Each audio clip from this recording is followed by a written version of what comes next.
asalaamaaleykum asalaamaaleykum. Oui. Asalaamaaleykum yéen a ngi may dégg.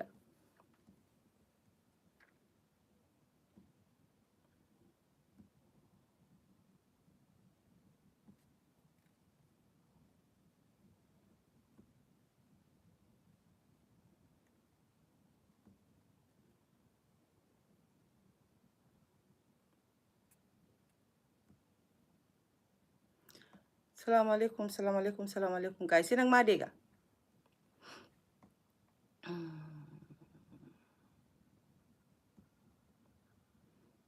Can you guys hear me?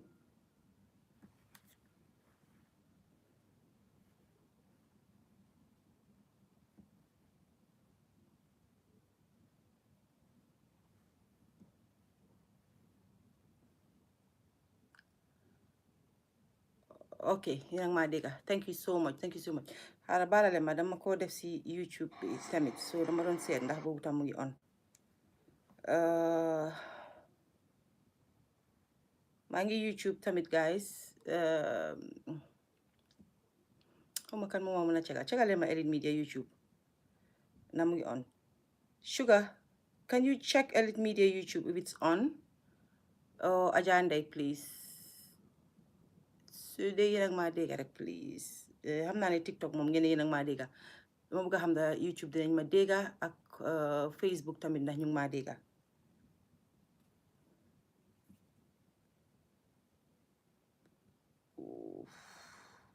We share it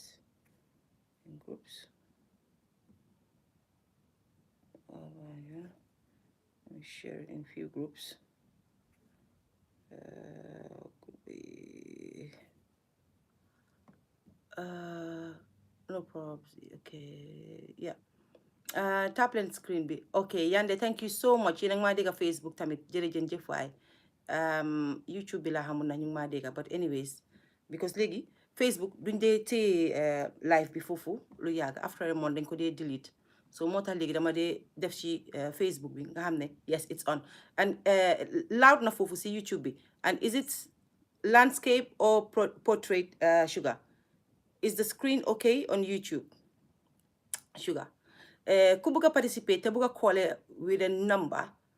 on a number please wax leen ma ko ma send leen number bi ngeen call ma foofu noonu si number bi su fekkee da ngeen bëgg a bokk ci waxtaan bi.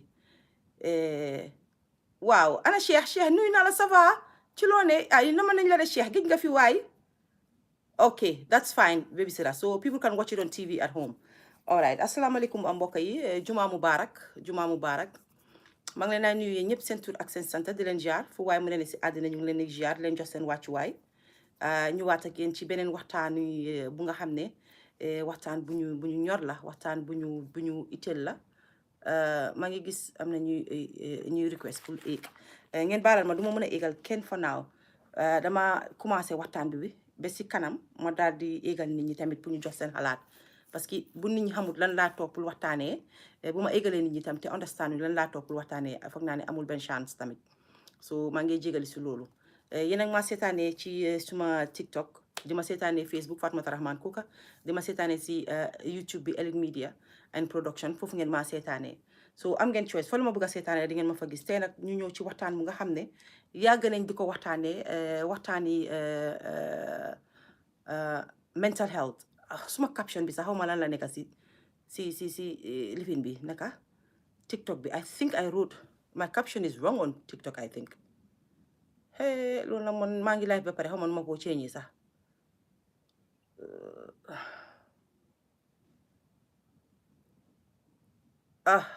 I know dem naa fa léegi xaaral ma change ko.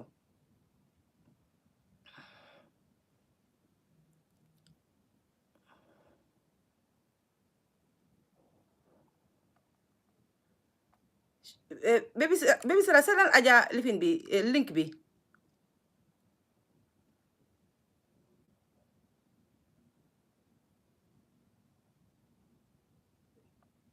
ok suma caption bi def naa ko léegi foog naa try naa de I think I have def naa ko nag waaye ñëwut ok ok caption bi ñëw na waaw mental health is real te gis naa ne ñun ñu si bari dañ ko dee foye di ko saagaane te waruñ koo foye waruñ koo saagaane wallahi nekk na loo xam ne gis naa ne dama ne wax ne Sénégambien bi jëlu ko seriously bu baax te daf ko war a jël seriously parce que viewers can't hear me yéen a ngi maa dégga ci TikTok bi ma wax ne yow viewers can't hear you yéen a ngi maa dégga ñi waxoon waaw de xanaa dafa defi naat all right thank you okay mental health is real te gis naa ne Sénégambien bi ñun dañ ko dee foye lool fonkuñ mental health bu baax a baax nuyu naa la Yacine Ndiaye nuyu naa Adja Ndeye Sila nuyu naa Baby Sira Sugar this is in your industry so lii moom lu sax si xol yi la lu ñu war a waxtaanee la ñun always borom du kumaana ngi nii kay dëgg la ñun always dañ dee gisee mental health as something loo xam ne ay reewaande la ay kii xamul boppam la dañ ko dee sàggane ba mu ëppa loxo ñun mental health dañ ko dee sàggane ba mu mujjee bi mu ëppa ñu loxo ba nit ñi sax duñ xamante lu ñoo defati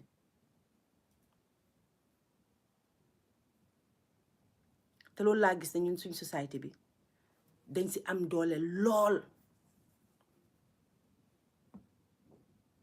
cëraluñ mental health fonkuñ ko am na xale yu góor yu baree bari mu ngi leen ay dal signs are there ñu ngi koo gis te nit ñi duñ ko bàyyi xel ñun ci jigéen rek lañ ko dee gën a xool duñ koy xool ci xale bu góor suñ ko ci xoolee sax liñ dee njëkk a wax ci moom mooy naan xëy na dafa am ci lum nekka wala dafa réew ak dafa bon dafa lii dafa but it is real nit ñi ñu ngi koy dunda surtout ma suñ xale yu góor yi ñu ngi koy dunda bu méttee ñun ñëpp umpul ñu lan lañ nekk di gis di about Aya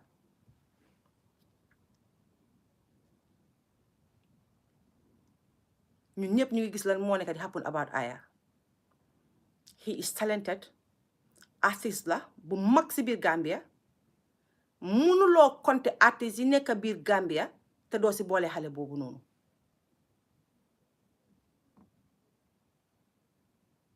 maa ngi leen a ñaan ngeen tap screen bi ñi si TikTok bi tap leen screen bi please ba pare share leen ko waxtaan bi dafa war a sori because yëfi mental health la doo mun a wax ne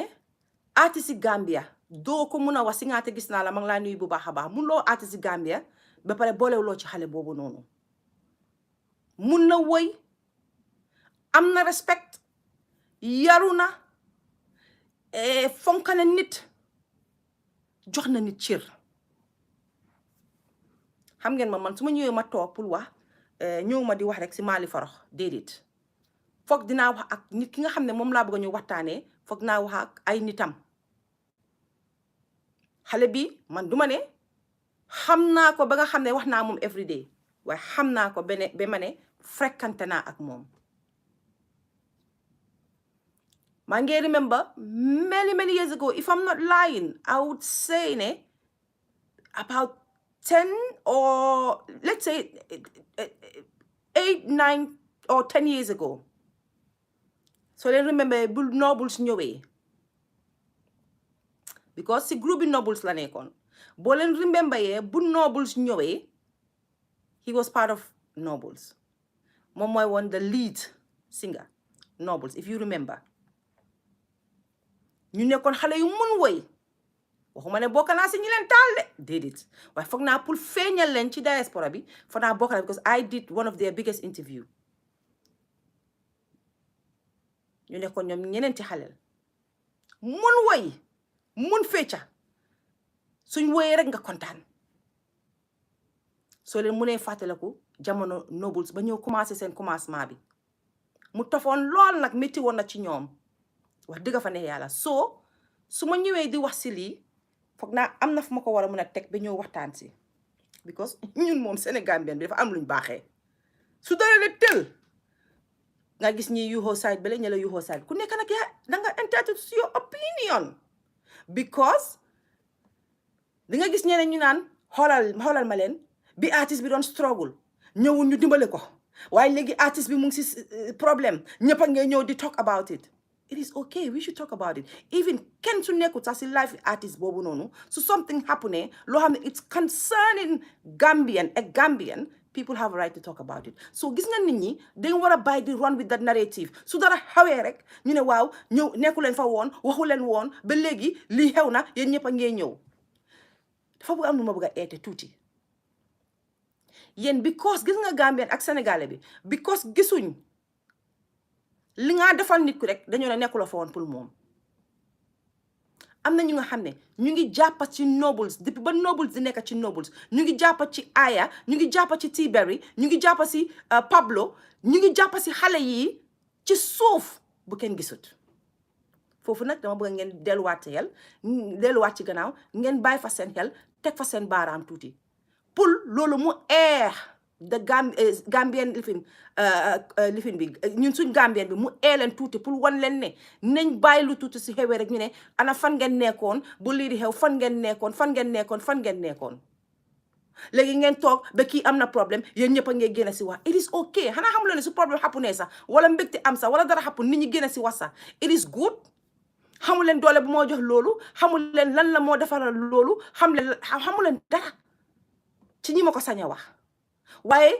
ñi nga xam ne ñoo dee jump to their status pour wax ne oh bi artist bi di struggle where were you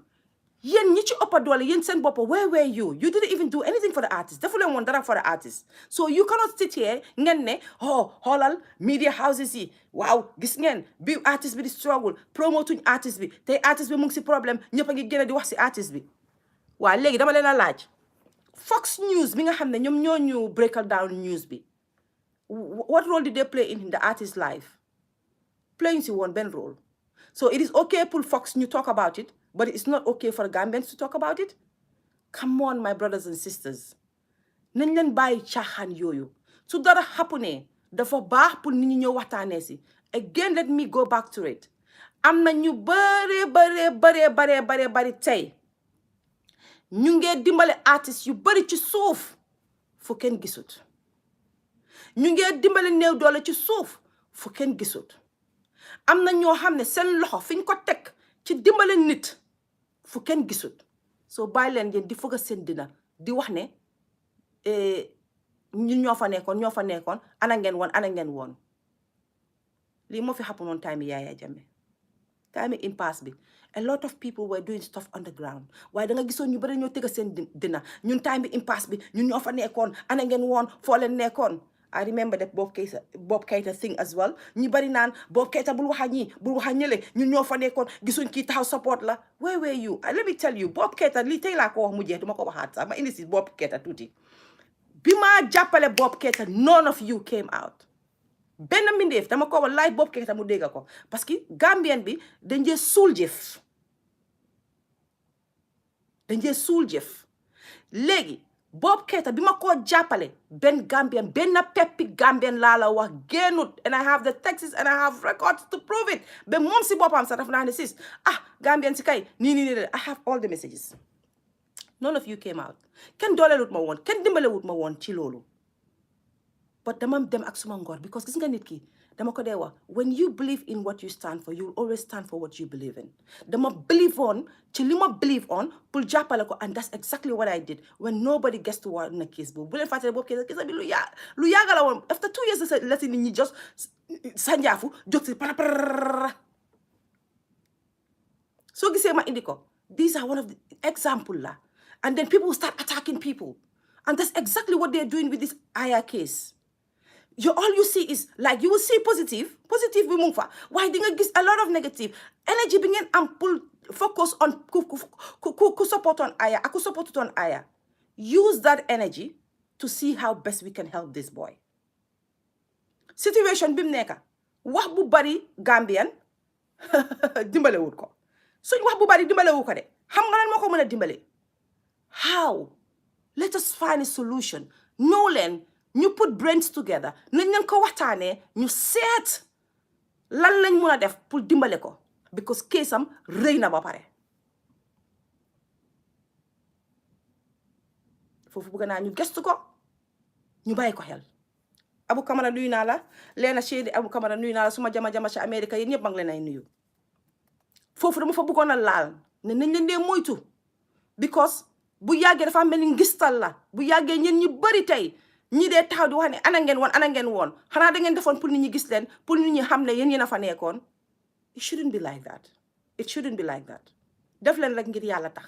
defal li nga def keneen a ngay def li moo def nit ki tey bu nekkee si dara defut fa xaalis ci biir loolu financial support tut nit di fag ne share na programme yi kooku bi rek wala duwet na ko wala def na leena rek that is support for me. tey beneen mun naa ñàkk a support Aya waaye mu ngi support beneen artiste mu ngi support T Smalls mu ngi support ST wala mu ngi support kii wala mu ngi support kii ñun Gambie ñun ñëpp dañ mun a jógandoor di support benn nit déedéet ku nekk am nga sa cofeel man I love Jalimadi I love Nobles moom nit ñi xam nañ dama leen bugga loolu moom mo si biti la fanaan man I love kii ni T Smalls dama am ku nekk am nga sa artiste yu nga bugga am nga koo bugga I love kii nii naka la tuddaati Baye Babu I love naka lañ ko oyatee kii nii xale bi attaque kooku moom daf ma dee daaneel I love ST I love dafa am artiste yoo xam ne man dama leen buggal suma boppa te yàlla tax am na artiste yoo xam ne they not really my cup of tea loolu dafa normal si biir nekk ngeen koo waxee waaye man wax naa ko out in the open am na artiste yoo xam ne they not my cup of tea waaye am na yoo xam ne they are my cup of tea xamule lu nit def si suuf ak ñun defut si suuf waaye tey li ma wax ne man ñooñu dama leen bugga tey Barhama Jóob ñëpp a xam ne dama ko bugga moom ba suma biir xol bi su ma jarbaat bébi sira moom every day ma woyam bi moom moo ji Smiling Coast so dafa am artiste yoo xam ne dama leen bugga waaye mun nañoo nekk si dara sax te kenn du ma gis ma support leen mais nu de dama leen bañ xëy na yaa ngi si sa own ay affaire yaa ngi si leneen. So let us move away from this thing ngeen bugg a jël narrative bi switch ko to something else yeneen koo def nekkaatut sa yëfi Aya yeneen koo def yëfi individual yeneen koo jël personal xoolal kii maa ngi gis kerete mu ngi repose look at this dafa binda turi nit kooku ne lookal kii nii mu ngi support kii te nirul pour support ko fan la nekkoon bi ko kii nii dee woon so yéen kan moo leen wax ne ñi si diaspora bi ñi fi toog fii yëpp they are financially stable and they have to by force support artists wala they have to support yéen ñi ngeen war a dóor kay pour support yéen seen government ngeen war a njëkk a dóor sax ñoom ñoo war a defal music industry bi mu am lu ko taxaw art moo war a taxaw biir Gambia pour people like Aya tey su leen dara dalee biir Gambia ñu am ku leen jàppale but you cannot hit individuals you cannot punish individuals you cannot penalize individuals just because they're not showing support up in the open like yéen ñi ngeen dee def pour nit ñi gis ko pour nit ñi support no it doesn't work like that I'm sorry loolu su ma ko waxutoon rek ma dee parce que yéen a binda you're entitled to it but don't be too personal and don't be too judgmental and don't be too like me I was there you need to stop you don't know what people do underground du ñun ñëpp ñoo munee ci kaw ni ngeen munee nit ñaa ngee dugal thousands of dollars pounds si ay nit te doo leen ko mus a dégg doo leen ko mus a gis parce que teguñ seen dinañ si kaw balaa wax boobu di génn sax dafa fekk nit moo génn sax wax seen mbaaxaay ñu move ñun ñëpp gis nañ lii daal Aya ñun ñëpp a ko riidandoor lii nekkut ne ay ku toog sax di ko joone kii dégg nga lim def déedéet it's very sad mental health play na a very huge role in this lu ko waay mun a waxee ak nuñ ko mun a defee rek xam leen ne boy bi is mentally disturbed being mentally disturbed nag soo ne mental si suñ society soo ne kii dafa mentally disturbed rek ñu ne Fatmata kooku mu ne kii dafa dof diw sangam dafa dof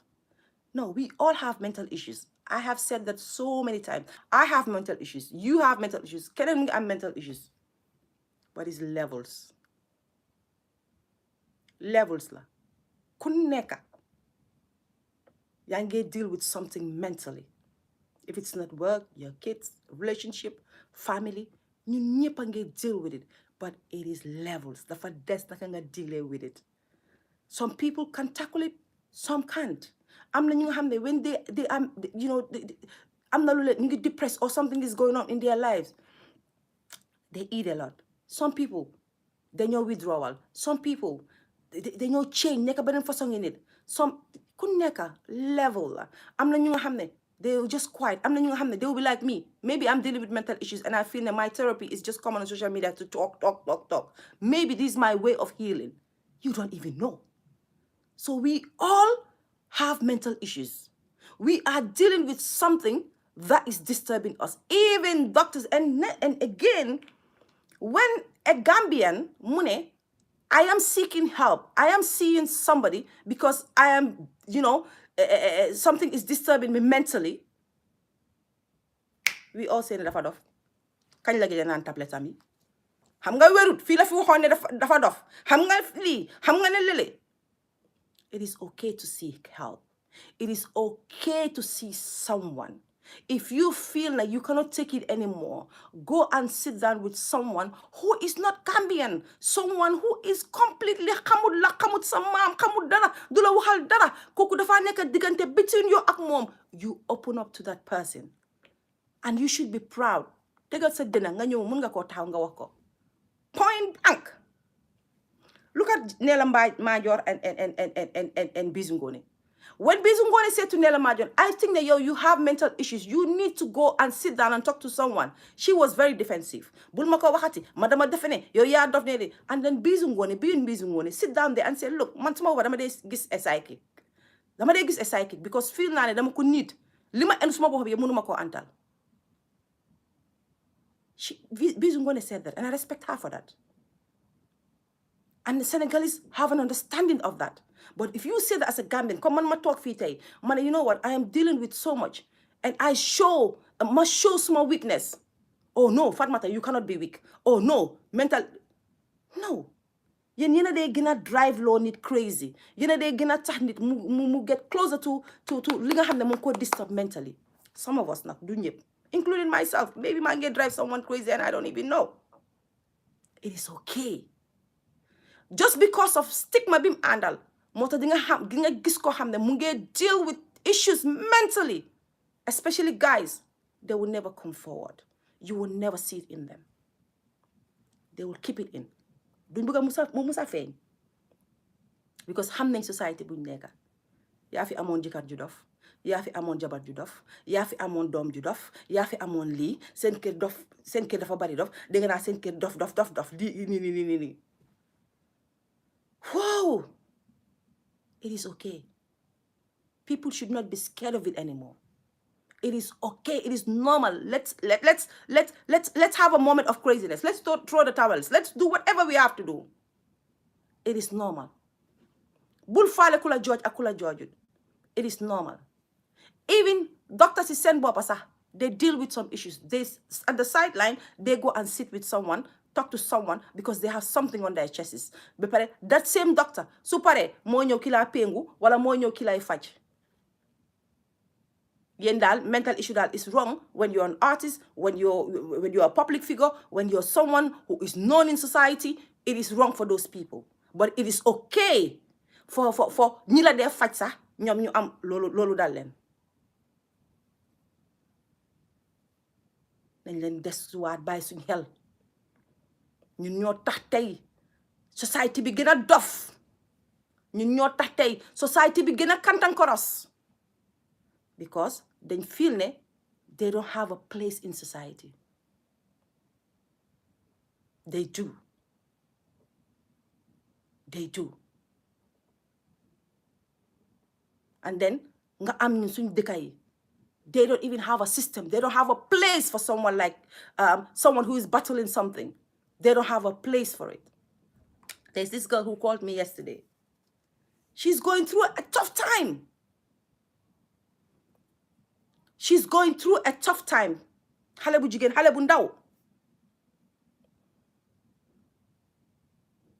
she's going through a tough time. sëy na mu ngi am doom mu ngi biiraat si biir si kaw loolu ba pare on top of loolu noonu sëyam bi mu ngi métti su demee seen kër yaayam na ko du fii dunda naa ko dañ ma daan def lii dañ ma daan def léeg mu lifin mu dawaat delluwaat jëkkër ji doolu ko de afa am yoo xam ne dañ ko daan def maa ngi ñaan bu kenn call dafa am yoo xam ne dañ ko daan def baalale ma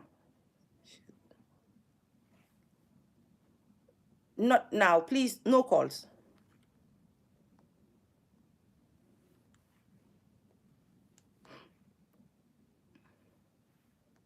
am na lu moo dunda ak jëkkëram waaye kenn mënu koo accept now she's going crazy she called me she cried her heart out Fatmata dama stress xaw ma la anti dañ ma jox sa number ñu dama call la xaw ma la anti dama stress anti téléphone bi dama stress I cried with this girl because doo xam sax foo ko wax ne mu dem naa suñ kër ne du fii su ko ma dem ñu ne du fii su ma mbokki jëkkër yi ñu ne du fii nii dama stress xaw ma lu maa def fi mu nekk ni anti right now ku ma utal woon sax fu ma dem dëkka di jàppale waa kër boobu di mbindaanu def dara sax dinaa ko def as far as maa ngi away from this anti dinaa dof this is her exact words. So what have society got for people like her? Nothing. Amaluñ leen dara. Will take you back to that marriage wala ñu delloowaat la ci li nga xam ne fi nga sofayee sax ñu delloowaat la fa. How many kids have been molested and we make them go back to the same place ñu leen dee molest. Sa yaay ji ka taxaw mu ne la bàyyil fen nga mun a fen bu ma ko fi déggaati kii sa nijaay la kii sa lii la xaw ñaata xale yu góor lañ tëddoo wrong way bi ñu wax ko ñu ne ko dangaa fen bàyyil bul wax loolu noonu soo ko waxee niñ suñ ko déggee duñ la gëm kële la ñoo gëm we keep quiet about it we brush it under the carpet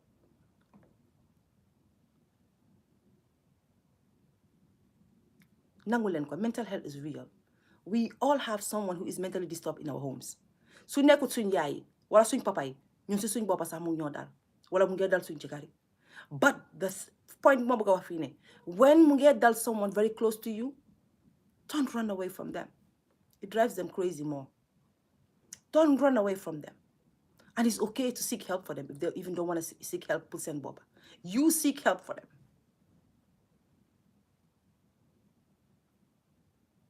ok léegi Aya moom kiisam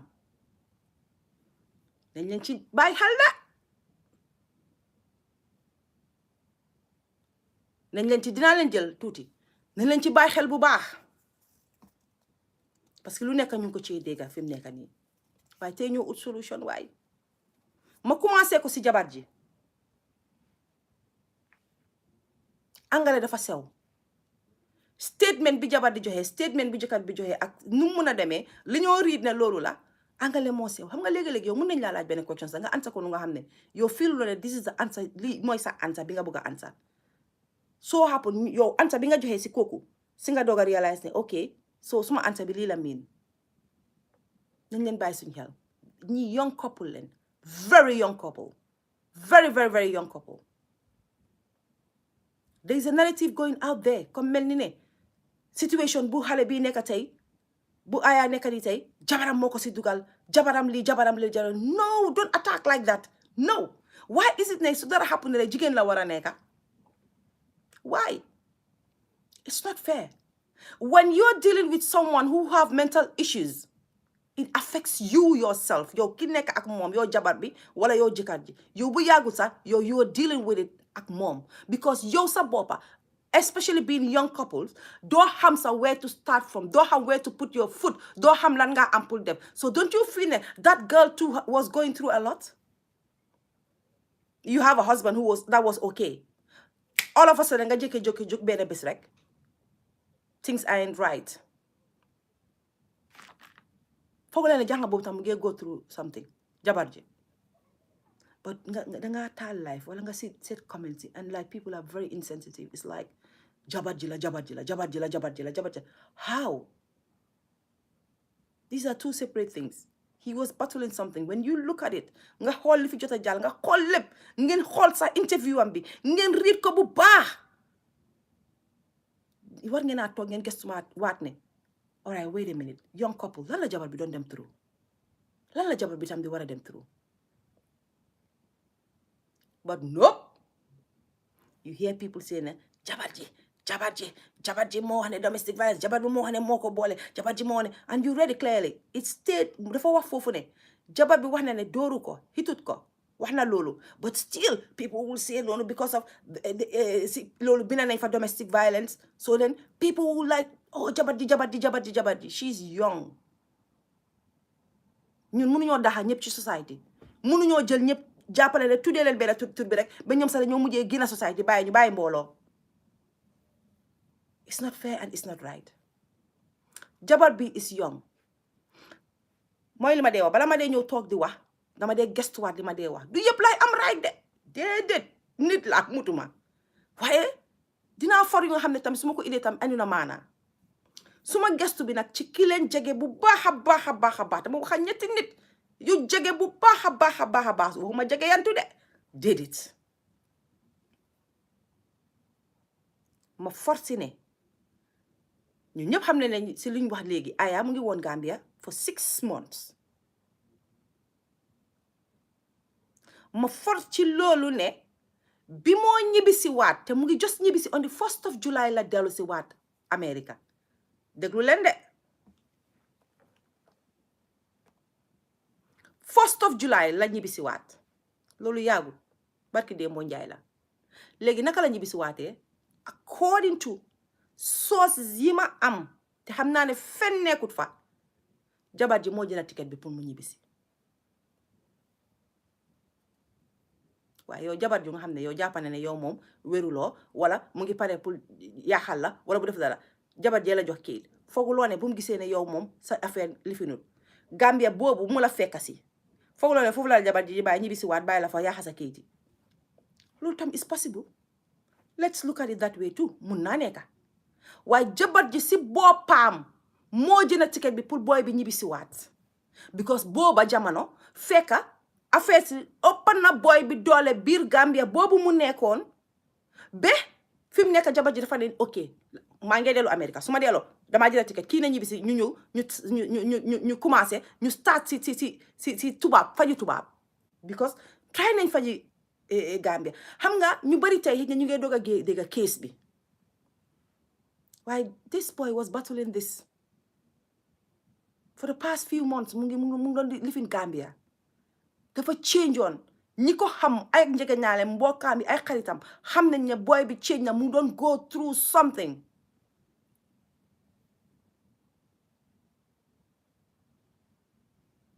so ci biir loolu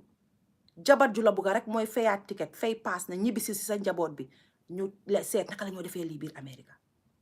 jabar ji su ko óoroon ne su ma jëkkër su ñëwee dafa taal bugga rey boppam foog ngeen ne jabar ji dina def loolu du ko def. man suma gëm-gëm mooy jabar ju bugga jëkkëram a nekk noonu xale bi bugga na jëkkëram and I support her 100%. narrative bu gaay di dawaa mooy ne moom moo call police yi but statement bi ñëpp even though nit ñi dégg si statement bi ñu ne jàngam bi dafa demoon si kër xaritam yi bi mu si kër xaritam yi léegi moom coy yi sax ñoo ko fa koolee pour won ko ne ko am na lu happen si kër or neighbor si ñoo or something like that waaye dañ ko wax ne ko am na luy happen si këram. léegi lan mooy problème bi lii I said it so many times lan mooy problème bi pour nit oyal nit police. yéen xam ngeen ñaata góor ñoo fi oyal jigéen police fii si Europe bi xam ngeen ñaata góor ñoo fi oyal fii jigéen police. so it is okay for this girl to call police kii su callutoon police sax wala ñu call su fekkee ne am na ne moom moo call police comme ni ngeen gisoo jabar ji moo ko oyal police so lu tax yéen ngeen bëgg a yi fi sutura lu tax yéen moom tey su nekkoon si biir kër gi bëggoon a jam jabar ji paaka sax da ngeen ne wartoon a oo police dafa na bàyyi police bu mu leen oo so bu mu leen doon oo ba moom mu rey leen rey jabar ji rey doom bi rey ñëpp dama joxe exemple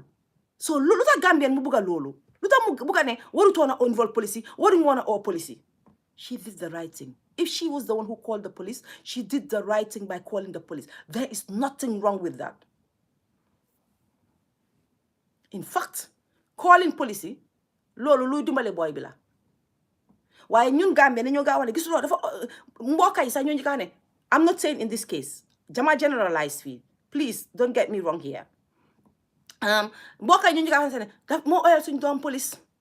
moo sëy moom de yóbbu ko Europe toroxal ko ba pare ko oyal ko police yi no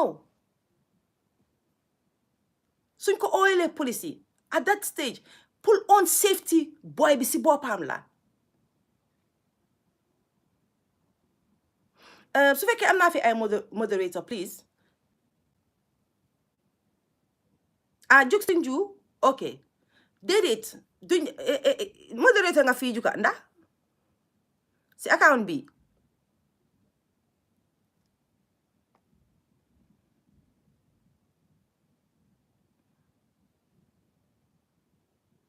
add naa la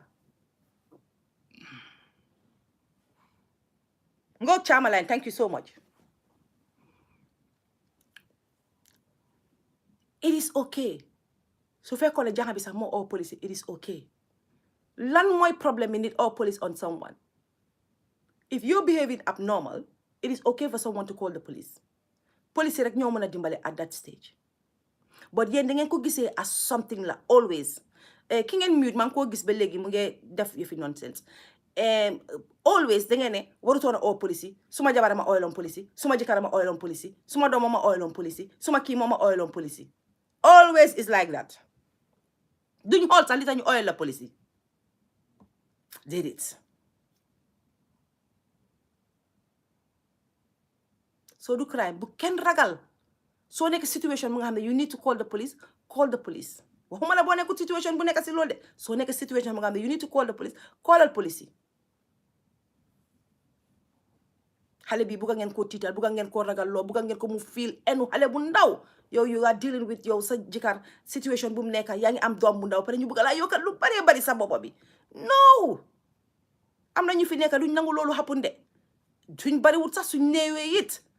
am na ñu fi nekk duñ nangu loolu happen dinañ wax su fekkee benn nit sax moo leen ay seetaan bu dee benn nit sax moo maa seetaan buñ leen daw ak narrative boobu noonu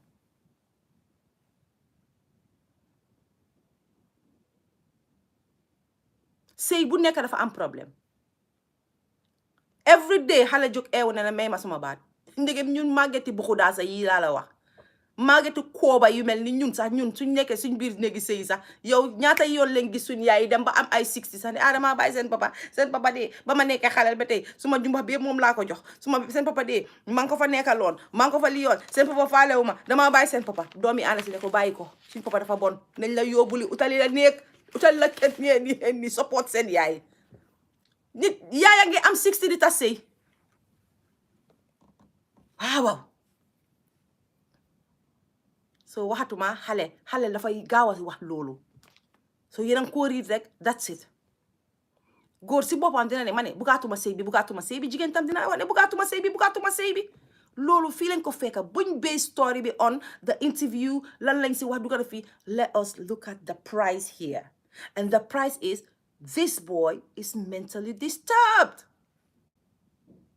loolu la period he's mentally disturbed all right ci li ma for nag foofu laay ñëwee commencé nag ba pare ibi line bi si li ma for mooy Aya dafa demoon Gambia because mu ngi doon try pour lifin benn albumam tamit launch albumam def something big in the Gambia with the support of family ak family janxa bi gis ngeen janxa bi ngeen naa nekk di wax nii janxa bi family ci lu ma understand and this I'm getting from Aya's side of family the family janxa bi financially then they support Aya financially janxa bi si boppam dafa am business si boppam financially daf dee support xale bu góor bi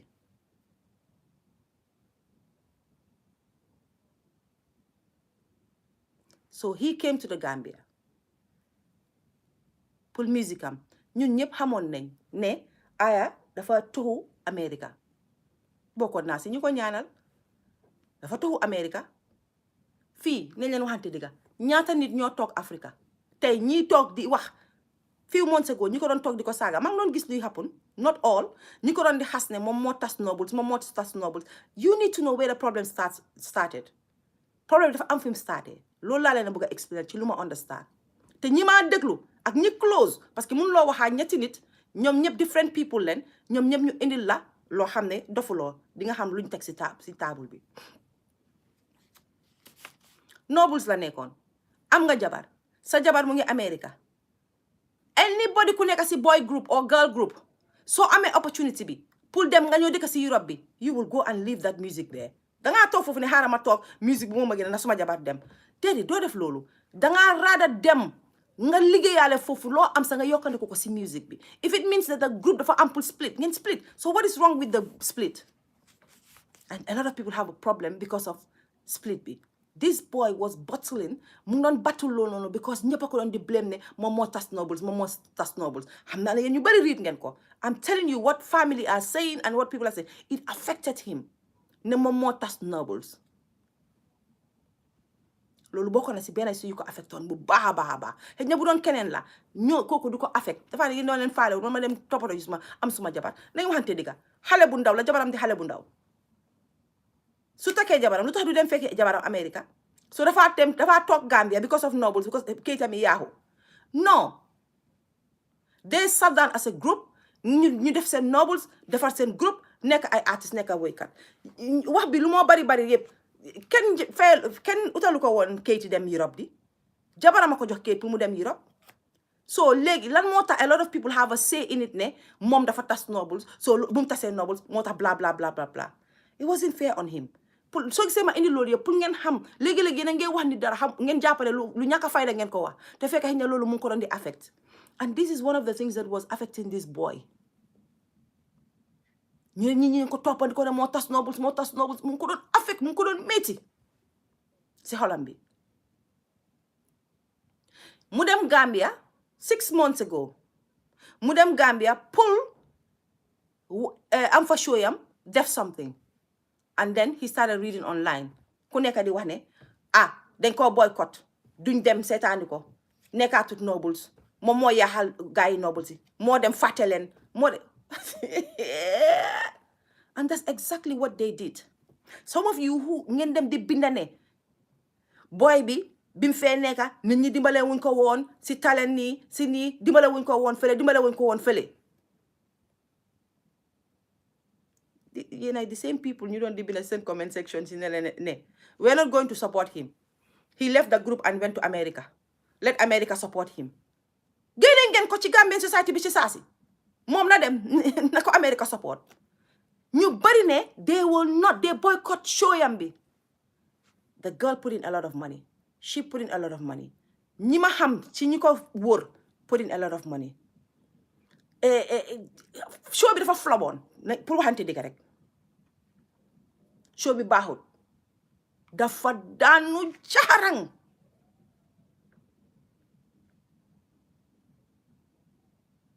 show bi baaxutoon waaye ututoon xaalis bi déglu leen point bi dajale wutoon xaalisam bi ba pare pour ne xaaral mu toog America pour defee fa show dafa dajale xaalisam jabaram dajale xaalisam ay mbokka dajale xaalisam ñu ñëw Gambia pour defee fa show and you know what some of these sponsors in Gambia some of these promoters in Gambia I have a little problem with you it is not fair ne ñun kay dañoo support rek xale yi toog Gambia duñ support ku nga xam ne génn na fi a Gambian is a Gambian right now I'm not even looking at this boy as aya de I am seeing Gambia first li ma wax ñiy déglu borom xel yi xam nañ li ma wax sponsor ñi waroon a sponsor xam nañ li ma wax ñeneen ñi it is not fair da ngeen dee kill dreamy nit da ngeen dee kill dreamy xaleel he's an artist a well-known artist and he was good at what he was doing he is a product that will sell sa banna mu nekkoon si gannaawam muy woy comme Wally Seck buy woy la comme Youssou Ndour buy woy la banna bi na fa nekk rek he was not an artist boo xam ne dangaa taxaw naan munutoon I'm not gonna invest my money into it on him déedéet he was an artist that was putting his energy into his music he can dance he can sing te nag su woyee si pël nga kontaan boo ko dugalee si joola nga kontaan boo ko dugalee si njaago nga kontaan foo ko dugal nga kontaan he was an artist so man dama am a problem with some of these promoters that will sit there and say ne balaa ñoo dimbale artistes yi nga xam ne nekkaatuñ fi léegi man duma dimbale ñooñu damaa dimbale artistes yi nekk si dëkk bi and artistes yi nekk si dëkk bi some of them not all will go cuku ci suuf because ñoom ñëpp xam nañ sponsors yi xam nañ sponsors yu leen dee jàppale saa waaye ngay ñëw de mu ngee ñëw de ñun ñoo fi nekkoon ñoo fi dee ñoo toog si dëkk bi bàyyi leen seen pettiness bi if you want Gambian music to grow you grow it together as artists si ñi ma ko sañoo wax nag don't quote me wrong here I know yéen a ma screen record you're gonna play it and mu trigger at sooy ma screen record fa ma starté wax bi ak ba fa ma toll sa wax fa ma jëma wax bi even xam nga ñaata artist ñoo jógee Gambia ñu ngi started seen career in Gambia and now they live in the West bari nañ but when they go to Gambia pour ñu play fa they struggle and I think that these are artists yu ñu war a gën a support sax balaa mun nañoo support ñu nekk Gambia waaye ñii dañu war a jox support dëgga because at least ñu ngee ñëwaat pour Gambia still try to break records in the Gambia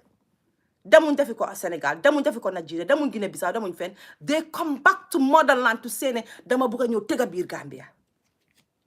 waaye da ngeen leen koo xañ as promoters da ngeen leen koo xañ as sponsors da ngeen leen koo xañ yu baree and it's not fair so promoters yi ñi ma ko sañ a wax gestuwaat leen loolu bàyyi leen seen xel sponsors yi ñi ma leen ko sañ a wax sponsor leen xale yi based on their talents bu leen support because of da ngeen ne dëkkaatuñ ci dëkk bi so that's it it's not right yow as a sponsor you should know why you're sponsoring someone it's because there is a sellable product la product buy jaay la bu nit mun a jënd la loolu yëpp disturboon na boy bi affectoon na ko xam nga lu Americans they cancelled me xam nga da ngeen di dégg loolu noonu I was cancelled in the industry ñoom Baby Sirac ñooñu xam nañ fu ma waxee I was cancelled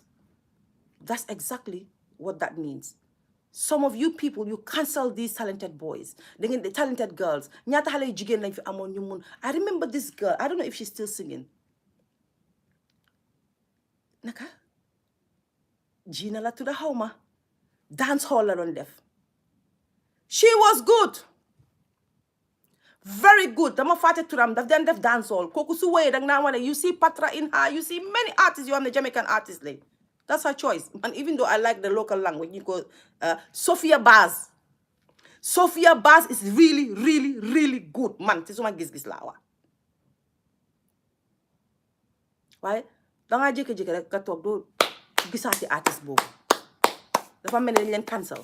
doo leen déggaat ñi fa nekk still standing bareetuñ xale boobu duñ ko puusoon ni ñu ko waroon a puusee dëgga even dance hall queen ci nekk biir Europe sax dinañ ko recognize ñun dañoo wane suñ artiste yi waaye ndax ñun puus nañ leen ba to that international level no so if we're putting blame game here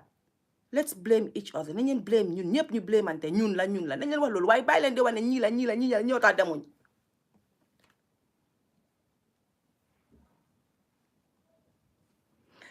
dañ dem ba xale bu góor bi dañ kill spiritam because he came back to Gambia he was excited before he came to Gambia saying ne maa ngi ñëw maa ngi def suma album bi nii oh bala nga pare nag bala nga exit growth bi start na growth bi can even be from a management team of another band wala growth bi can be a management team nekkul mun naa nekk sax du artiste bi si boppam beneen artiste bu toog biir Gambia benn manager am rek wala benn promoteur rek mooy toog ne dégg naa ne kii mu ngi ñëw de wala leen ko yéen a ko daxa wëy yéen xale yi dee taxaw di compétente di am the same dates di def music yéen promoters yi ak sponsors yi yéen nay the hypocrites in this some of you know what is going on and you will want these kids to clash and you would want because ñu seet kan moo leen sponsor ak ku leen sponsor ak kan yéen a jaxase système bi biir Gambia yéen a dimbalewul xale yi ni ngeen leen war a dimbalee man am not a promoter xawma lu ma sponsor nit defuma loolu yëpp waaye di ngeen dee pick and choose to the extent ba pare di dugal xam nga tey as a sponsor su xale ñëwee si yoon ne dama am date bi laa bëgg a génne te already Gambia dafa tuuti already dégg nga ne date boobu Fatmata mooy ñëw bul ko encourage waaye da ngeen ko dee won ne xay kii yaa ko daxa woy ngeen push pour kële daanu te fekk xëj na kooku mu ngi munoon sax de waaye da ngeen dee kill seen confidence da ngeen dee kill ba xale boobu loolu kill ko bu baax a baax ba and this is exactly what you guys did to Aya if you don't know I'm telling you now not only Aya you did it to many artists tey soo gisee ST te ega fu mu ega tey dëgëram moo tax amul dara pour nit ñi naan ne tribe la wala déedéet non dafa dëgër mu bañ xuus tee ko fa soo gisee attaque tam ñaata lañ fi bëgg a kal attaque dafa taxaw dëgër sampu ne non Jizzle the same nga naka Abu and Fafa ba tey ñu ngey dem ñooñu kan moo leen daxa woy ci ñi ñëw woy nii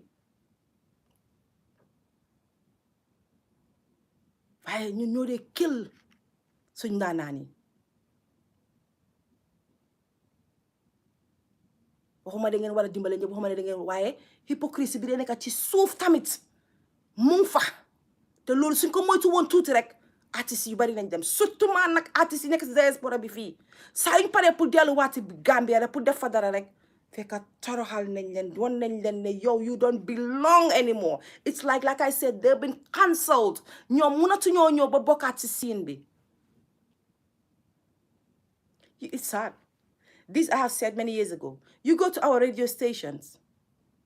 Suñ artists yi sax benn ñooy play seen songs yi. They even beg for people to play their songs. And these are the same people who own radio station who will still come here and comment today, wow, when I needed you, you guys were not there. What happened to your radio station? That energy and time you have playing Wally Seck every day, playing Youssou Ndour every day, playing Key, playing Kelly, playing Davido every day. If you have invested that time and energy in playing the Gambians, the play ST, the play Key, the play Kelly, xale yi kon sori nañ Gambia rek laa gis. I'm saying this because I have followed some of these artists. If you remember, there was am na time nga xam ne maa daan dugga si këri artists yi then follow, and I think that this is how I became close to T Smalls and these nobles ak ñeneen ak ñeneen ñoo xam ne dama dugga si seen live di dugga di dem di em ak ñoom call a day with them to know what is going on. Gambia rek nga gis an artist bi war a promote album am wara ku war a ñu woy wara ku war a def dara de dafa am pour di fay nit ñi radio station yi pour ñu play song am dafa am pour dem di dukku nit ñi pour di it is hard to make music in Gambia. It is very hard to make music in Gambia. Music in Gambia ku ci am xaalis rek danga sampu dëgga danga try torop fekka deewoon nga nag from the beginning. bul fàtte ne ñun Gambien bi dañu am suñ benn 5 artistes yoo xam ne rek ñooñu rek a mën a woy mu yëngal ñu keneen ku ñëw sax soo mënee woy sax dinañ la saboté kill sa spirit ba yow sax doo mën a sampu. There are young talented boys there. There are young talented girls there. am na xale yu talented ñoo xam ne they can be in the race mun nañoo woy comme ñëpp but cancel ngeen ñëpp te du kenn promoters yi la some of you and sponsors yi some of you. Very sad. Very sad. So these are some of the things loo xam ne mu ngi doon di stop xale bii nii mu jël xaalisam invest xaalisam pareyaas pour ne mu ngee ñëw Gambia loo invest kañ la fi ayaay dem America yi agut lu mu invest xaalisam du doy foog mu dem musique nga taal stadium wala nga taal place neexal ko mu neex digga dafa war a fekk xaalis. It involves money, it involves nit ñi ñu sponsor la, it involves a lot of stuff. xool leen suñ GRTS man dama ne GRTS dañ war a tëj waxuma ne duñ dee invite artists waaye ñoom ndax ñu ngi promote artists sax ni ñu leen war a promoter and then you start sitting there questioning Fatmata Kuka lu tax question with artists, Juga Cissé lu tax question with artists, Nene Frere lu tax question with artists. No, yéen seen biir dëkk boobu ngeen war a di tekk artistes si radio station yi di wax ak ñoom di waxtaan ak ñoom ibi line si nit ñi di call in di wax ne nii ak nii. And then again beneen thing di nga gis sax ñun tey artiste bu bëgg a am album wala bëgg a am dara mbubaam Gambia rek laa gis loolu. Sénégal seen artistes they don't even pay for their clothes. ñun Gambia sax they will still ne ok xam nga yow mënuma laa ñawal yëpp for free de waaye foog nga fay lii foog nga fay lele waxuma ne ñu def ko habit pour ñu ñëw every time waaye Sénégal bu leen fàtte Caane Jaw joursi la tuda xaw ma kooku ba moo ñawal Viviane kenn ñawala gut Viviane. dangaa jël benn artiste ne man ñawkat bii artiste bii maa ko mbug di sponsor mbubaam nga téye ko fa rek kal ko fa waxuma la nga dem si ku nekka waxu baax na tamit ne léegi-léeg nga ne ok indi sa piece ma ñawal la waaye suñ amee seen big days yi it's promo for you as the tailor waaye ñun we don't even sponsor our artists duñ leen dee dimbale they need us they need ñun ñu dimbale leen ñun ñëpp la collectively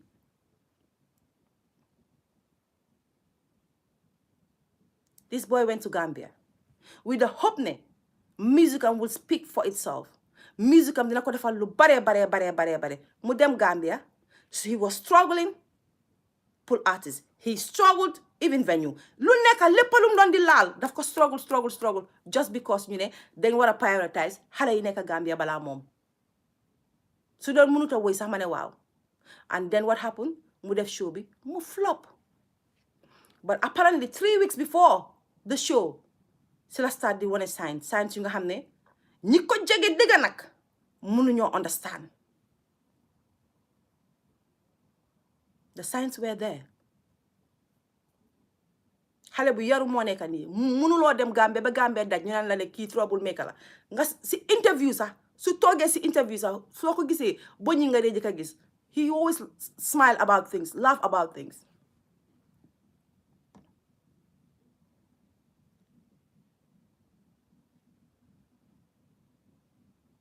mu start to go for withdrawal start to be nga nekk a different person si xale bu yaru woon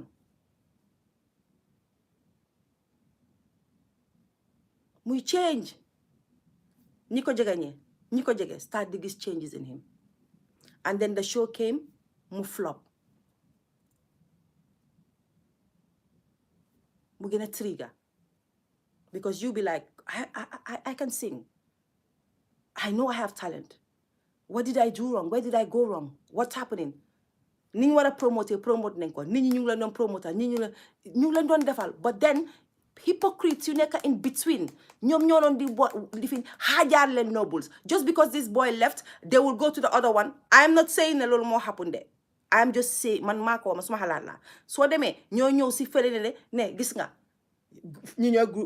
groupe bi Tiberi ñi ñooy groupe bi pabi loo xawma xayam ñi ñooy groupe bi kii ñi ñooy groupe bi kële xaajaar loo leen bañ xaaj indi ko nag ay competition yu du jeex Pablo waaw indil ko competition yu du jeex si saa si ngeen bëgg a dugal si noppi ñi lay ne moo tasoon seen groupe bi dem de bale leen jàppale si bés bi su jotee ñëw leen ngeen show seen boppa si show bi ngeen jaar si we know how this works pettiness dafa bari góor yi ñoo gën a petit when you meet a man who can tell lies nag de coono xam nga jigéen we design like that léegi-léegi ñu njabas si fen léegi-léegi ñu duul fële xeerante léegi-léegi ñu jóo fële def yoola but when you meet a man who can tell lies oh my God you are dead because ñoom seen lies looks very real ñoom because they are not designed to tell lies ñun jigéen ñooy teesantekat ñooy fenkat yi ñooy yooyu noonu so ñun dañu gëm ne ñun loolu ñun lañ ko jagleel waaye boo tesee góor gu mun a fen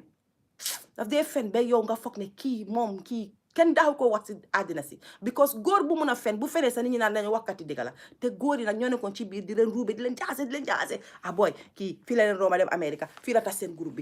bi was doing so well Roma ne leen fi gis loo mu ngee better life am yéen xool leen mu ngi leen bàyyi fu mu leen bàyyi ba tey xoolal lan la leen defal di fu mu demee ba léegi xanaa moom amul own family members am why should he take care of the group why yéen a leen jaxase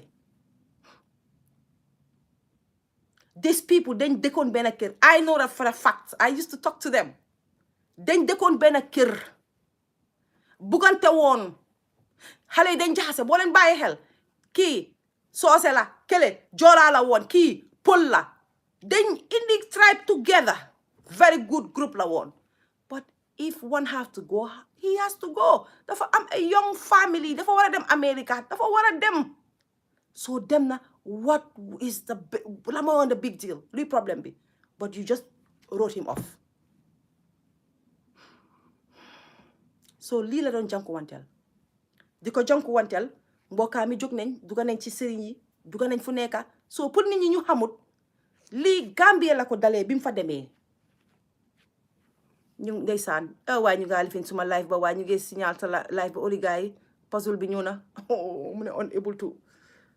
unable to accept it. Yeah, yeah, yeah, yeah, yeah.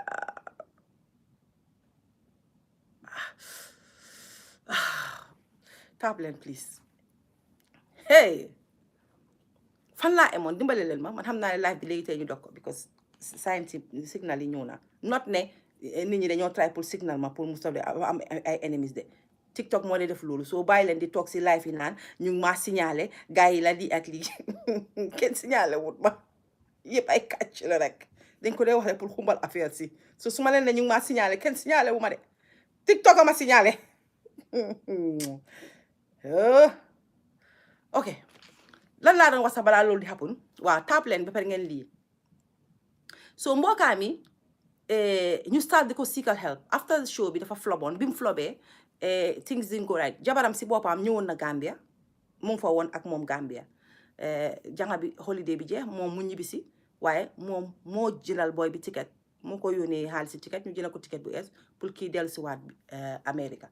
noonu la fa delloo waaye bi moo dellu fekk already mu ngi doon battle with something already stress na ba pare already family am ak family janga bi duga nañ fu nekka utali nañ ko ñaan utali nañ ko help woogutoon that much so mu ñibbisi waat America and things got worse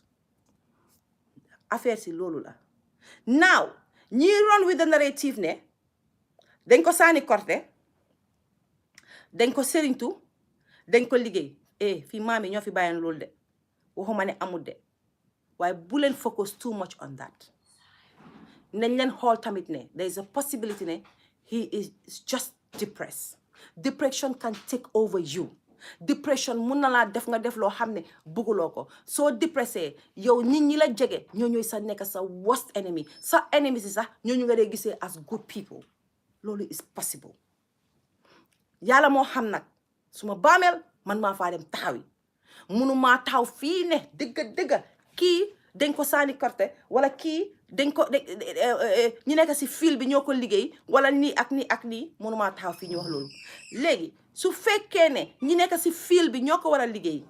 xam nga ñaata artiste ñoo nekk biir Gambia ñu nga xam ne they are bigger than him why didn't they liggéey dem what interest will they have to liggéey this one ki nga xam ne mu ngee ñëw sax pour am sponsor is a problem pour am lu bare bari is a problem why would they want to liggéey him that's my question and this is my opinion I am not saying dismissuma loolu mun naa am loolu moo fa nekka waaye man pour man dama ñaax ne buñ focus on that because it's a complete waste of time I'll tell you one thing tey sii nii su ma taxawoon fii fan yéen dama feebar su ma yaram deewul su ma lii lee rek ngeen gis si comment section yi ñuy binda Fatmata seetu sa boppa bàyyi xel sa boppa yang si media bi sa morom yang fi ñii ñu ngi laa liggéey lan ngeen maa liggéeyee Fatmata bu meekul xaalis si lii man ku ma liggéey si lii dangaa yàqule rek dangaa gis ñu nan la ne gaayan sa kaw de ñu ngi laa liggéey ñu ngi laa xool but yee nekk sa kaw dañ la saani korte dañ la def lii gis nga yooyu dañ la dee gëmloo yooyu ba to the extent ne dangaa fàtte ne faji tubaab am na bàyyi leen xel foofu trop gis nga man lu ma gëm loolu laa gëm bu yàlla ne tey Fatmata Kooka mi dina am lu ko jot ba du talati social media wallahi duma ko talaat dama fee bàyyi completely waaye gis nga Gambien di minute nga ne ko dama feebar rek cat la da minute nga ne ko dama lii rek mu ne sa gars yi la bàyyiñ la ñi nga bokkal fiil la man bokkuma kenn fiil ñi ma bokkal fiil ñooñu dañoo liggéey di am xaalis man ab waxkat rek laa bu yëf si congiloo ngi ma ñëw toog nii waxtaan ba suma xol seeda dem tëri aw ma stress naan suma ndox nelaw kii ut xaalis la ñuy liggéey ki ci ut xaalis every day mun naa am bu liggéey bi am ñooñu la ñuy liggéey waaye ku ci mel ni man nga xam ne utuma ci xaalis damaa ñëw toog di wax nii rek di black nuyu naa la suma beneen doomi artiste a ngi nii ku mun woy waaye déedéet léegi narrative bi mooy dem ne gars yi dañ ko saani korte gars yi dañ ko liggéey gars yi dañ ko I'm not dismissing that, don't get me wrong, put in all jokes aside, it is possible, but let us not dismiss ne faji tubaab mu fi, let us not dismiss ne nit dina stress, fuck mu need to talk to someone mu calm, su calmee then mu know fan la nekka, dafa war a nekka in a good place and put that person in a good place. It's not Gambia ñoo dee def nit ki si good place. If you have mental issues, Gambia bi nekkut ki la help, not all, some, waaye nekkut ne moo la dee help dëgg-dëgg, especially soo dëkkee biir Gambia. So sometimes it's good nga ñibbisi. Sometimes they have to give you tablets. Sometimes they have a way of calming you down. So buñ leen dismiss faji tubaab bi, buñ leen ko base rek, dama ñaan ay mbokkam, buñ leen ko base rek on ci faji olof bi, because fu mu nekk nii sëriñ sax dina jël opportunity bi. Ay moromam ko xeex de. Papa help me. Mosal leen tuuti. Waxuma ne amuñ de. Waaye bareetuñ. Di nga dem ci papa help me ba mu naan la ne gis naa loolu bu yàgga. Da ngeen yi a jóg. Ay moromam ko xeex. Amul rawxaanam lu baax la ca bidu la. Rawxaanam mu ngi ci diggi géej. Kii dama ko gis bala ngeen a egsi laa gis kii. Li moo def sa teyu ko. Te léegi gars yi dañ joxee tur dinañ la jox tur ba jox la sa turi yaay nga toog sa génn moytu sa yaay. Ay papa help me la. Bu leen focus on loolu. There is no way you go to a medical doctor kooku mu ne la ne oh I feel ne dama ko diagnose because dafa allergy to Fatoumatta Rahman kooka. Déedéet kooku du la wax loolu. Déedéet dafa la naa dafa need pour calm. Dafa deal with moom mentally. Toog waxtaan ak moom xam kii mindam fan la nekka, mindset bi fan la nekka, mu indi ko back, deal with someone who's very patient. Waaye soo demee si sëriñ bi sëriñ bi dafa lay yokkal affaire si. Maa gisoon lii xamoon naa ne show bi du am, xamoon naa ne lii lañ ko def, xamoon naa ne lañ ko def, xamoon naa. Then you spend money. By the time you are exhausted, this boy faj bi nga ko war na faj si faji tubaab, he's gone. Fekka pantang parang na. I'm not talking about this boy in particular. Comme mun a doon fii lañ ko fekka nag faj bi moom foog ñu bokka si faji olof bi faji suñ bokka la suñ fii la bokka waaye dañ war a laal fii la bu leen dismiss, bu leen ko dismiss. Waaw léegi nag nañ yaatal waxtaan bi dal di jël.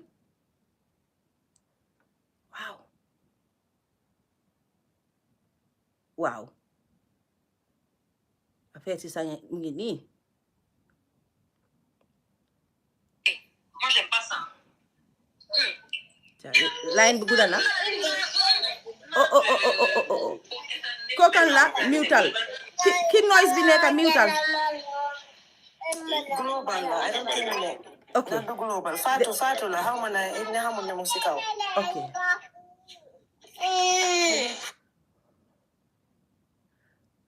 Okay. Waaw ma emalagum ko fii ba nit ñi wax ba pare. Nuyu naa leen yéen ñëpp ñi nga xam ne yéen a ngi egg si tamit ñu jege yéen tamit seen xalaat ak seen contribution lan ngeen si war a saani bala maa ñëwaat gën a xuus si wax bi ñu may nit ñi tamit ñu wax fa naa si Juka laa ko jëlee di egg ci kaw Juka ana wax. No, Fatoumatta, thank you, and I'm glad ne génn nga even though yaa ngi busy woon waaye génn nga wax si lii because man kay xam nga ne beneen life laa amoon sax tey wallahi. Bilay, so thank you. Hopefully ñooñu dinañ understand, you know. Yeah. maa ngi leen send message, yeah, understand nañ. Yeah, because this is so lu metti la lu sad la. Foo ko seet rek metti na si boy bi, si janxa bi, si family boy bi, si family janxa bi. Gaya ngee janko wante lu metti.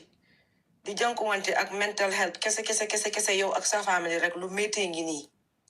Yoo xam nga man xam naa lu metti ngi nii ngay janko wante ak sa family rek ak mental health nga am kenn rek mu am mental health issue. Asuma laak loo xam ne dafa dem ba nga xam ne loi daf si bokka. Si America bi nu metti yaa ngi gis so I'm hoping ne Gambian community bi yëpp dinañ rally together ñu seet naka la ñoo jàppale kii ak family bi ak jabar bi ñoom ñëpp collectively because ku read li nga xam ne moo xew man di xaw ma boy bi de comme yow ni nga ko xamee waaye I love their music and I think he's so talented te yàlla may na lañ bu baax a baax waaye ku read li nga xam ne moo xew so addee one-on-one su fekkee ne xam nga luy mental health rek di nga xam ne kii mental health da doon jànkuwanteel really ku nit koo xam ne yaa ngi àndaa sa sogo doo dem si police di leen wax ne leen deport ma dama bugg a dellu suma dëkka foofu la mbir mi commencé woon waaye it's very unfortunate because obviously dëkk bi dafa métti soo fi nekkee xëy na dina am yu bari yoo xam ne doo ko xam te tam mental health ñi nga xam ne ñooy jànkuwante ak mental health dafa utee ak Africa dañ leen a jox a lot of rights so doo dee mën a tëb rek nga jóobu leen nga jox leen help buñ soxla without ñoom accepting help bi right authorities nañ dee mën a jox help bi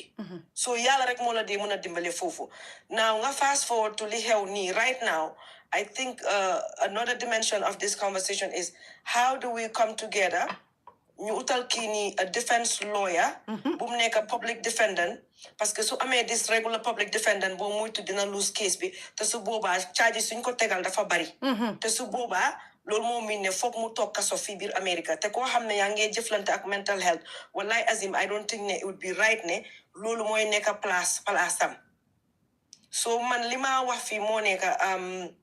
bala maa xuus si li nga fi nga daanele affaire yi sëriñ ak yooyu li ma ñaan famille bi ak jabar bi ak moom famille bi I hope ne dinañ toog ñoom ñëpp ñu waxtaan ñu seet naka la ñoo def pour jëmale kii parce que foog naa yow wax nga ne kooku jaxa bi am nañ doom or I'm not sure they have a kid together right yeah so pour ñu dimbale ko because su fekkee ne regular domestic violence rek la xam naa ne yow di nga si wax man dinaa si xuus waaye duñ doon jël angle bii nii waaye liñ read ak liñ gis ak yow li nga gestu loolu ku ko xool bàyyi ko xel di nga xalaat ne lii mental health moo ko jiitu balaa anything else di si tegu kon foog ñu jàppale ko si mental health am bii nii foog ñu utal ko defense lawyer boo xam ne dina mën a taxaw mu wan luwaa ne kii mental crisis la doon dem through psychosis nataalam bi ku xam mental health ko boo gisee nataalam bi bu tamit nu moo xoolee rek billahi wal kitaabi di nga xam ne kii daf anut ak sagoom right now so maa ngi ñaan jabar bi maa ngi ñaan famille bi maa ngi ñaan mbokki jabar bi ak moom mbokkaami ak Gambian si buñ def jabar bi victim twice wax nga ko fi buñ nekka di blame jabar bi nañ waxtaana jabar bi ñu waxtaana famille ñu seet naka la ñoo def su fekkee ne there is a lawyer koo xam ne mu ngi biir foofu noonu Wisconsin koo xam ne Gambian la ñu seet naka la ñoo jàppalante ak moom obviously lawyer fee is very expensive in America especially su fekkee yaa ngee wax ne good lawyer nga soxla bu fekkee riff-raff lawyer la nag moom mun ngaa fay anything waaye dafa soxla a really good lawyer because America already su fekkee ne seen loi moo jël lii ñu teg si seen loxo boy bi lu ko génnee si loolu du nekk riff-raff lawyer dafa nekk lawyer boo xam ne am na experience xam na liggéeyam te tamit dinañ mun a isi ay psychologist yoo xam ne dinañ mun a def a proper report ñu mun koo taxaw si kanami George ñu convince George defal seen case wane ne boy bi kat dafa am mental illness lii moo tax lele moo tax su ko defee ñu mun koo jàppale not only pour ñu bàyyi ko pour mu dem waaye also ñu jox ko the proper mental evaluation ak treatment bi nga xam ne moom la moo soxla pour mu mun a live life am like a normal person because lii te feebar bi nekku ne moo ko teg boppam lii mun na maa dal mun na laa dal mun naa dal ku nekka yal nañu si yàlla musal waaye dafa nekk loo xam ne mu ngi si biir kër yi mu ngi si biir famille yi ku nekka dangaa jànkuwante affaire bi nga noppi sa noppi waaye ñu ko jànkuwanteel bari na ba pare Africa maa ngi leen a ñaan añ leen ñu understand lan mooy mental health ak mental illness ak psychosis dara bu mu jóg rek ñu ñëpp ñu topp ñu nasaxal mental health ne dañ ko liggéey famille bi la dañ ko korte dañ ko def lii dafa am ko ko lifin pour mu deelu or whatever man waxuma ne yooyu amut waaye man I don't believe in it parce que su fekkee ne loolu la Fatmata xanaa kon kan moo liggéey Kanye West waaw kan moo liggéeyoon Britney Spears ba moo dem through psychosis ba moo wat kawaram bi wallaay dëgg la te ana Britney Spears wérul léegi te toppatoo soxla ana Kanye West du daf dee dugga di génn daf dee dem da ko ñëw based on ndax mu ngee naan garabam na naanu garabam Mariah Carey mu ngi nii moom tam dafa am mental health issues Mariah Carey dafa am problème boobu Catherine Zeta-Jones mu ngi nii dafa am problème boobu mus naa génn toog di ko wax nii si télé ñëpp di ko seetaan kana liggéey ñooñu so nañ leen bàyyi lii because loolu lii xew mooy su fekkee ne yow man waxuma ne kenn moom gëm loolu de waaye li dee xew mooy su fekkee ne da nga ko bëgg a di jëlee angle boobu kon dangaa nasaxal kooku ni nga ko war a fajee ba mu war a wér wax dëgg su doon loolu la ñun suñ maam yi ñoo ëpp fii ay ñaanukaay man am naa suma benn step moom boo xam ne dafa dem ba tey kenn gisu ko not step moom waaye suma anti boo xam ne dafa dem tey ba kenn gisu ko te suma maam kenn daaxu ko woon ñaan su fekkoon ne loolu la feeñu bu yàgga dem fi bàyyi ay njaboot so mental health is real people deal with it Africa nag ñun suñ problème mooy ndegam America ñoom ñoo munta gum face mental health ba jàppale si ñi nga xam ne ñooy dem turu loolu ba ñu jàppale asumala ñun Africa ñun dañ buuseegul sax ñun dañ jógagul sa Fatmata because ñun nit dafa dal dara dafa dal nit nga taxaw di wan ne bët la cat la nit a ko def nga see am baakaar ba pare doo ko jox proper help bi because yow yaa ngi yóbbu sa help bi foo xam ne yàlla eggalu ko foofu bu doon affaire yi liggéey la ak sëriñtu la ni konte ñi nekk fii duñ ko doon am waaye maa ngi dog fii suma wax bi kenn du mun a wax yëpp bem jee waaye daal maa ngi ñaan yàlla ana Sarr jéenal si man maa ngi ñaan yàlla daal ak yonente bi daal sister Fatou yaa ngi am noise I get so passionate about mental health, Fatmata, when I talk about it, because it's very close to my heart. We know, man me, ñun ñaar xam nañ. Exactly. No, because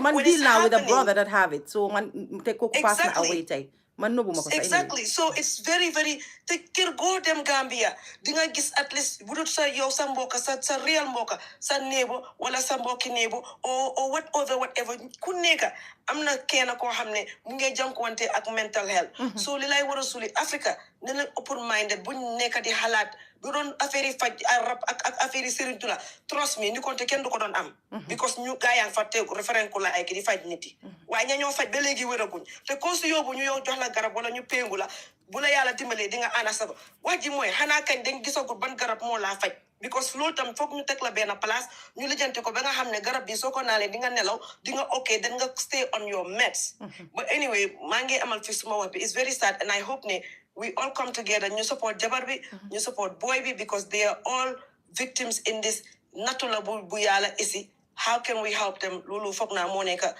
the main issue right now boo xam ne ñu ñëpp war nañ say gestu daal jàppale gars yi you know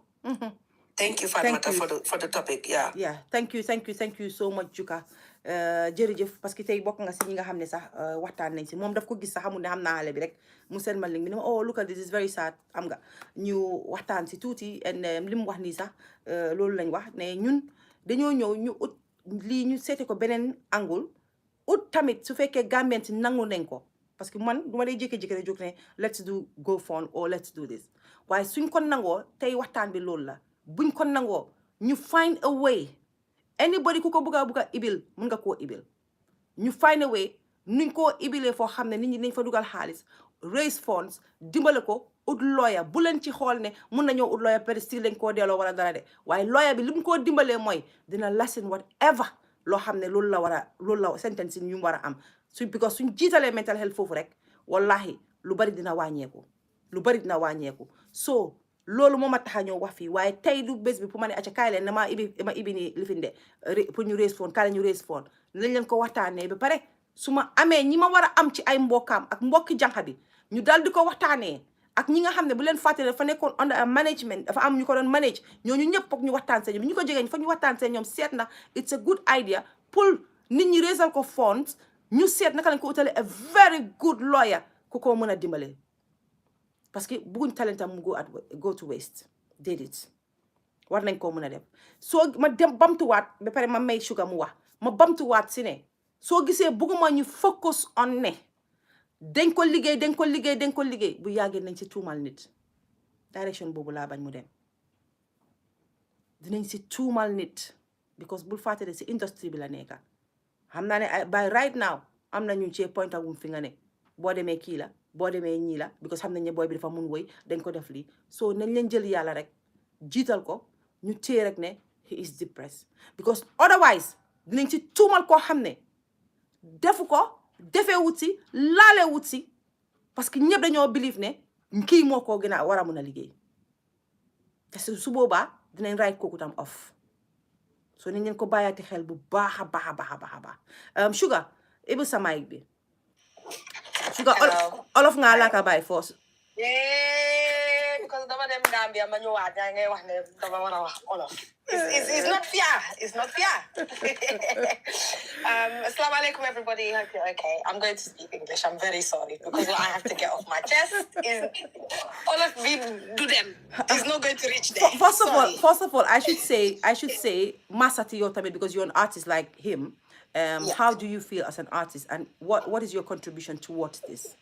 Well, this is it because Aya is actually a close friend of mine. Yes. So alongside him and other people in the industry, I have very close ties with. It's just I'm not as out in the open as I used to be. And it's so interesting how this has come about. It's really unfortunate, of course, but the topic of conversation is only going to make sure that we keep having these conversations and keep making sure that we are touching on certain areas within the Gambian industry, within Gambian culture, to be able to attack and make sure that, you know, we can all come together and combat these problems, because it's so real. I recently came from Gambia, and while I was out there, because alongside music, for those who don't know, my name is Sugar. I do music, but I did it as a degree as well. So I did it in university, and I've been able to,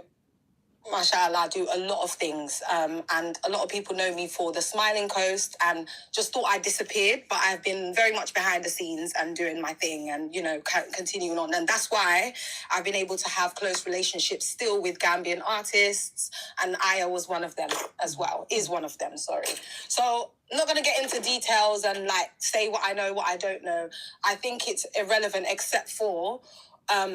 a lot of what you have said, Auntie, and a lot of what Auntie Juka has said as well, I think is really, really important. And what I want to discuss is more of, you know, not so much, oh, he shouldn't have done this, or this is what's happened, or we all, even to the mum and dad of Aya and the wife, don't know exactly what's happened inside their home. That's personal to them, you know? And I think that goes for any individual or couple or Gambian person. When they're going through issues and it comes to a platform and everyone is talking about it, we don't know the little details and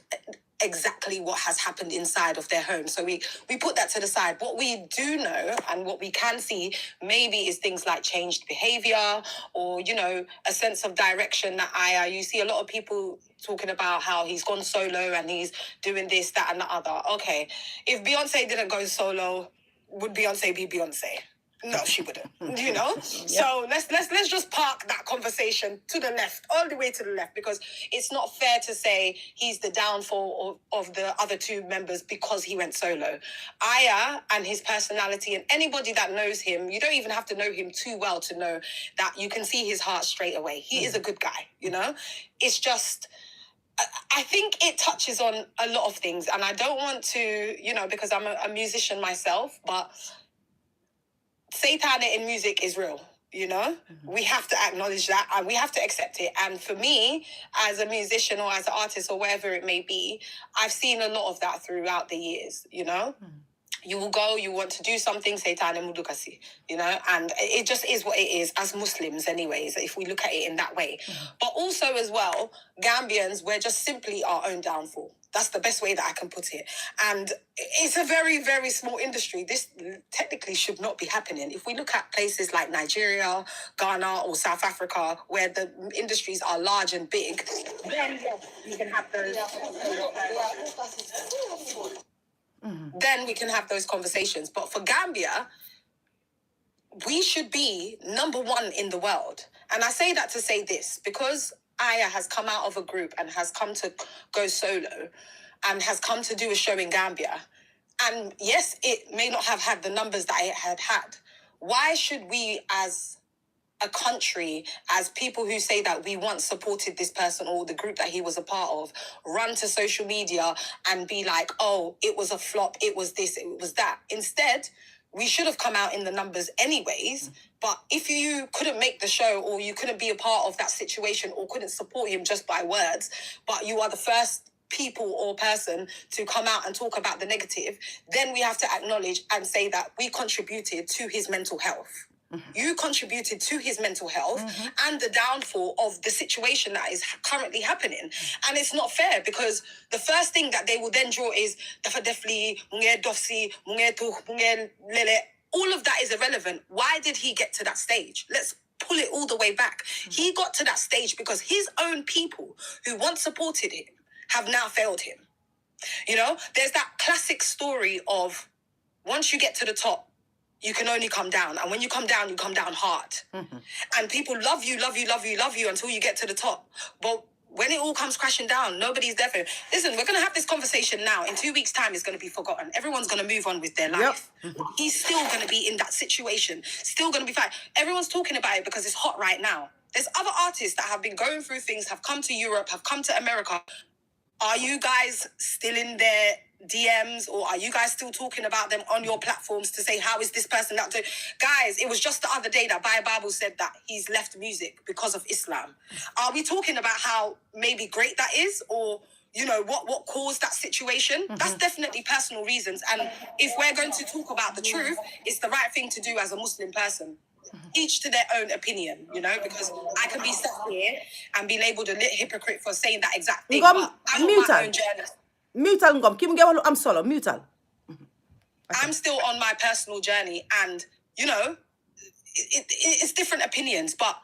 can we sit down and acknowledge the fact that Bible would have been one of our biggest stars by now had we supported him correctly? You know, there's a reason why he maybe pulled back, and that is Allah, of course, as well. But there's a reason why he probably pulled back and said, you know what, this is not for me. He's got a family, he's got whatever, blah, blah, blah. It's the same thing with Aya. Aya is young. How old is he? 28? Like, I'm young too, but I'm older than him. But like, he's 28. This man has a family that he has to attend to, his personal family. If you are passionate about something and you want to do something and you have your supporters, and Aya is one of the little hopes that we have within the Gambia to take it as far as that, why are we not supporting him? And why, even if you personally don't want to support him, why is it that when he wants to put on a show like the one that he did in Gambia, or wants to put out music, there's so much negativity, or wants to go a different direction, there's so much negativity? Not everybody is mentally strong to take it through the music industry. It's absolutely ruthless, and I will speak on that personally, because when Smiling Coast came out and everything was hot and everything was great, your you know, mid-range on top or whatever it may be and stuff, you have people and you see it and you hear the talking and you hear stories about yourself and, you know, this, that, and the other, and people hating and stuff. You have to have an especially strong mindset, and that's why I applaud you when you spoke about ST, you spoke about Jizzle and all of these people. Mind you, they're going through their own separate things. Yep. I'm telling you, if they was to be on this platform now, they will tell you that they have given up 100 times already. But the essence of it is that I personally have a very strong family, mashallah. I have great people around me. This is why I'm still here and still able to do the things that I'm able to do within the music industry. But the reason that why I've pulled back personally from the Gambian industry is because of things like this. I could have ran crazy. I'm a woman. How many female artists are out there as well? Our Gambia, do we hear that much of anymore? We wonder why. Miss Jorbis, all of this, everyone is dealing with a certain level of mental health. So these are females separately. Now, when we come to the men, Auntie, you touched on this at the beginning, and it's so important. We have to say it again. Men do not speak. We know that as a fact. When men get ill, do they go to the doctor? You have to force them. Yeah. My dad is one of those people, you know? So if we talk about mental health and we talk about honoring what a man can say, a man is not going to sit there sometimes and tell you exactly what it is, but they'll show you through their actions. The types of people that and this is my own opinion, that I would say failed this boy, it's the same like what Auntie Juka was saying as well. When Kanye West was going through his thing, you have to look at the circle. You have to look at the people around them. You have to look at the enablers and the haters. As much as we're talking about people talking about negativity, you also have the people that are yes people. The people in his group and friendship group or promoter group or management group, everybody needs to be looked at and see how they La contribute Juka bul to mute this Philip. man. Juka bul mute Philip. Munon nga ko on mute. Philip den ko soxla fi. Baby sira acha waxal li nga wax lu am solo la. Sorry, I'm gonna round it up. I No know no I'm no. taking Yaa it. ngi laal fu am solo. Waxal. But I feel like everybody around him should be looked at as well. And everyone around him should sit down and think, how have I contributed to this man's mental health? Because he didn't wake up one day and just say, I'm going to go and do this, you know? Then we touch on the wife. Like you said, Auntie, okay, she called the police, big deal. If anything, what she did saved him. It saved that man. But we're so stuck as Gambians in this mentality of we have to hush, hush, keep it quiet, keep it to ourselves. This is shameful. That is shameful. What is mental health? all of this stuff is rubbish. Take the individual as a person and evaluate them and understand that they may be going through stuff. If you have nothing great to say, just don't say anything. But people like Aya will sit and see these things and take it in, and they will take it in to their heart. And we don't know how they would react. And today is a perfect example of how this has come about. Again, who's to say that he doesn't have a strong foundation around him? But how strong is it for it to have come to this stage? We have to take away the narrative of this person has gone to Europe or USA and has sold Gambia out and has gone to do their own thing, don't care about this person. Because these are the things that contribute, again, to his mental health, again, to making him feel a certain type of way and then react or do something so drastic that Ken Ham would,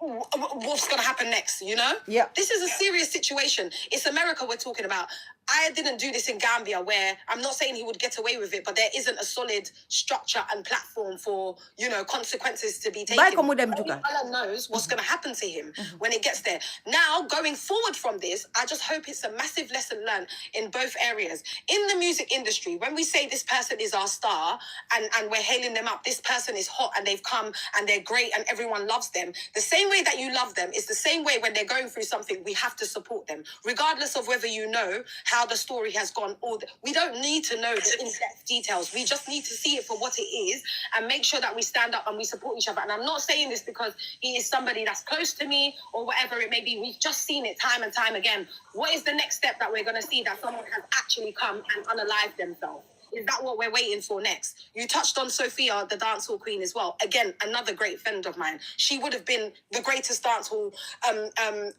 musician there would have been. But again, mental health. How are we treating the females in the industry? Yeah. We're abusing them. We're doing this. We're doing that and the other. There's all of these people that can sit here as artists. We're all in Europe, whoever it may be that has been talented and stuff like that, all going through pretty much the same thing. But again, guys, it's the support. And it's not the support of just Tia Sahalis, Ngadem Sishoambi. No, it's literally maybe sending kind words on the internet. This is why they say be kind. You don't know who's watching what you're writing or what you're saying or how you're moving towards them. Okay, Aya didn't have a great show. Internet being flop. What's that going to do for anybody? It's not going to do anything but send a message to the very person who has worked so hard to let them know that they're a failure. It's not on. And I really hope that this is a massive lesson learned. I hope that we can come to a solution for everybody to gather and share our thoughts together and combine and see how we can not only support Aya, support his wife. He has a young son as well that is probably going to grow up one day with the way social media is moving and see something like this. How are we going to move with intention to make sure that Gambians, we eradicate all of this nonsense mentality of a lot of things, of Seringla, or no one cares what he's done. Let's look at the now and let's see how we're going to move forward. Thank you very much, everybody. Sorry, I know I spoke for ages, but yeah, I just really hope things do start to change for real, and these discussions aren't just for fun, you know, and for the moment, because tomorrow everyone's going to wake up, go to work and carry on their lives. Yeah, true. Well, industry bi loolu laa Anna jërëjëf wallahi jërëjëf Anna loolu laa bëggoon a wax sax Anna waxal na ma ko mel ni Anna farit suma ayn bi yow soo gisee ma toog déglu la bu baax a baax yéen mu fa nekk si biir yéen ñu mën a wax ñun nekkuñ fa xamuñ li fa nekk soo bul fii ne sax wax nga wax bu bari li nga fi contribute am na solo lool parce que li nga wax fii tey man si suma boppa sax gis naa si suma boppa képp kuy nit ku fi toog war ngaa gis sa boppa si li mu wax parce que feel mooy li ma ko waxee from the beginning feel su amee ñëpp a feel kon jarut ñuy wane kii la kële la wax dëgg fa ne yàlla but anyways ñu jël is it alkaali la Mariama Miwtal ah na ngeen def ñu ngi fi Mariama Miwtal okay man de Sugar wax na yëpp li ma bëggoon a wax te tamit man comme Sugar tamit English olof bi tamit mënuma ko bu baax ma wax English moo gën waaw acca man daal Sugar wax na everything but one other thing I want to buttress on is the fact that Gambian mentality about police and people in the diaspora. The police, you call them for different reasons. I don't know whether they've heard the term the police being your friend.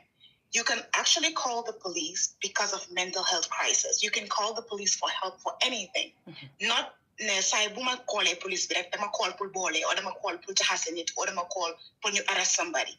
You call the police when you are in need. You call the police even when your house is on fire. You call the police for different things. So that mentality that people have about the oil police or the oil trade, that has to change. That has to change. Gambia, we are our own problem. Problem. We don't support each other. We don't stand for each other. The only thing we are hungry to see is negativity. Negativity is what sells in Gambia.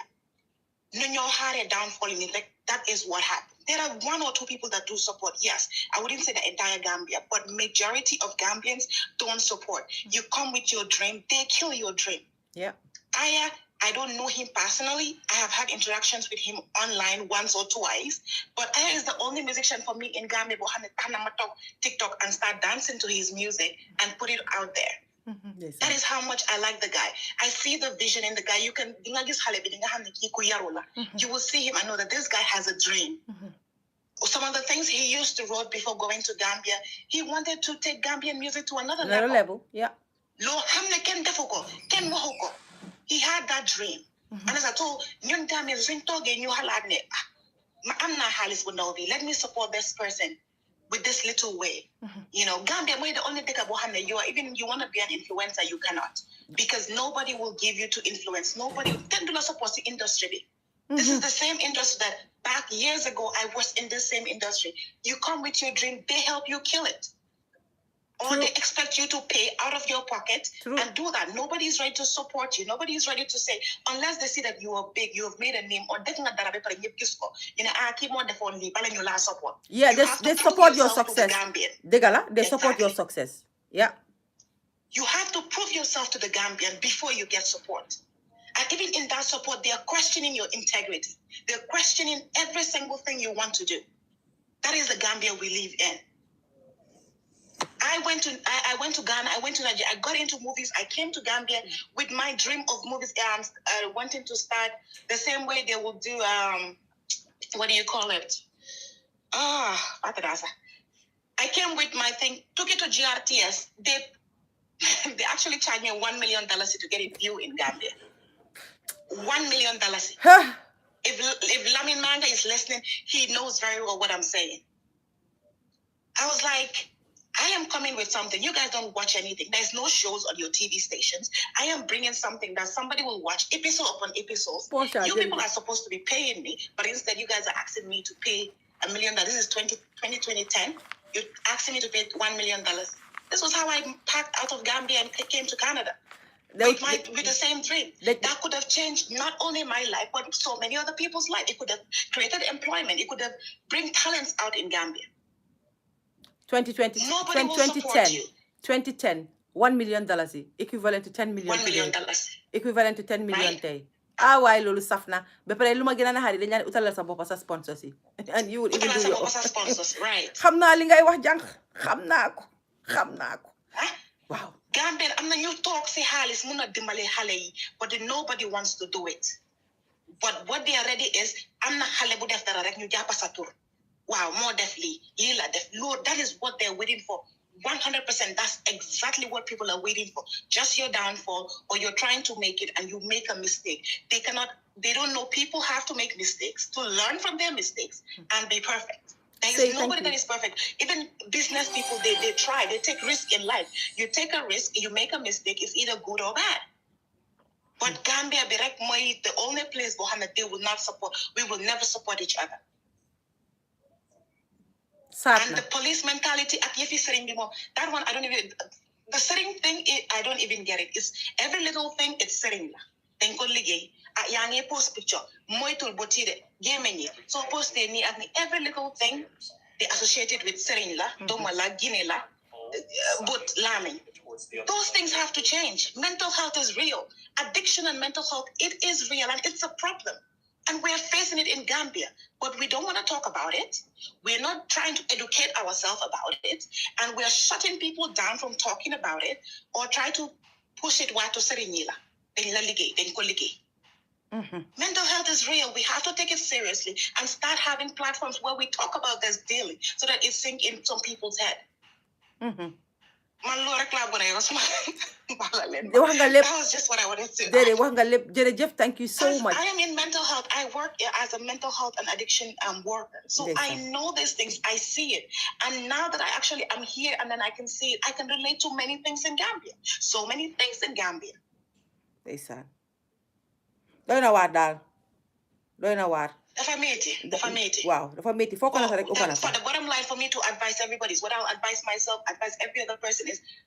let's be kind. Those little text messages, those little comments, you don't know what level that person is at that time. You don't know where that person is at. A little kindness goes a long way. Yeah. A little encouragement goes. So let's be kind. Let's be nice. Let's stop bad-mouthing people or talking about people, their downfall. Kofi, I'm downfall. I'm not downfall. And the more you talk about it, the more the person gets hurt. Yeah. And you don't know Lisa Lee. what that person can carry. Mhm. You don't know what that person can carry. And then I laugh about it. You tell that to Fatoumata, and Fatoumata sits down and look at the mirror every day. waaw and mu ngi ko jël Not personal everybody can take it. Mhm. Not everybody can take it. So let's be kind and let's support each other. Thank you. That's my little contribution. thank you so much indi nga fi tamit wax bu am solo jërëjëf waay thank you who is next in the line is it Ngom something la de Ngom la de Yeah, ngoma la. Ngoma aca Ngoma mosal ci waxtaan bi Di nuyu ñëpp. ñu ngi lay fay Di nuyu ñëpp. ñu ngi laa fay Yeah, I'm an artist. ok mu nga kontaan nañ am artiste itam ñu egg joxe seen wàlla Di rafetlu. Waaw, di rafetlu. Waaw, di rafetlu tamit waxtaan bu baax am na solo.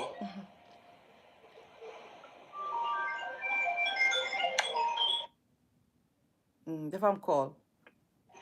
Man ñu ngi rafetlu waxtaan bu baax ndax am na solo torop. jërëjëf ignore sa call boobu wala nga Nit ignore ki moom ñun fi waa ignore naa ko. waaw Ma nit ki moom amuloo dara lu dul sa nit. dëgg la mooy xam bànneex la moo xam naxar la ñun dañ ko war a mën a bokka. kay Mame Lisa di parce que koy yàlla mu boole ñu bokka benn réew rek loolu lu rëy la is something big. kon ñun loolu dafa nekk loo xam ne waruñ koo mun a caaxaanee war leen koo mun a fonka bu baax a baax ku am naxar ñu jàppale la comme yow ni nga ko defee nii ubbi sa plateforme ku nekk ñëw dugga si di share idea bi nga xam ne comme yow loolu nga am in mind. te Gambia dafa nekk dëkk boo xam ne ñu bëree ngee dox fii nii ñu ne leen den dof wallahi waroon nañoo mun a faj gaay te fekk comme like duñ ci soona waaye nag ñun Gambia dañooy xaar ba yëfi ëpp doole ba mu ëpp loxo ñu doog a wax ne xaaral ñu jéem koo faj fekk faj weesu na. lu nekk dafa am waxtu te lu ñu wax ne lu lépp lu dal nit ak ñu ne la sëriñ la den ko liggéey wala dafa am luñ ko def loolu noonu moo nekkut right. tey music industry bii nii gis nga amin def show rek dafa métti aya bàyyi njabootam bàyyi lépp li nga xam ne comme moo nekk biir Amérique foofu noonu ñëw ba biir Gambia pour def fi sooyam ñun doomi réew bu ñu war koon a sagal sigil ko tatagal ko parce que moom dem na dëkk bi nga xam ne mun na fa raise suñ flag up waaye defuñ ko ñun Gambia den bëgg a downfall nit te dafa métti nit ki nga jël sa life saving yëpp music ku xam music xam ne music dafa expensive. very expensive. yow sa benn song ak sa benn vidéo rek. waaye bàyyi leen ko bu leen ko call waaye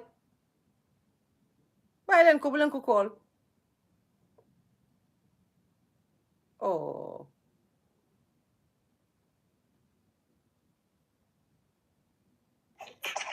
Gambia network bi baaxul depuis démba ba pare moom tam dafa war a def flight mode pour mu mun a wax ndax la moo am na solo. la moo am na solo nekk ci industrie bi. waaw dégg nga. waaw.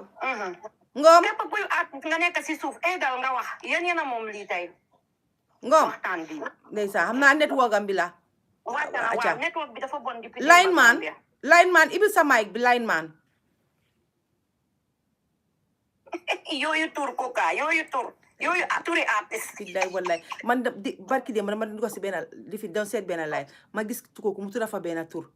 ma ne waa léegi naka la nit di mooy cëri jigéen noonu la fa tudda ma ne ok kii su eggee si ko dañ ko ne ko cëri jigéen si olof noonu lañ ko war a ooy na ko waxal waaye nit ñi tam nañ bàyyi yéenay waay mbaa line man tam nekkul Gambie di struggle line man dégg naa ko nii dañ am issue network line man soo paree nga ñëwaat parce que moom si boobaa daf daan egg di wàcce so show yu ma xëy na teyut ko tamit waaw ana jëlal parole waaw ma kay man may Anna the baddest gannaaw tey moom turi artiste rek the baddest foo ko dégg man a yaa ngi dégg yow yaa kat jóg boobu tey yaa ngi am interest lool ci programme bi xaw ma da nga nekk bëgg a nekk woykat ndax da nga am jëkkëri woykat ku wax loolu suma jarbaat moo nekk fii si bi saf sàpp si sa programme bi depuis bu nga commencé si yaa na tapote na jaaxle naa ndeysaan waaye kooka nuyu naa la fay naa la nama naa la defati lu am solo ak ñi nekk ci kaw ak ñi si suuf yëpp ak ñoom njuka borom skin care njuk seen njuka yéeg naa ci fas wi waaye kooka ñu ngi laa gërëm di la sant ndax nag yow da nga mel ni rek birima ma ca benn baat ba bu waxee ren balaa waxaat déwén loolu mooy lu essentiel rek moo la dee tax a génn si bugg a wax taxul ak génn njukaak may xeelu américain bi léegi li ma bëgg a wax rek mooy man dama there's like this positive view bu ma am si moom liñ ko jàppa daw na yaram xale bu góor la am njaboot and everything but I just feel ne he's in the right place right now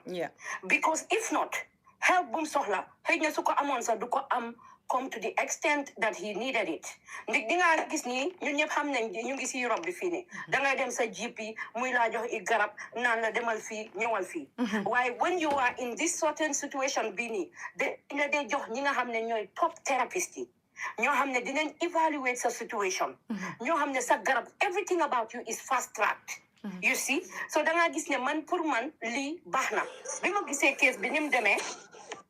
ak li ko dalan everything dama ne nit ñi war nañoo sant yàlla parce que lii mu ngi doon go on yàgg comme ni nga ko waxee yàgg na struggle you understand waaye gars yi xamuñu woon li ñoo def try nañ yëfi saving and everything imaginal pressure boobu noonu si kaw jabaram nga xale la te ñu ngi wax ne dafa am doom bu ndaw imaginal loolu ñun mi am njaboot rek naka la méttee si xale du easy so léegi moom kii li xew nii dama feel ne sa authorities yi feel nañ ko foofu noonu America saa nekk ma ko ma ne niñ dee waxee ne Gambian authorities dañ feel America or Europe out bi the same thing daf dee xew ndax moom ba mu demee si police yi ne deport leen ma dama bëgg ngeen delloo ma waaw ñoom waroon nañoo gis si dimi ñoom rek du te xam naa loolu rek la fa wax am na yenn yu attitude yu mu fa display yoo xam ne ni comme ni ko jukka doon waxee butami his peoples were dilated si yenn si nataal yi and everything you could see that something was wrong somewhere ma jël référence si ku mel ni Alaaji Mamat nuyu naa la ba Maam Njaay sa boo feebaree gis nga ni butami meloon kay buti dafa mel dafa ëlbati ku dugga ci biir kii am na yenn nataal am na yooyu noonu tuuti noonu leen am na traces yu mel noonu léegi man dama feel ne ñoom dañ ko waroon a oyal immigration officers yi nga am America foofu naan di call them ICE and all that su ko defee ñooñu xëy na du nekk kuñ war a deport am na kayitam and everything but through talking to him you will get to know ne everything is not all right you understand waaye yéen ay tamit façon li fi ñooy noonu dañ dee overwhelm ba nga xam ne lu dul seen liggéey dañ la def ne du suñu liggéey ñu bàyyi la nga dem parce que ñoom already they are overwhelmed by their own jobs you understand waaye lii baax na parce que lii Fatoumatta dafa trigger waxtaan boo xam ne nii xëy na nit ñi yàgg nañ ko bugg a waxtaan mais amuñ yoon ba pare tam nekk na waxtaan boo xam ne ni ba pare am na waxtaan yoo xam ne nii xëy na soo jógee rek wax ko ba tey sens bi nga bëgg mu am du am yaa ngi may dégg moo tax kii fi mu nekk nii lii am na something's gotta give in certain situations unfortunately moom moo nekk di sacrificial lamb but there is still something positive about this dina am help bi nga xam ne moom la soxla waaye artistes yi nekk Gambia ak ñi nekk outside and artists in general ñoom tamit soxla ndimbal biñ soxla nit ñi dinañ ci gën a bàyyi xel dinañ si gën a bàyyi xel ok gis naa ne ICE comment bi mu ngaa yëngal nit ñi waaw parce que ñoo dee deal with immigration dama fa ne xëy na su demee foofu noonu gars yi nañ ko jéem a dimbale maa ngi jégalu su dee ICE dafa diis lool maa ngi leen di jégalu si jégalil sax fu ma dem rek am fa problème ay koka mën nga ma mën a régler de man lii dama gis lu positif dama gis lu positif si lii nii nañ leen ko ñaanal jàmm ak salaam dégg nga affaire yi nit ku ñuul yii nii tamit si ñun la bokka du dégg nga ñun ñëpp Afrique lañ jógee so am na ñoo xam ne victimes leen already moo tax ñoom seen boppa ñu ragal dañoo gis kii di dem turi ñu ne liggéey nañ ko ni nangam sangam xam nga ko dara su la mustee dal doo dee understand position boobu waaye bu la dara dalee dangay foog ne ku nekk bu yëngatoo rek dangay foog ne li la dal moo ko dal moo tax ñeena si ñi ni nekk di yuuxu dinaan dañ ko liggéey dañ ko sëriñtu xëy na ñoom dañ am expérience yi loolu am problème yi famille o ñu sëriñtu leen and all those things te yëpp si suñ société bi la bokka dégg nga dañuy dëkkaak si mbokka sax dafay sëriñtu mbokka léegi dégg nga dëkkaak sa tante sax mu ne kii bëgguma mu raw suma doom bi nga ñëw foofu noonu leen mu tourné sa xel bi waaye mental health is real even sëriñtu mu jàppala sax loolu ba tey you can classify it under mental health sëriñtu mu ne toppalaa kaa ba ca kaw waa ca wàccee naa ko sëriñtu ba mu jàppala sa Fatmata it can still be under mental health loolu yëpp we can see it under mental health ndax kay dem sa sëriñ bi kooku wérut sëriñ balay faj moom si boppam wérut ndax nag ke koo xamul nu ko yàlla bindee ñu ñëw jox la xaalis nga sëriñtu ko xam nga loolu yëpp si mental health la bokk mbuus bi moo rëy du dégg ñu ñaanal kii nii parce que man yow fi nga commencé dafa am solo ñu ne lan la nit contribute si life am all those things man xaw ma ko man I don't know many of them in the music industry te am naa si jarbaat waaye di bi dëkk biir kaama noonu suma jarbaat la suma mag bu jigéen doomam bu góor moo ko jur waaye di suma jarbaat la suma sët la waaw suma sët la dégg nga so waaye man xaw ma leen ñoom waaye tey bu kees bi amee ñaanal naa ko jooy naa si sax bi ma gisee vidéo boobu leen safara bi di dem ak yu wallahi it's very difficult wow it's very difficult to watch as a human being dafa métti daal waaye yàlla suturaal na ko ba kanam bi feeñ bu baax gis nga rek kuñ te dal di ko monote ak yooyu noonu leen waaye kanam bi feeñ waaye dafa difficult pour seetaan jooy sax dal na ma si te man xaw ma ko léttaloon yéen mi nga xam ne yàgg ngeen di def waaw ak Mike Jeda waaw Mike tamit suma mag bu góor a ko jur moom kay bëri nañ artiste su suñ famille man mi nga gis ni woykat la Fatmata dama si serious rek doolal waa léegi may ñu dara ana foofu waaw ma may leen woy waaw juka parel ndamelo tire waay ku ci xam sa ndey ba nga xam naa suma baay de soo waree réew xam nga akama réew réew xam nga jàng dëggul dox li ma dëgg sa maam ëpp na la xasaay mooy ku la miin ba faatel soo lere ganaar lay wette ndamelo faatu ko ka ndamelo yow man woy la def ana léegi woyal ñu woy bu méngoo ak jamono woy liñ fi woy teguloo fi dara ana lii mooy sa Anti Fatou na nga def maa ngi fi yaa ngi fine waaw waaye naka guddi bi alhamdulilah baala ma dama bëgg a contribute tuuti rek line bi because xale bu góor bi waaw déedéet xale bu góor bi dama bokk ak moom flight so dama la bëgg a wax tuuti rek because maa ngi liggéey kaay so dama baala ma rek tuuti rek lay wax ma waaja dama jógee Gambia so ma bokk ak moom flight mu bokk ak moom Brussels moom mu ngi dem America so waaye comme lii daf su ma la waxee pour ma wax la dëgg rek because man si health plan nekk di liggéey xale bu góor ñu ngi toog si boori man dama tiit bu ma gisee photo picture bi dama tiit man sama boppa maa tiit sama boppa ma nekkee liggéey ka dama génn break time and then ma dugga Facebook bu ma duggee Facebook man because ma dee gis Gambia TikTok yi ma ne dee gis lu bari so then ma scroll ma read option bi si kaw ma gis ne moom la dama waat si yàlla ma ne déedéet li munta nekk because kii bu doon jógee Gambia ñun dañ bokk flight si check-in bi si boppam he was not 100% because ñun buñ checkee ba pare buñ génna ñu dugga si comme waiting room bi noonu ñu nekk di xaar because Gambia soo check-in ba pare danga dee xaar si waiting room bi pour comme seen flight pajen bi su ñëwee ngeen dugga si bus bi dem Anti Fatou li ma wax ni su ma si wanee baat yan na guddi bi bu ma raw dama ñëw drive nii bu ñibbi xale bu góor mu ngi sega boppam bi nii si suuf nii si ñaari omam bi mu ngi sega boppam bi nangut a jóg bu góor bi ku dee jaay foofu noonu ndéewu bi kooku moo ko ne hey mu ne ko ne yéen seen flight baa ngee dem waaye man si loolu yëpp maa ngi ko bàyyi xel because ñu ngi si lifin bi ñoom ñu ngi woon si last 2 yi la nekka pour dem Brussels ñu ngi woon si last 2 yi lii su fekkee ne comme gars ñu ne daf ko dal America dalul ko America lii Gambia la ko dalee mu dem America waaw loolu lañ wax ñun wax nañ loolu wow from the beginning. Gambia la ko dalee I don't know where the depression come from maybe mu nekk depression or mu nekk family situation yooyu noonu waaye Gambia la ko dalee because manaa moom ñoo bokk flight dafa dem Brussels la wàccee ñun ñëpp Brussels because maa ngi dem beneen country moom mu ngi dem the way of America maa ngi dégg mu ngi waxa beneen góor sa foofu noonu understand nga waaye lépp lu situation bi lu mu munte demee rek yal na ko yàlla foog a boppam amiin yàlla delloo ko si njabootam because ñun ñëpp ay Gambien la ñun ñëpp ay tukkikat la ku nekk dëkk bi ku nekk Europe bi xam nañ ne Europe yombut te ñun ñëpp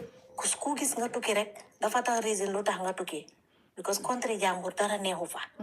sa dëkk nga àgga fa nga am jaama dafa neex yal na ko yàlla may wér amiin yal na ko yàlla delloo man bu ma gisee nataali yaayam bi dafa am lu génn si man because yaay dafa tey kenn xamut yaayam fu mu nekk waaye amul lu ko neex because ñun ñëpp ay jigéen lañ xam nga ne xamee naa la léegi sa tur bi Waaw. next time su ma amee live soo Waaw. eggee di nga xaar si line bi xam nga lu tax ok bu fekkee ne yow ki nekk sa suuf wax na ne anti Fatou may ma parce que maa moom bokkoon flight yow bokkaa moom flight bi tax nga jël nga jël anasaar ni si yoon bi rek ñëw rek wax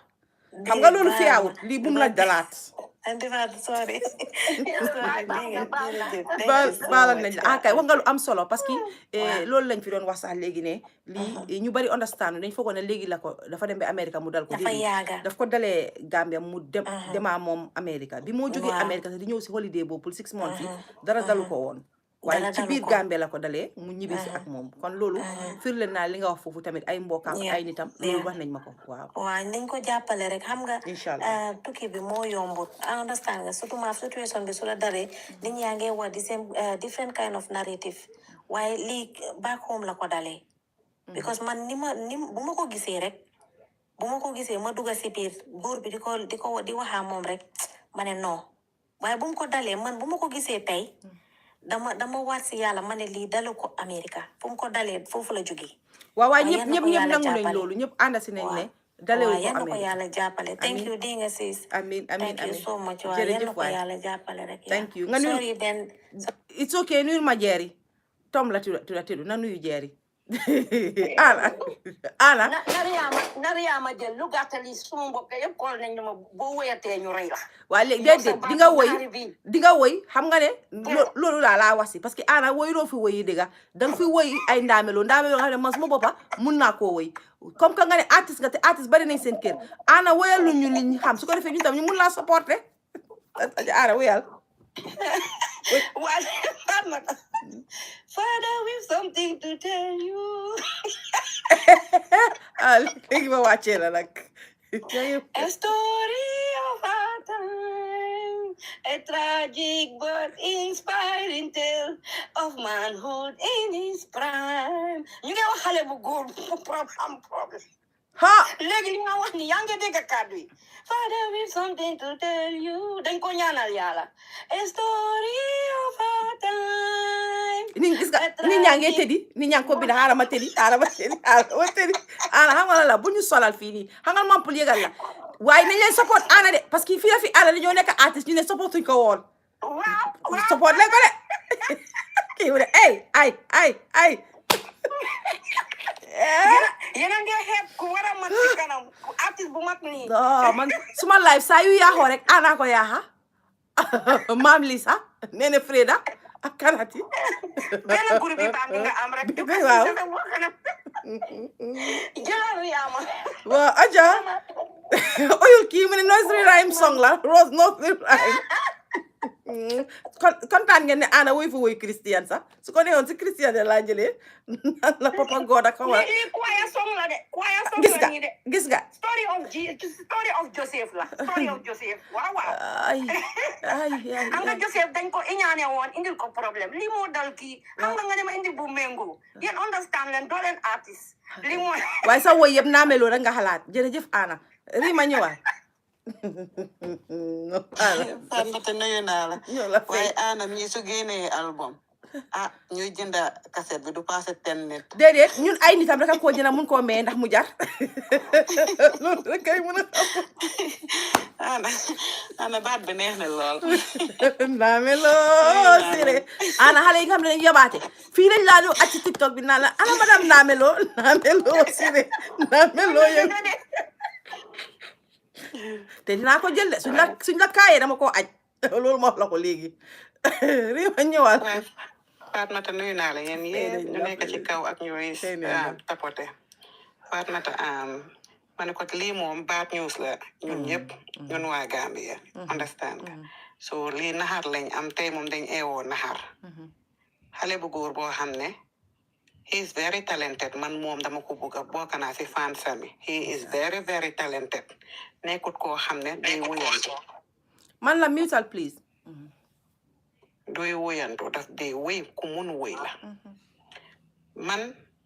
nu ma ko gisee moo nekk ne duñ si génne yi fi sëriñ gis nga sëriñ yi defar nañ lu bari waaye yaaxa nañ lu bari yaa ngi understand so gis naa story yu bari yu nekk di go around xam naa yéen ay dëgg la yéen ay duñ nekk digg parce que dara su xewee moom foog wax yu bari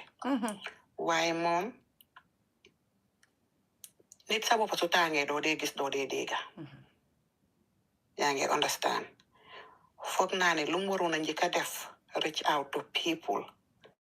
am na ay loved ones su nekkoon ne mënut a toog biir America mënoon naa reach out to loved ones gis nga rus bu gaada moo gën rus bu gudda gis nga su reach out to some people ñoom trust mu ne gaay ne dimbale leen ma dama bëgg a dellu Gambia nit ñi dinañ ko doon def Why depression was more than kick in. I don't think he really wanted to go back home. That's what I said. That's what I said. Gisut fu mu nekkoon noonu gisut déegut moo tax mu def lum def noonu gis nga Fatmata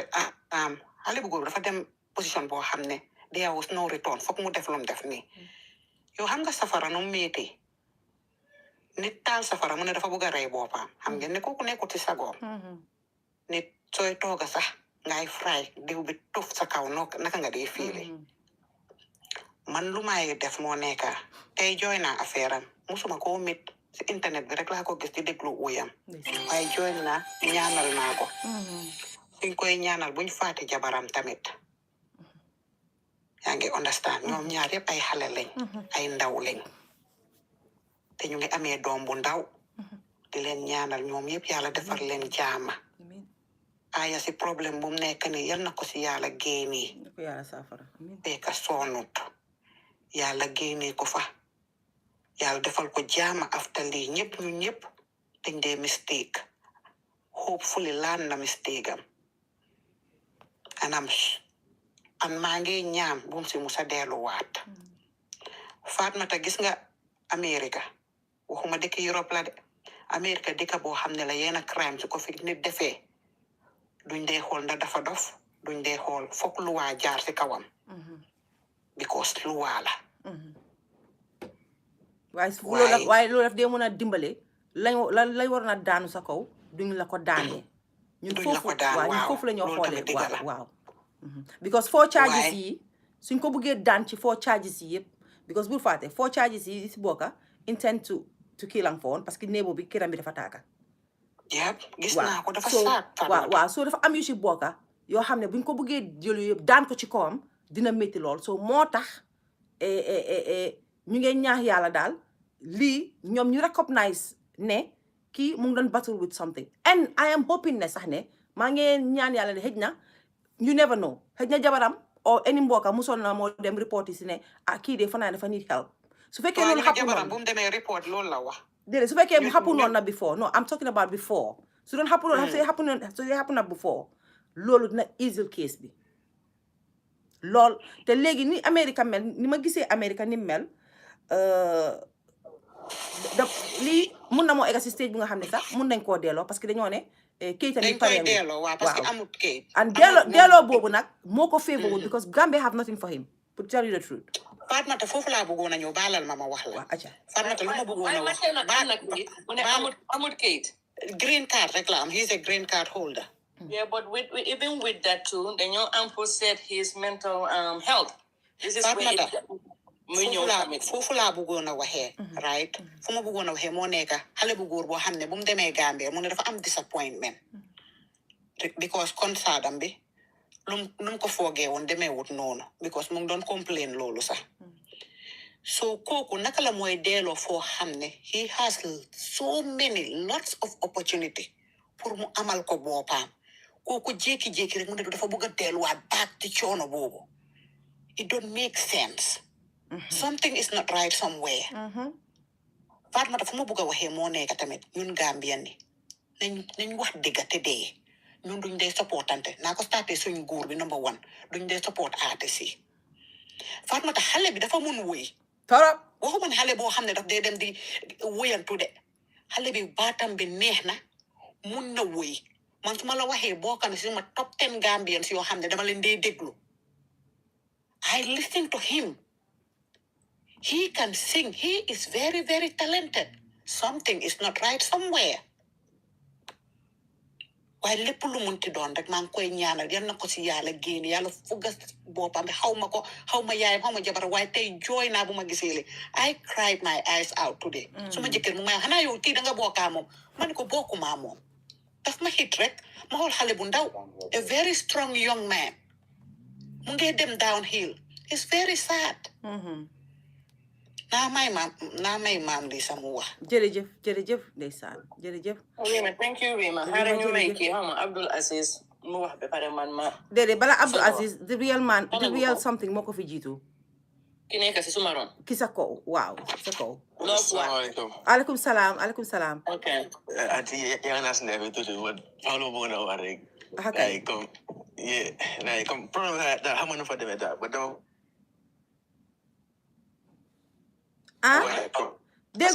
dégguñ li nga wax de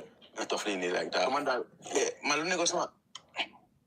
kam so bagara nga ma balan nak sama waxala gaaw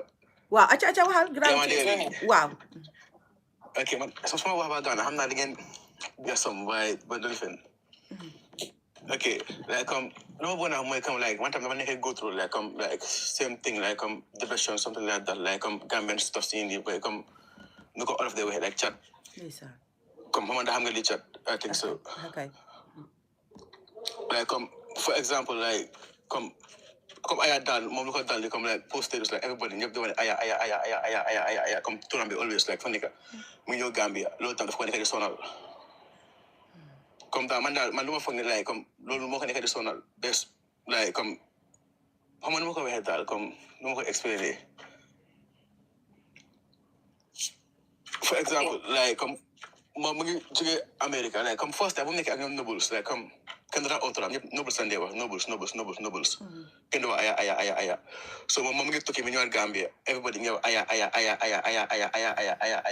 ku nekk aya like dafa ko sonal ñeneen yi neti ndox leen ku nekk di Osenturi always like dinañ pose Osenturi loolu dafa leen sonal lu bari daal like lu bari dafa si mën a dal comme man bi maa ngi ñëw Angleterre like 8 months ago ku nekk am nga wax duru sama tur sax like sama tur like di ko gën a oo maa ngi toog almost 8 months to 1 year aw ma liggéey tey maa ngi fi ñëw like legally aw ma liggéey maa ngi toog li chat dama toog feebar like xool bu métti doo am kenn koy waxal depression like nobody yow ku la call like lu mu la wax mooy dama bëgg 10 pounds dama bëgg 20 pounds kenn xamul looy di go through nobody kenn xamul like looy di go through like tey la mujjee man ma amee liggéey kenn just 2 months ago tey la mujjee cause nit ñi defoon ne like man dama toog man xalaat man ñi nga xam ne man dama ñëw feeku like maa ngi war a feeku everybody ñëpp dama call tey like dama sorry léeg-léeg maa ngi nekkoon Gambia like almost ñaata weer bu dee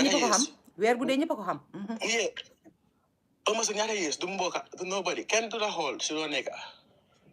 kenn du la jàppale kenn nobody message ñu man juka ko maam Lisa ko si message rek nee na Freda ñun we will talk to you even Anna dinañ wax ak yow you're not alone li nga batul ni ñun ñëpp batul nañ ko pour wala dëgga waaw so you're not alone you can talk to us and I'm happy that you came up nga wax nga share sa lifin because lii lu laa relief la sax parce que nekku ne góor mun na ko sax di eeg wax ni man suma boppa dama depress lii dal na ma wala lii wala léeg-léeg bariwul góor yu ko dee def so you're the right place ñëw nga wax nga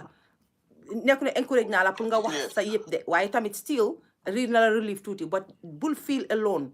You have sisters, you have mothers in us, you have sisters in us, you have us. If you want to contact any one of us, we will listen. Because that's what it takes. Just listen. Wow. Yeah. Wow. You're not alone. Come. I know, especially Gambia, when they can family, like the over me. What I mean, the money, post nothing. Post on my that's my data. But Belgian, they ain't told diligent affair. Like this is security nigga. Just Bugalaya. yaa ngi Angleterre yaa ngi right place boo xam ne mun nañ laa yaa ngi Angleterre yaa ngi right place boo xam ne mun na laa jox help so bul focus on ne chat la dañ la liggéey if you need help don't be shy about it go and seek out the right place. Exactly. Yeah, for real. Yeah, Dudu, Linda, thank you for coming up and being brave to express yourself. Parce que normally,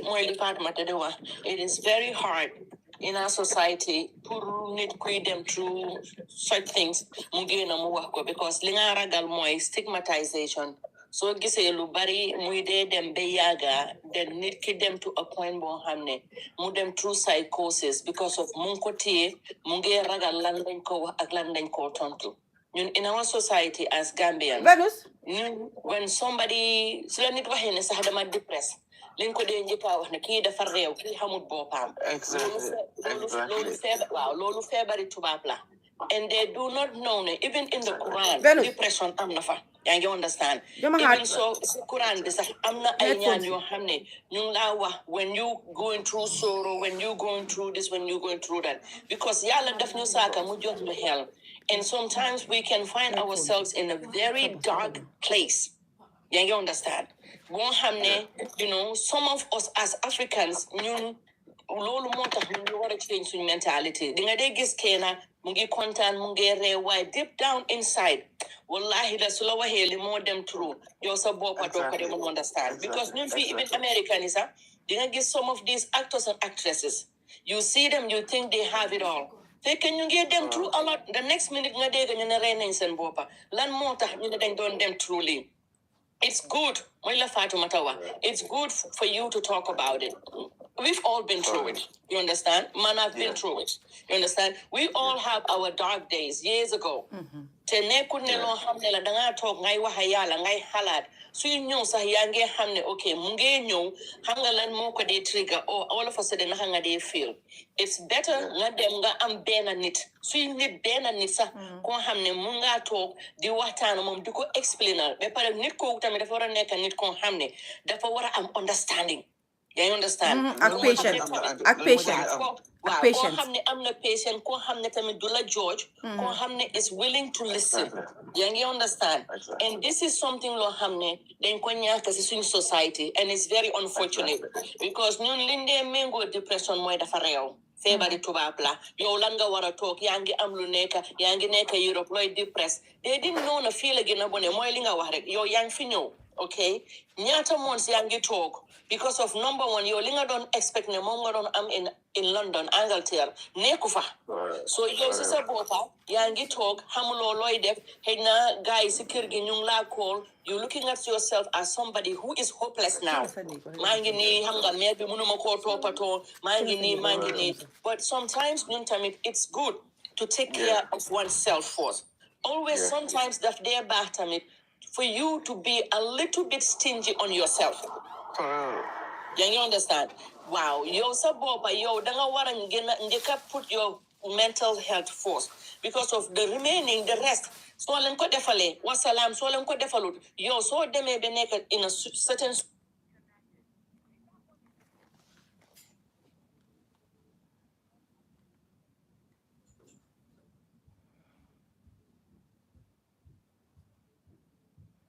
moy lan lañu wax ci kër gi on the ground xam nga and these are things yoo xam ne daf ñu dee affect a lot xam nga and I'm glad ne yow muster nga the courage ñëw nga wax nga So moi linga wax man follow nala it's either Fatoumata nga say Juka or anybody trying to find and then Dr. J Neko if you neko on tamit why man follow nala you can follow me back and from there we can take it from there. Just like you said, we are all Gambians. You know, and especially the best thing when you hamne them through the experience. Hamga. You know, and alhamdulillah, ñun xej na nun suñ bos demu through bi nga xam ne dem nañ mu reach to a psychosis point bi nga xam ne moo dal ni aya yaa ngi understand te aya mi man when I woke up this morning dama ko gis I think Watson Gambia la Watson Gambia somewhere la ko gis ma read the first thing bi ma read rek ma ne know what kii dafa dem through a breakdown am na lu happen waaye xam nga ndeysaan it's very sad nem dim demee sax boole ban no kenn nit ku normal du dem ba ñu yóbbu la si loi si police ngi leen wax ne ooyal leen ma ñi dee génnee nit ñi si biir dëkk bi te xam nga soo gisoon ñooñu tamit ooyal luñ ko because xam nañ ne kii wérut parce que America dafa am loi you understand nit du ñëw rek na la ooyal leen ma ice ñu génne ma si dëkk bi dama bugg a génn ñooñu tamit xam nañ loolu du seen jurisdiction yow defuloo anything loo xam ne bréegaguloo loo boo xam ne dinañ tax kii indi la ne dañ la war a génnee yaa ngi understand jabaram si boppam tamit gis na ne there is something wrong nit ñi ñu ngi wax ne mu ngi ko dalee Gambia xëy na lii dëgg la 6 months yi mu nekk Gambia dafa métti but it is not just ne bi mu nekkee Gambia la man li maa foog lii mu ngi woon si moom. You understand? Why the first start bo hamne munge gena get worse because sometimes need do they understand nga they talk rek nga mer yo sa bopa do they ham li tax nga mer those are signs nga they talk nga withdraw you don't want to talk to anybody you know so la nit call sa do ko de buga nga gis ni telephone bi but nga to yo nga akay bu ma geten buga ma wax mom yo yep signs la they're trying to run away from people or anything. You started isolating yourself. These are all signs your hand nit ki def dem through mom. Or nga gis ne sax mu talk muy def some weird stuff. Hanga just mom instead of mu dem utin dimbal mu nge fona ne mun nako def mom kena. Ji yep tamit daf de neka signs your hand daf si de neka. Why boy be hej na mom through therapy mun ko don use through music. Kenya su demee ba dem truly mu génne benn song way ci loolu fi ko o mu toog benn koona way waaye to me this lii started since from Gambia lii start na before Gambia mu dem Gambia 6 months yi mu nekk Gambia métti na Gambia it's not easy xam nga then bi moo ñëw fi mu nekk nii loolu mu gën a kick in. Okay, yangi deluwat, yangi am 6 months from town. Fimneka, you are there going back to reality. All these things are kanga. Mungeneka on your mind. My family, my this. You know, responsibility. You know, all these things. Muna cheboka. And tanga, nyunge wa amna fena fumari tamit. Nyunge wa ne dafa wa jabaram. Mudef a spiritual bath. I don't know how true that is. I think I saw it on What's on Gambia. You know, all these things, I mean, you never know. Sometimes some of these people, and most of these sitting, I'm sorry though, some of these people too, they do work with devils. And it's very sad. So definitely open us up. I'm just coming to side being a spiritual bath. So if that is true, we have to be very careful. Hamga, digala. It's like it's very unfortunate. It's very unfortunate. And tenyun le na nyan yen mingen hamne yen nge dem truly. Tenyun den am a culture bo hamne den yon wanem go do joy. Go do wax li nekk si xolam. Góor nit la. Góor nit la. Yàlla def ñu jox xol dañoo mer dañoo def lu nekk lu na naxari génnal nga wax ko that doesn't make you ne yow danga naka that doesn't make you I'm gonna use an American living like American slang that doesn't make you a sissy you understand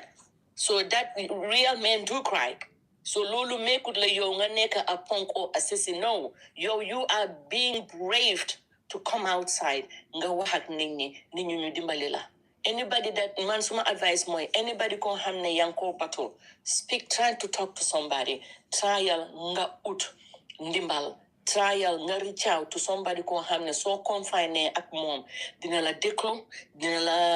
jox no padal sula soy am sa episode sa sula ko le nga ko he cha affaire be ngi melni xam nga mu ngi ñew dal because we all know su affaire bi de ñew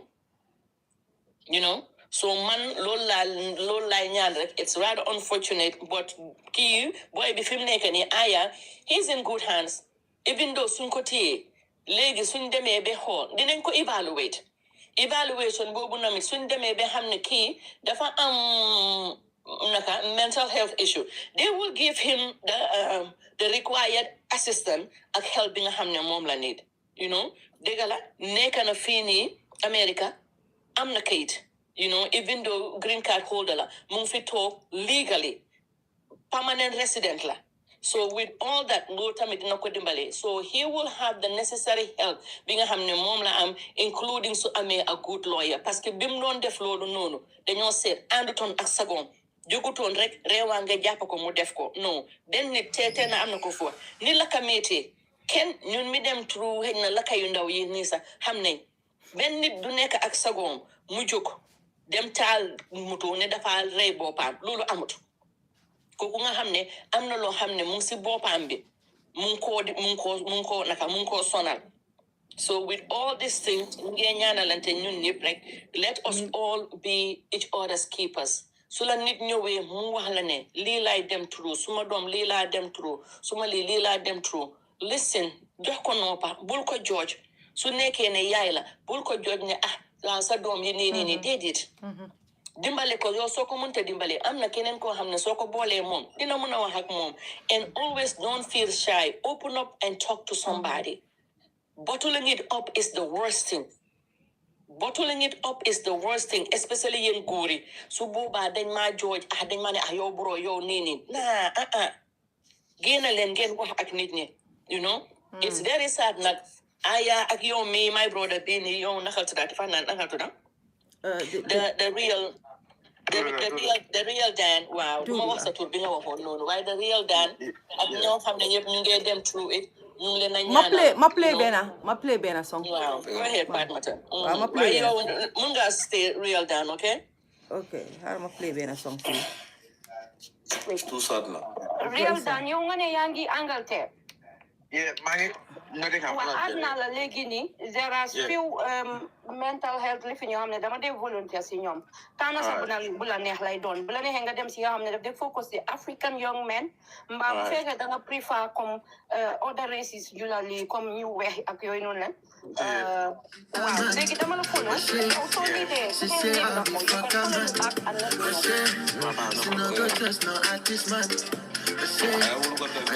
know mute leen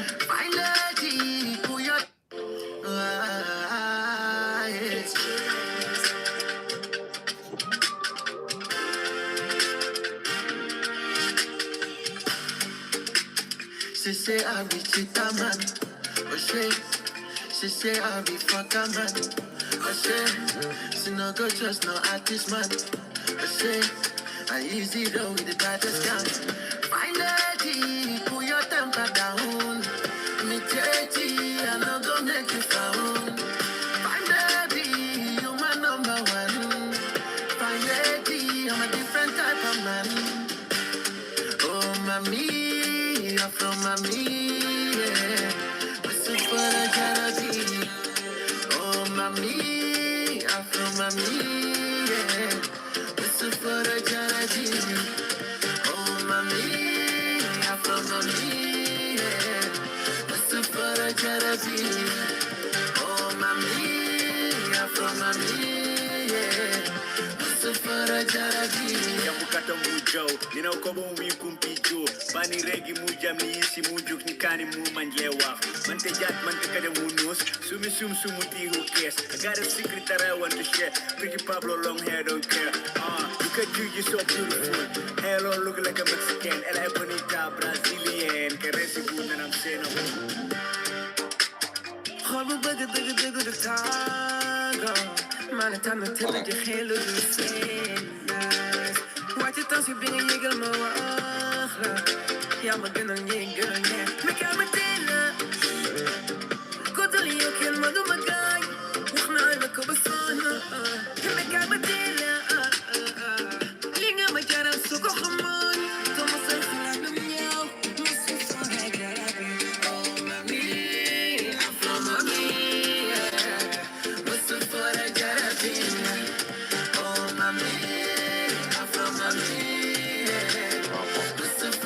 Jarabi. Oh, mami, Afro mami, Mustafa Jarabi. Ninjo tije, ninga nan juice, nin juice bije, kana jio juice. The way play, I will never lose. Fight for your love, run for your kids, no love, no pussy. Cause they wanna be like you. Bulfalani, say more like you. Oh, mami, Afro mami, yeah. Mustafa Jarabi. Oh, mami, Afro mami, yeah. Mustafa Jarabi, Jarabi, Jarabi, Jarabi, Jarabi, Mustafa Jarabi. Oh, mami, Afro mami, yeah. Jarabi. It's STG. Wow, ñoo won Nobles 3 years ago la won song Bini. I think it was one of their last as a group. So mooy li ma la wax rek, Pablo will speak Jola, the other guy Tiberi will speak I think Mandinka, Aya dafa laka Pol English, moom foo ko jot rek mu jëmi. So you see, soo dégloo voice bi, soo dégloo ñi seen woy, di nga xam ne these guys are talented, very extremely talented. Mënoon naa fee play yeneen woy sax yeneen and they dance like, then put some energy into the music.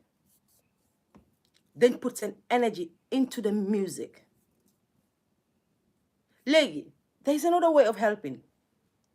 Suñ ko bëggee help tamit, whatever the case is, music am bi, music am nañ ko stream, nañ ko follow, because music am I think it's mu ngi nekka si I live in iTunes or fu mu mun a nekka. Let's go for it. We can do something for him. Niiruñ rek pour help ko rek si lawyer rek de. Moom mun nañ koo help because moom lii la bëgga si xolam bi, music la bëgga. Mooy li ma wax comme Sugar lu mu fa wax earlier, ñun ñëpp fail nañ. Gis naa si suma boppa because tey comme yëfi Baye Babu moo bàyyi. I think the Baye was ever disconnected number because I tried to call him because I know Baye Babu xam naa ko baax a baax. So ma ko doon try pour call ko sax ne ko yow lu tax nga bàyyi woy bi ak yooyu noonu sax mënuma koo am, you know, mënuma koo am, dafa disconnect completely. So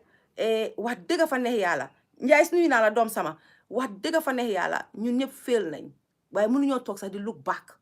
Luñ mën a def rek mooy way forward, and way forward bi mooy comme ni ma ko waxee rek life yi tey bi mooy nuñ ko waxee earlier rek ñu ngi koo def nii tey pour seet ñu naka la ñoo mën a def as Gambians pour mun koo dimbale. Case am bi du nekk case bu ndaw. Maam li sax wax na fi lu am solo xama aanaa ko wax.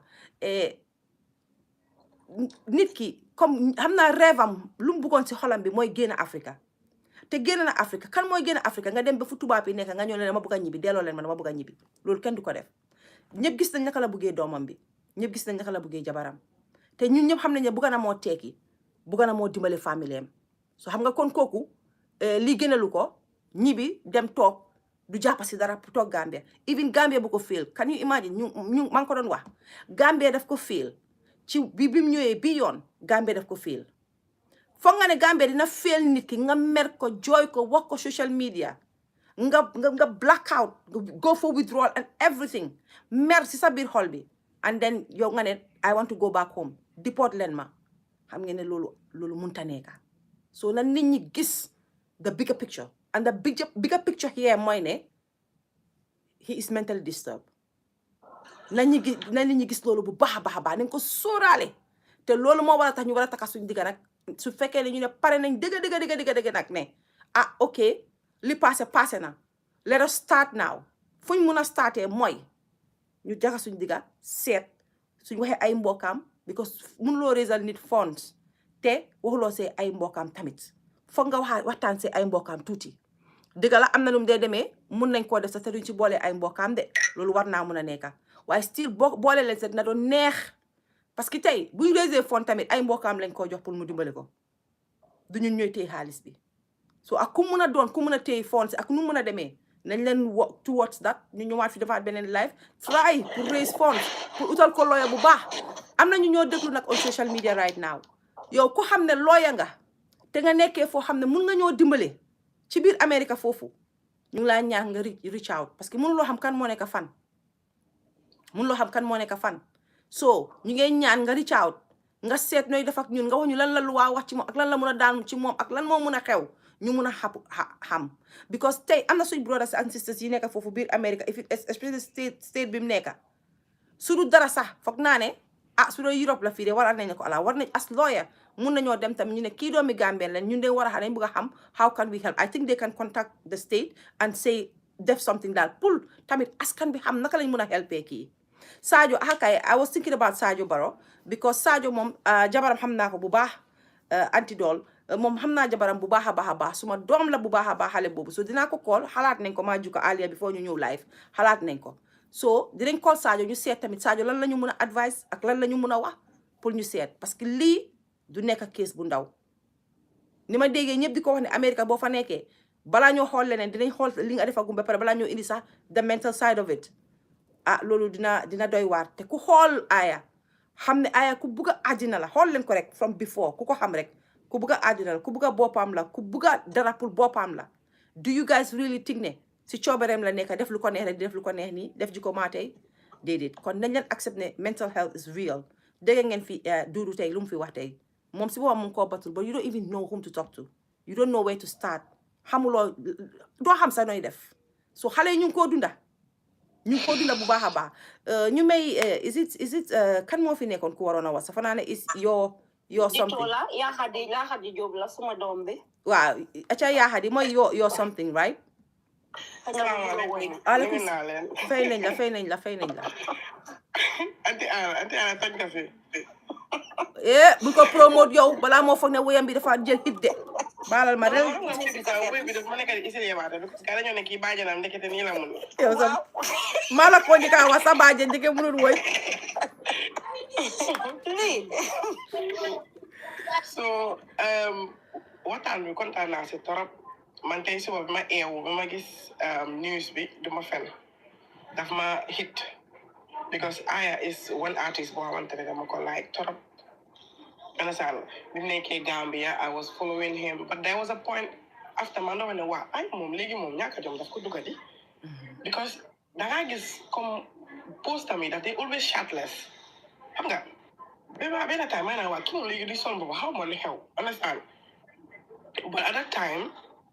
ku xam ndax mu ngi doon deal and then ci comment section am bi people were not nice at all so duggee si TikTok am bi nga gis ne nit ñaa ngi ko nekk di ko wow you should go back to your group your Yaya group bi this and that Gambians dañ war a buy entitlement te decide ni kii lu mu war a def yaa nga understand nit su demee ba jël décision ne lii amu ko def ak sama life am la xamuloo lan moo tax mu jël ko moom def na ba feel ne like he's good solo so why not ñu support ko rek but fii dañ la dee drain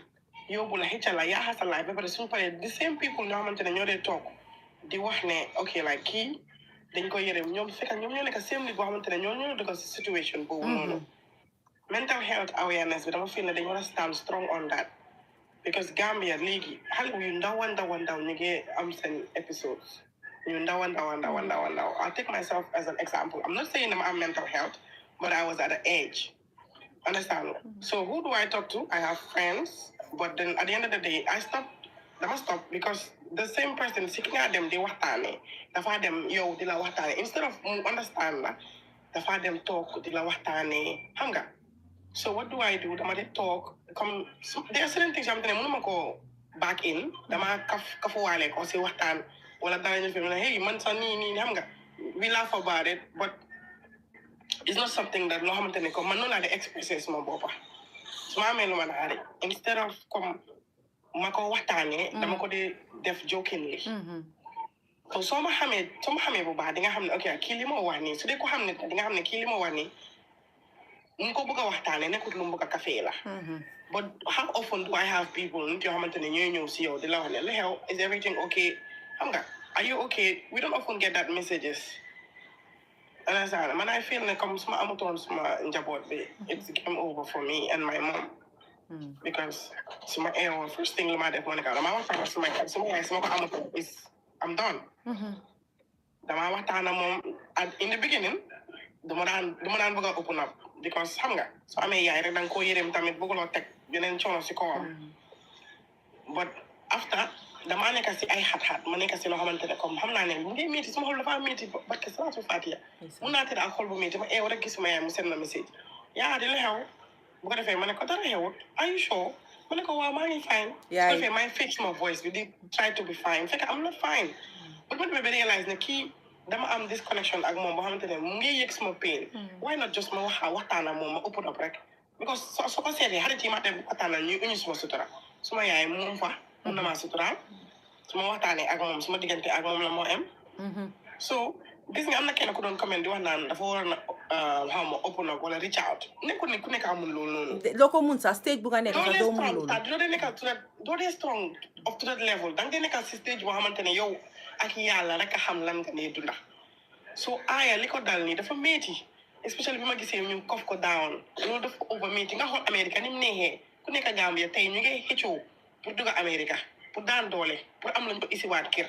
mu war a dem ba si autorité si di wax gars yi ne delloo leen ma suma dëkka nga xam ne li moo diiral saf na waaye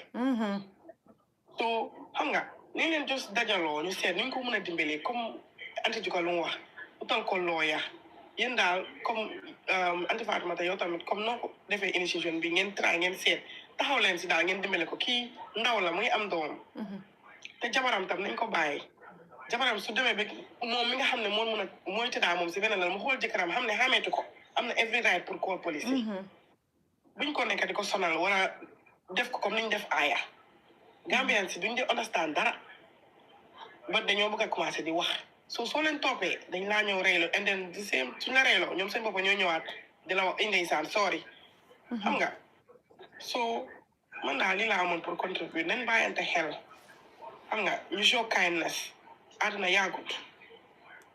benn good deed bu ngaa def xamuloo lan la moo miin si ki nga koo defal wax bu rafet booy wax nit xamuloo fan la moo àgga si moom moo ngeen yi ñoo def nii rafetul dara soo aaya tamit ñu ko ñaanal na yàlla fuga boppam delluwaat ko si sagoom moom ak famille am parce que salatu fatiha lii la amoon pour wax min yàlla bi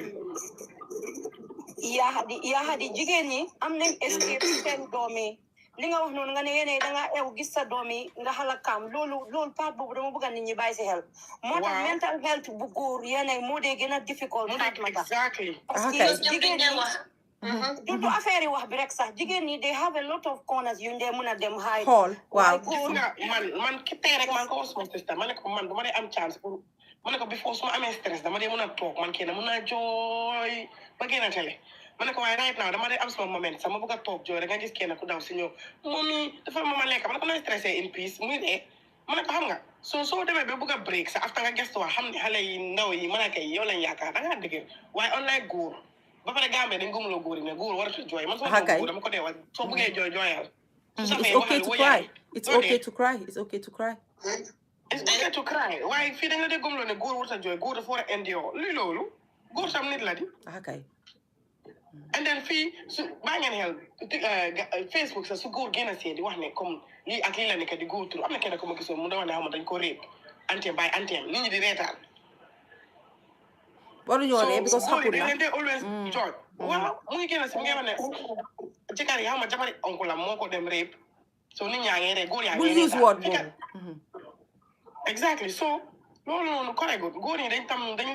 dañ let's say dañ soxla attention daal ñu mën a express sañ boppa mun di wax lan la ñoo feel loolu is normal dañ ko war a normalize thank you su ñëwee ba wax ne dañ bëgg a mel ni tubaab bi nañ roy si tubaab bi mu jeex tàkk am na solo moom mun la wax ne comme dangaa dem nga ne dangaa def xaaf soo demee ba si digga bi nga ne yow africain nga luy loolu thank you so lii la thank you so much jërëjëf waay am na solo jërëjëf doy na waar daal waaye baax na tamit ni nga amee sa doom bi pare am sa yaay am ñoo mën a gestu pour waxtaanal mooy comme ni ko Anna waxee easy na pour jigéen ñi nañ am kuñ gestu waaye góor xamul sax ku moo gestu Pamata nuyu naa ñu fi nekk yëpp nuyu naa leen yéen yëpp maa doon déglu si yoon bi waaye dafa noisy woon so mënuma dugga foofu noonu xaaral ma seet suma volume dama ngi yokku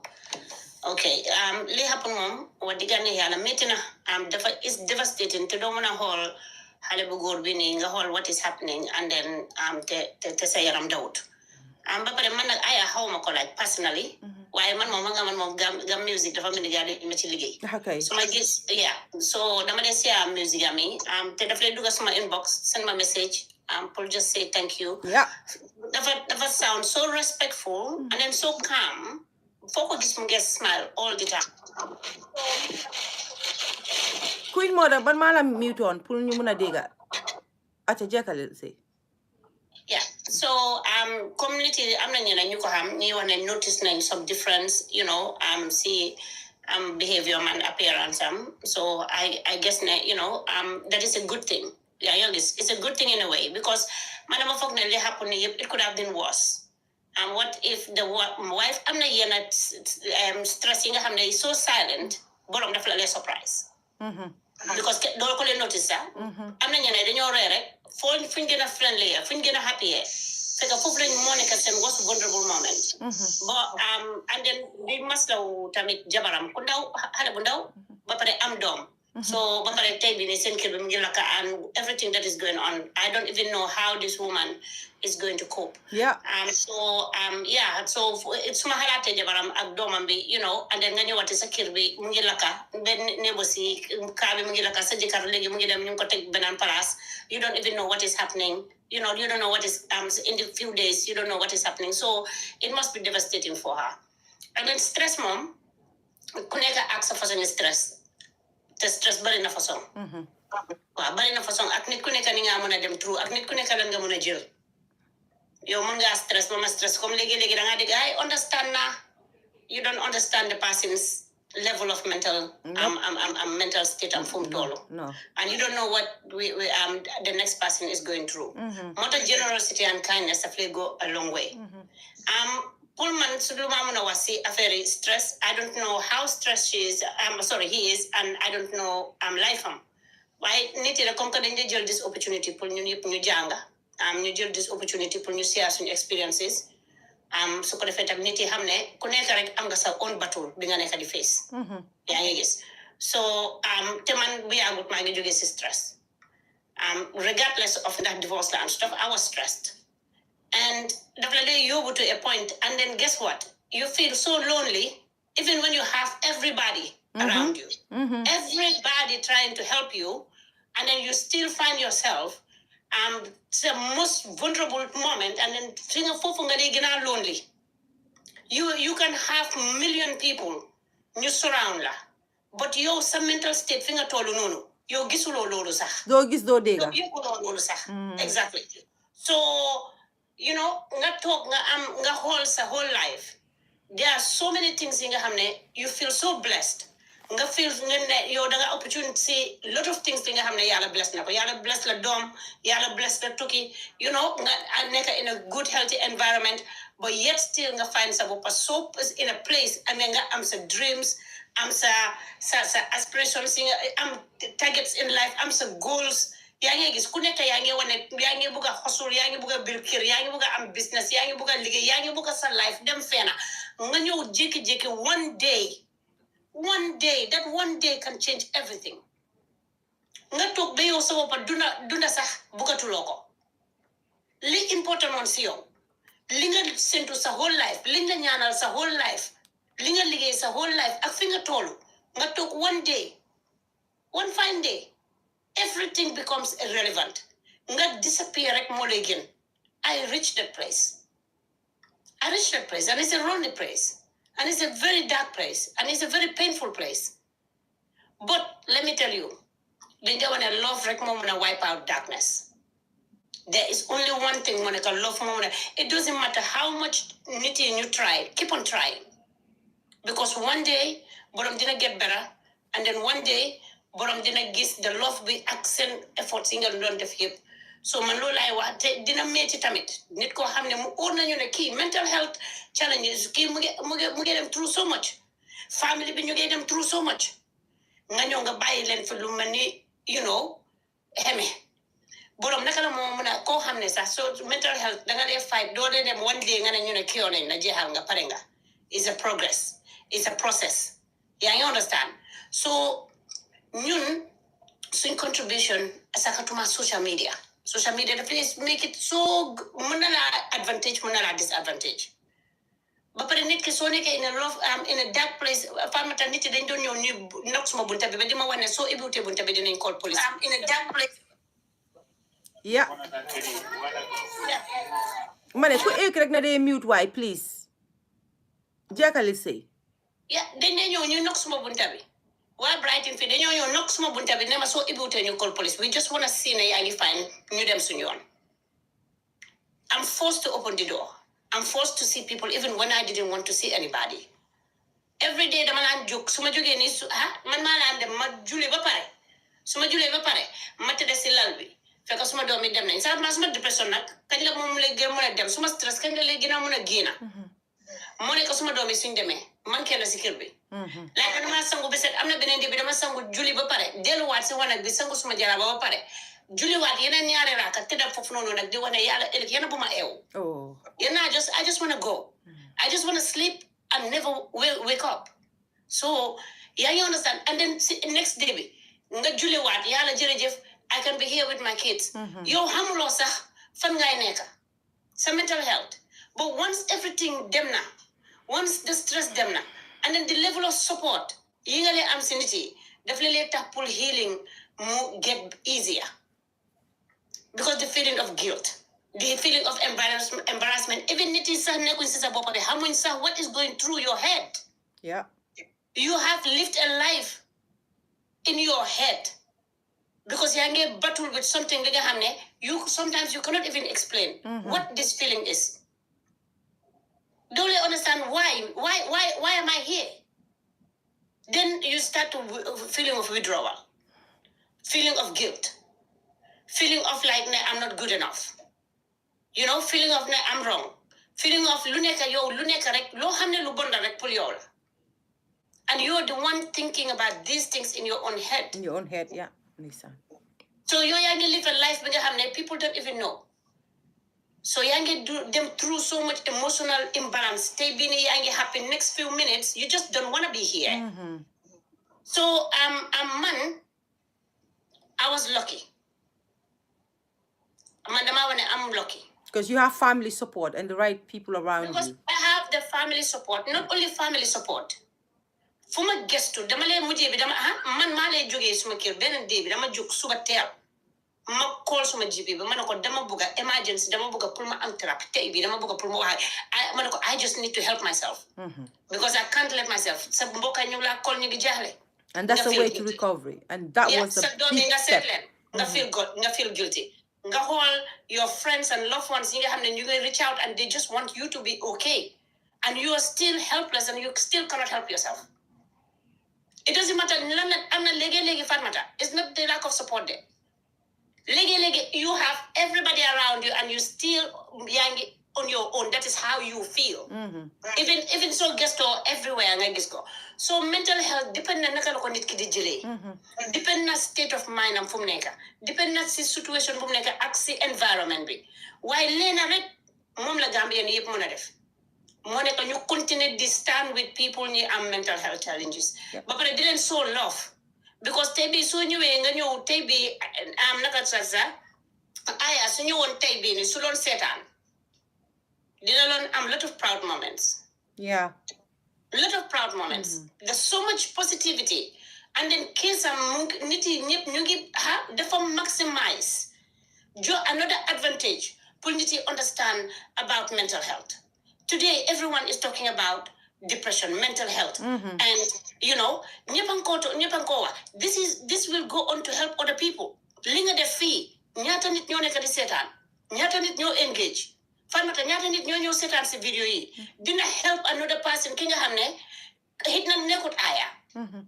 Kinga hamne is just in her house with everyday muge smile and still don't know how to help themselves. This is so important to lead dina save your life you bari. Dina save your life you bari. Why man mangi nyanal aya hale bundaw ku bari respect. Donc le soko gisi rek dinga xamne dafa ko am respect mo nekk ni. Foko gis mu get smile. And then the young wife bu fa nekk nonu. Ak domam bi suma ko xalaté suma yaram yi palé dé. But you are strong, say. You are strong. because gis nga soo ci génnee danga ñëw taxaw danga leen xoolati ne man léegi-léegi dama leen toog fi ma ne waaw digga I'm still breathing ma ne la dangaa dem tëdda 1 minute you don't want to be here the next minute yaa ngi jégalu yaa ngi julli di jégalu di yow yàlla bala ma di jégalu sa doom yi every minute yaa ngi apologize nit yi di la te lan ngay apologize because you know what you lived last night ba tey bii ci suba yaa ngi understand last night ak tey bii ci suba is completely different person Demba I was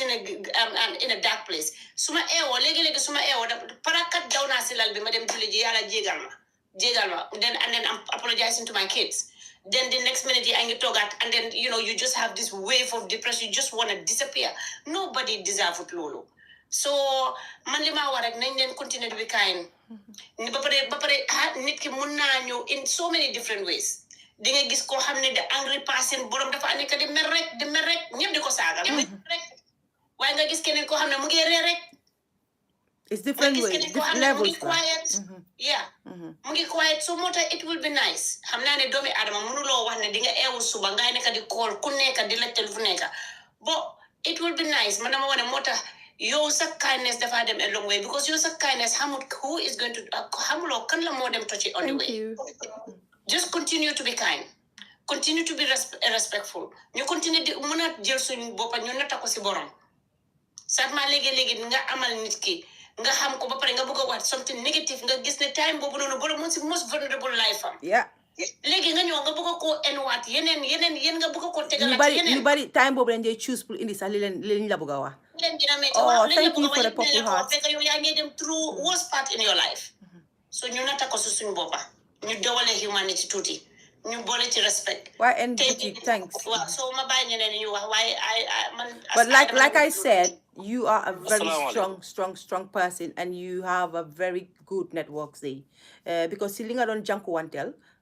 duma fi wax lu bari because dina am moment bu nga xam ne we will sit down we will talk about this because to be honest fi nga blog la lo ma rek déedéet blogu ma la nag ma ne blog xaw ma naka laa koy waaye sax blog la lo ma rek si process bi rek déedéet blogu ma la dañ daan discuss di la joo nag every day man maa ñëw fat ñu ñëpp la doon joo waay kontaan nañ because ñun xam nañu you come out of it you're strong xamoon nañ loolu leen rek laa bëggoon a wax rek ma tëjee foofu please don't be ashamed kenn du dem jëli mental health jël ko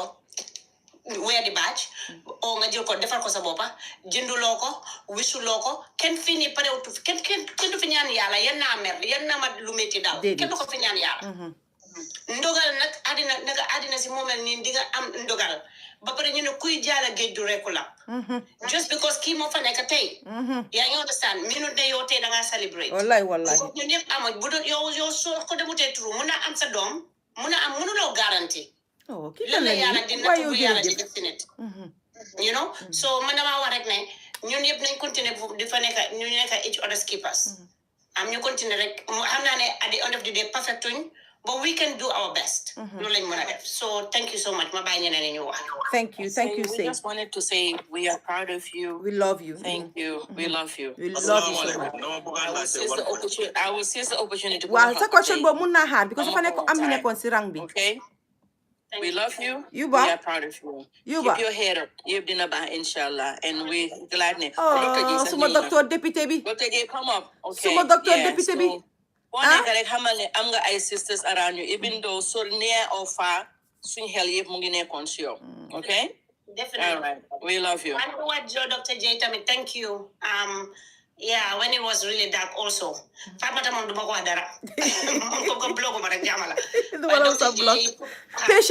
Patient la laajte ñu understand noonu lañ after mënuñ laa block sax suma rek man la gënoon a sonal su biiroon man laa jur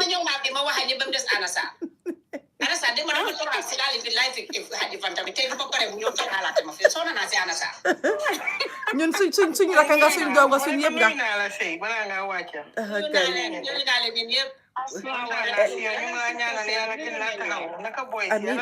amin waaye docteur député lii lan la ci xaalis yow tamit yaa mun a meneel dollar waaye suma docteur bi torop mu ne lu tax ma ko def docteur député awas dina la déglu gis nga soo bëggee ku la déglu soo bëggee ku la déglu daara ma wane fii de koo fi xam ne bëgg nga pour ñu déggal xam nga Gambian bi ñun léegi-léegi man su ma ñëwee nga ne ma ay sédda mu ma ne la waa loo wax rek ma ne la maa la ko gën a xam dégg la man jaar naa ci dugg na fi gën a fële fekk man maa yow sax ñun suñu level of stress xëy na du benn waaye docteur J daf lay déglu may leen ma tuuti ak Hadi Kinte laa xam ne ku am patient la docteur J ini nga kaa nag ini nga looloy real kaa ana looloy real kaa ana man ma yónnee la ana harama wàcce si live bi balaa Hadi Kinte di ñëw déedéet ku mun a dema ku wala diga ku mun a dema Hadi Kinte rek Hadi Kinte su ma gis turam bi man dama drop dafa am lawyer Hadi Kinte dafa am lawyer nag xam nga lawyer am nga Hadi Kinte moom mooy lawyer docteur J Juga mooy lawyer Hadi Kinte gis nga lawyer bi waa léegi may leen ma tuuti rek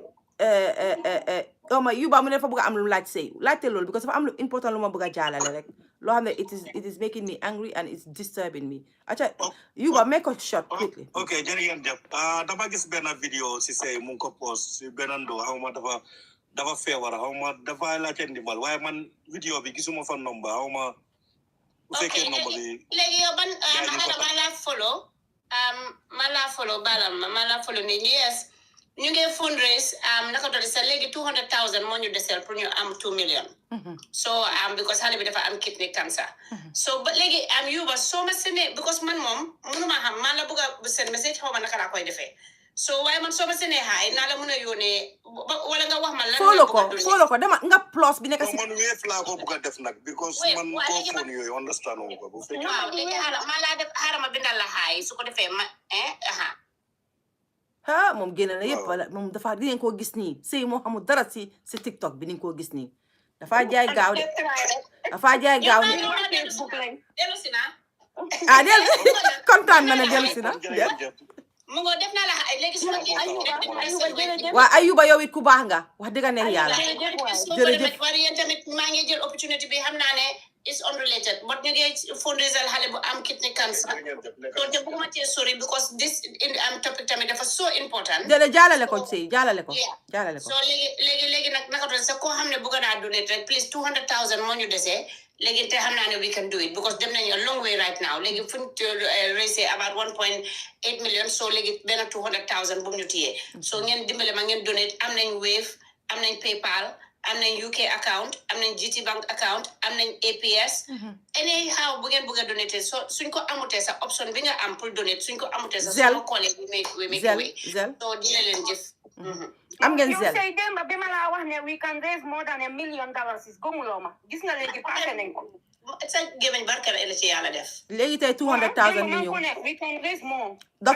suma docteur député bu ngi nii waa léegi guys dégg ngeen Say Touré dem leen si page am bi di ngeen am more information ñun ñëpp nañ dem foofu noonu ñu dimbale every little help imaginel ñun mi fi nekk nii 200 and something people option rek send my message please waaw ñun 200 and something people imagine ñun mii rek ñu defoon rek ku nekk 5 pound rek it will go a long way so nañ leen dem dugali foofu dara léegi tey xaalis bi mu egga 200,000 bi gars yi di wax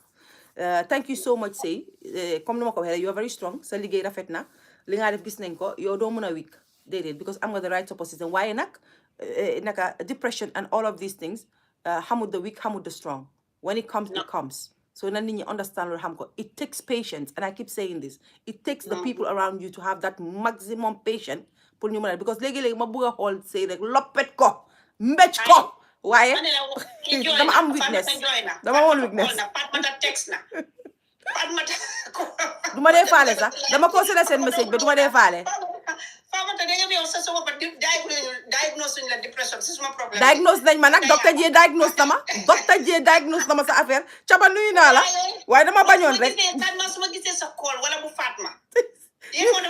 ñun la gënoon a mere ñun la gënoon a bañ suma birool dama leen a wasineen ñaar si lay am ma wasin la den ñaar anti Sali déedéet maa Fatma suñu eggee mu ne maa Fatma suñu eggee mu ne Famata ko ka Fama wàcce leen du ma taxaw fii ngeen may wax dara si suuf suba teel suma eewoo ñoom laa leen njëkk a gis seen message bi bilaay dama leen bëgg a jam téléphone bi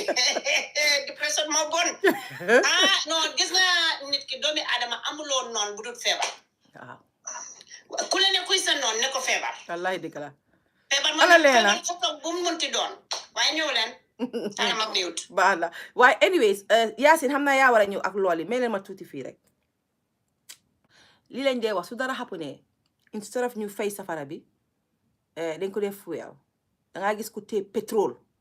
dem rek ne ko si cabax gën koo taal sometimes dama dee wonder ndax sometimes some people dang dee wonder ndax liñ def dañoo try pour help the situation or dañoo lifin ay mag musuma def lii si suma àddina nit musuta def life am ma wax against life jàmbur because du suma affaire life am la duma tudda tur waaye xam ngeen seen boppa ay kilifa yu day ni yéen mag yu day ni yéen seen raka bu jigéen tey ku ko fi defoon tey mu naxari leen ba tudda koo naka ngeen taale seen life amu leen dara loo leen wax lu ma ngeen a play audio bu leen ayaate seen loolu laa receive léegi man duma play loolu si suma plateforme bi fii non ngeen nay play aya audio bu mu leen send about jabaram and what are you going to achieve from it? Do you think that will make us hate this girl? Or do you think that will make us feel ne oh waaw jabaram la wax leen ma yéen kilifa yi fa toog yéen ñi si bari dama leen xam da ngeen am jabar yéen doo leen dee am problème ak seen jabar yi xanaa doo leen dee am problème yéen ak seen jabar yi I am so disappointed surtout ma ki play lifin bi yow xam nga ma man xam naa la we go way back depuis Gambia ku contribute ci musique yi xale yi nga ak nu mu mun a demee bu la aya joxe audio mu explain la li moo fii lu ko métti yow waruloo woon yow yaa waroon a toog tey nit ñi di play audio aya bu mu teg pour jabaram nga ne leen taal fay leen ko du fii now is not the moment what are you going to achieve from it di ngeen dee defar lu baax ba mujjee ngeen yaxa ko seen lu baax di ngeen ko dee yaxa lii nii tey boy bi bu génnoon sax ba dégg ko mu nekkaati back to moom normal moom back to moom aya si boppam mu dégg ne yow nitam dégga yaa ñëw play loolu àdduna di ko dégga loolu secret la sa diggante yow yaa moom la woon dafa confide in yow mu playal la loolu pour nga dégga ko wala muy laa seen audio nekkut ak àndut ak sagoom yow da nga xam ndax lim la wax si audio bi lu am la wala lu amut la xamuloo duma jël that moment away from him duma toog fii ma ne lam na wax si audio bi fen la wala du fen duma wax loolu waaye yow at this moment sa baamel yow la man suma baamel man la sa audio bi nit ñaa li nga dem di play si live boobu nit ñaa ngi koo doga di ko yónnee wante for what reason why killing a fanga you are respected I respect you Gambia nit ñi dañ la fa respect because da nga contribute a lot towards music in Gambia da nga contribute a lot towards xale yi nii in Gambia am naa gàcce bu mag a mag ne yow yaa play audio boobu di ko play taal sa live di play li aya wax ci jabaram it is wrong it is not acceptable gis naa ñu maa seen message si su maa ngi gis sa message bi duma ko play because su ma ko playee fii dafa mel ni man maa ki ko doon play ca live am ba ñoo em wax leen ma ban sëy moo fi amul problème sëy yëpp a dee am problème we are talking about am na ko fi wax Aliya ne mun naa am depression bii nii yàgg na si moom sax waaye musuta feeñ mun naa am mu ngi doon di go through a lot waaye musuta feeñ so yow lan nga si jëlee I said that waaw lan nga si jëlee pour nga ñëw di play ne lii la waxoon si jabaram lii la waxoon lii la moo def lii la yow even that information yow nga pass ko on social media tey that can even go against Aya listening to it dégg naa ko it can go against him and you call yourself someone who contributed in the Gambian music yow ku jàppale xale yi a good DJ in Gambia how can you su ma ne du DJ rek xamal ne tudda naa la li ci des bareetut yow rusloo nga ma bés ni ki tey rusloo nga ma dama la bëggoon a call eggala si live bi wala li ma laa wax waaye suma xol bi sax mayut ma ko léegi lan nga bëgga danga bëgga twist narrative bi pour nit ñi xeet jànqa bi what is your game on this one ba tey understand ma ko lan moo tax nga def li nga def it is wrong, it's not nice. Ana yow dégg nga ko yow dégg nga audio bi ba pare waaw so dang ko li si ron sa broda la non waay lim def dafa wrong su ma neexoon tey si penca mi mu ko defee ni penca mi laa ko oo waxaat ko fii waaye man meluma ni yéen duma la toroxalee noonu si penca bi xale bu jigéen la xam nga ñeneen ñi nekkuñ professionnel comme yow Fatmata ñu ba ngeen def live parce que te xamuñ sax live naka la war a demee lu nekk dafa am yoon waaye moom fàtte na ne ñu ko seetaan sax ñu ngi ko record pour moom moo am lifin boobu noonu leen léegi mu ne he was trying to defend the wife. No, you're not defending the wife. Wow. It exposed everything. Ki ma ko yónnee moo ma nekk di yónnee message mu ne waaye jabar bi la doon jéem a defend why he did it the wrong way mooy li ma la wax ni intention bam jëloon ak li ko si jëli du benn parce que ñu ko doon seetaan ñoo record lim doon wax moom yónneewu ko kenn so that's it ñu bari nekkuñ professionals. waaw moom laa la wax moom yónneewu ko ma daaneel fii rek maam. play bi sax exactly play bi sax moom warul du nekk sax ñu ko doon seetaan ñoo ko doon recordé this is what we need to stop and ñun dañ ko day def dangaa gis sax nit mu génn àddina nga gis nit mu binda private message yi nga xam ne moom nga lew yaa ngee jaale nit ki nga dem di bind te démba rek lañ waxoon yow message yi ngeen wax nga jël ko nga tay ko yaa ngi understand yooyu baaxut yaa ngi understand exactly loolu baaxut ba pare kii li ñoo wax mooy tey li Fatoumata wax ne yéen gis nga TikTok dafa nekk loo xam ne amul kenn du wax ne understand ma ko fii penc la tey ñu ngi toog ñu ngi wax 298 man moom laa gis si screen bi including ñi seetaan Facebook including ñi nekk si palanteer bi ok am na ñoo xam ne nag dañuy topp kaa rek li ngay wax moom la ñoo jël ñuy record we have to be very careful and mindful when situations like this happen private conversations is private buñ di xaar ba nit ki nekk at his or her vulnerable stage ñuy expose those private conversations. Même ma foofu ma dugga foofu tuuti rek. Parce que man li ma gis si Gambien bi dañ dee always bugg a proof ne kii maa ko xam. Kii maa ko xam ba ñu ñëw play lu nga xam ne waruñ koo play. ba pare yow su fekkee ne nga ne si jànxa bi nga nekk saa itam jànxa bi nga bugg a lifin foofu noonu. Listen even jànxa bi si boppam sax turam moom moo la seen audio boobu noonu. Ne xoolal gis nga mustama wax lii mustama wax lale it is not for you to play it is wrong and you know what in life it is wrong to even a private conversation between me and Ma'am Lisa have no right to that conversation to bring it out on the social media nit ñi dañ war a xam seen rights si lan la nit war a sànni si mbedda ak nu warta sànni si mbedda yow tey fa ma la tegoon wàccee naa la fa because man I know ne you have contributed a lot si Gambian music I know that for a fact because I know you from Gambia bala ngaa ñëw te yow si dëkk bi nga nekk xam nga ne yaa ngi Amérique boobu toog Amérique foofu noonu xam nga ne li nga def doo ko def Américain boo ko defee Américain yow sa boppa dinañ la ayaa mi ñoo tëj dinañ la tëjaale ak moom Gambien naka ko mën a def why should you play a conversation bu nga xam ne this boy gave it to you in his dark moment and then you come and play thinking that you are helping the wife you're not helping the wife you are not helping the wife in fact sa boppa nga doon uda tur pour ñu ne kii moo ko xam su ma la bëggee kii ko xam sax du yow kii aya ki ko xam dëgg di ko jàppale Baba Jalla te kenn waxu ko fi Baba Jalla si ne pat ak ni moo bari affaire ak ni moo mën a lifin yëpp Baba Jalla dafa dugal xaalis si aya man tey maa wax ay mbokki aya maa wax ak mbokki jànqa bi Baba Jalla xëj na du bëgg sax ma wax lii lim spend si xale boobu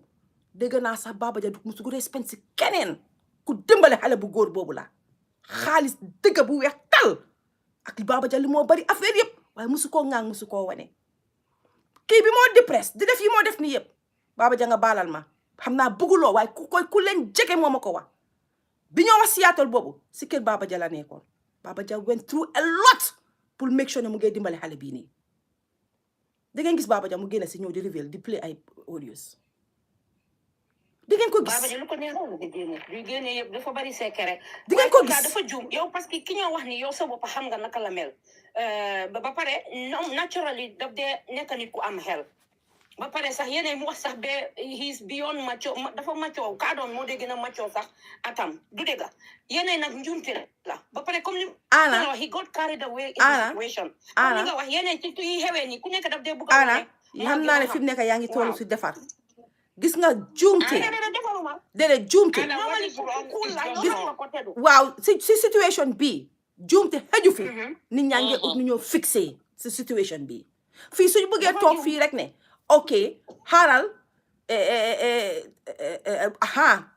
news ñëw na léegi ne grant nañ ko bail so which means ne they have even considered the mental health alhamdulillah bu fekkee li ñoo dégga la ne grant nañ ko bail su fekkee grant nañ kii bail right now it is mu ngi positif si yow Anna nañ waxante dëgga pour waxante dëgga Anna gis nga suñ ko bëggee toppal ne juumte next time nit mooy ñëw def ko fi ñu nekk waa juumte la exactly so let's call him out waaw message bi kay dem na li nga wax d'accord na ak yow mais normally du dee def lii yow xam nga ki nga wax. Why Anna what we trying to say lila Anna wax mooy Anna okay listen mooy li ma wax ne mooy nañ bàyyi su nit defee something we trying to take nga jégal ma de wax ma dama d'accord na ak moom. waaw waaye léegi yow tamit bàyyi di wax ne dafa juum xuma naka or dafa get carried away this is not because normally he doesn't operate Anna xam na ne xam naa ki personal xam okay waaye xëy na tamit kii tamit waaw okay dafa juum waaw okay dafa juum moom na use li as a learning lesson things like this happening okay social media we have to be very careful of things yi nga xam ne dañ ko fi dee ñëw di wax especially when it comes to private conversation there is a reason why tubaab bi ooyee ko private su ma diggante ak yow la Anna you understand dama la óolu ma ñëw joy to see you even though man mooy li ma waxoon rek when I'm at my worst or darkest moment loolu waruta tax yow tey nga war a génneel wax boobu noonu sax téye ko à secret sa xol nga ne kii day waxoon na ma lii you understand léegi nañ seet naka la ñoo waxee man su doon man sax I will go to the wife instead of ma indi ko si penca mi yaa ngi understand man si jabar ji laa doon dem na ko lii ak lii day waxoon na ma ko su boobaa we can find solution because fi mu nekk nii lii jabar ji la gën a affect su boobaa jabar ji tamit dina toog muy connect the dots parce que ñu ñëw wax ñu ne jabar ji xale la so moom fi mu nekk she's confused she doesn't know what is going on yaa ngi understand so lii yëpp it's like you know what is wrong is wrong waaye tamit ki def lii dégg naa jabar bi la doon jéem a defend noonu xam nga nga eight live dégg ñuy wax jabar ji ngay bugg a wane ne man xam naa situation nii la affaire bi play out waaye Fatoumatta ki ma yéen xamu leen ko moo tax ma ne ko ne kooku xale bu góor bu am yar la Fatoumatta xam na ko Fatoumatta dafa mer rek naturally he doesn't operate like this situation bi yeneen nit ku nekk situation bi nekk ñeneen dañoo juum moom dafa fall into ñu juum this time around loolu laa bëgg nit ñi understand nekku ne dama d'accord ak li mu wax li Fatoumatta wax correct na te ni mu ko adressé kenn mënu cee yokkal leneen mais dafa juum ndi kooku nekkul ku yara dekku si internet bi déedéet ku am yar la te booy wax moom daf lay déglu même bu dee yow sax moo la mag nekkul ku ma jagar turam de man loolu laa am expérience ak moom déedéet mooy dëgga li nga wax sax mooy dëgga soo gisee Anna di ma kaam bi xam na ne xam naa li tax ñuy wax fii ne because case bi fi mu nekk is very sensitive soo readee si news bi liñ fa binda dafa bari te maam lii sax mu ngi America gis nga prosecutor si suñoo ut dañ dee ut lu bari and ñun liñ dee fail pour understand mooy dañ dee share yu bari yoo xam ne everybody is on social media am na information yoo xam ne ñu ngi ko am si ñu ni neen ñii lañ ko dee jëlee because when the prosecutors suñoo ñëw they come really aggressive dañoo try pour information fu nekk moo tax man lu ma ñaan suñu askan bi loo xam noppi bu ko indi social media because it's critical te the thing is kii lim def nii yëpp du sagoom ñun nag ñu dañoo bàyyi ba nga egga rock bottom ñu ñëw dogali la fu mu nekk li ñoo ñaan rek yal na ko yàlla delloo sagoom parce que fu mu toll nii dafa métti muy si jabar bi muy si moom si boppam dafa métti te ñun sun dama ne askan buñ jógee li tax feebar bi sonal ñu mooy dañ ñu ko dee reyee dañ ñu ko dee ñaawale dañ ñu ko dee tuutalee te du feebar boo war a tuutalee nit du feebar boo war a reyee nit du nga dégga Yaasin de léegi la ma fi kool mun nangam you don't do that you reach out to people but ñun sun askan bi the moment ma ekkati suma téléphone call Fatoumatta xëj na Fatmata dina ma sutura waaye lum sutura dina ne maa ni sax su nit ki day nangam no there are so many help leaning 211 if you're in America and you're going through something call and they will link you to the right people muy góor muy jigéen sun góor yi maa ngi leen a ñaan am on my knees bàyyi leen yarin bi ñu yar ne góor du jooy góor dafa dëgër it is breaking us because dafa métti ba pare dëkk bu nekk léegi nii dafa métti si benn ñetti loxo sax dafa métti waxuma la si ku xam ne benn loxo la te si góor boo xam ne yow yaa war a ut nga indil sa njaboot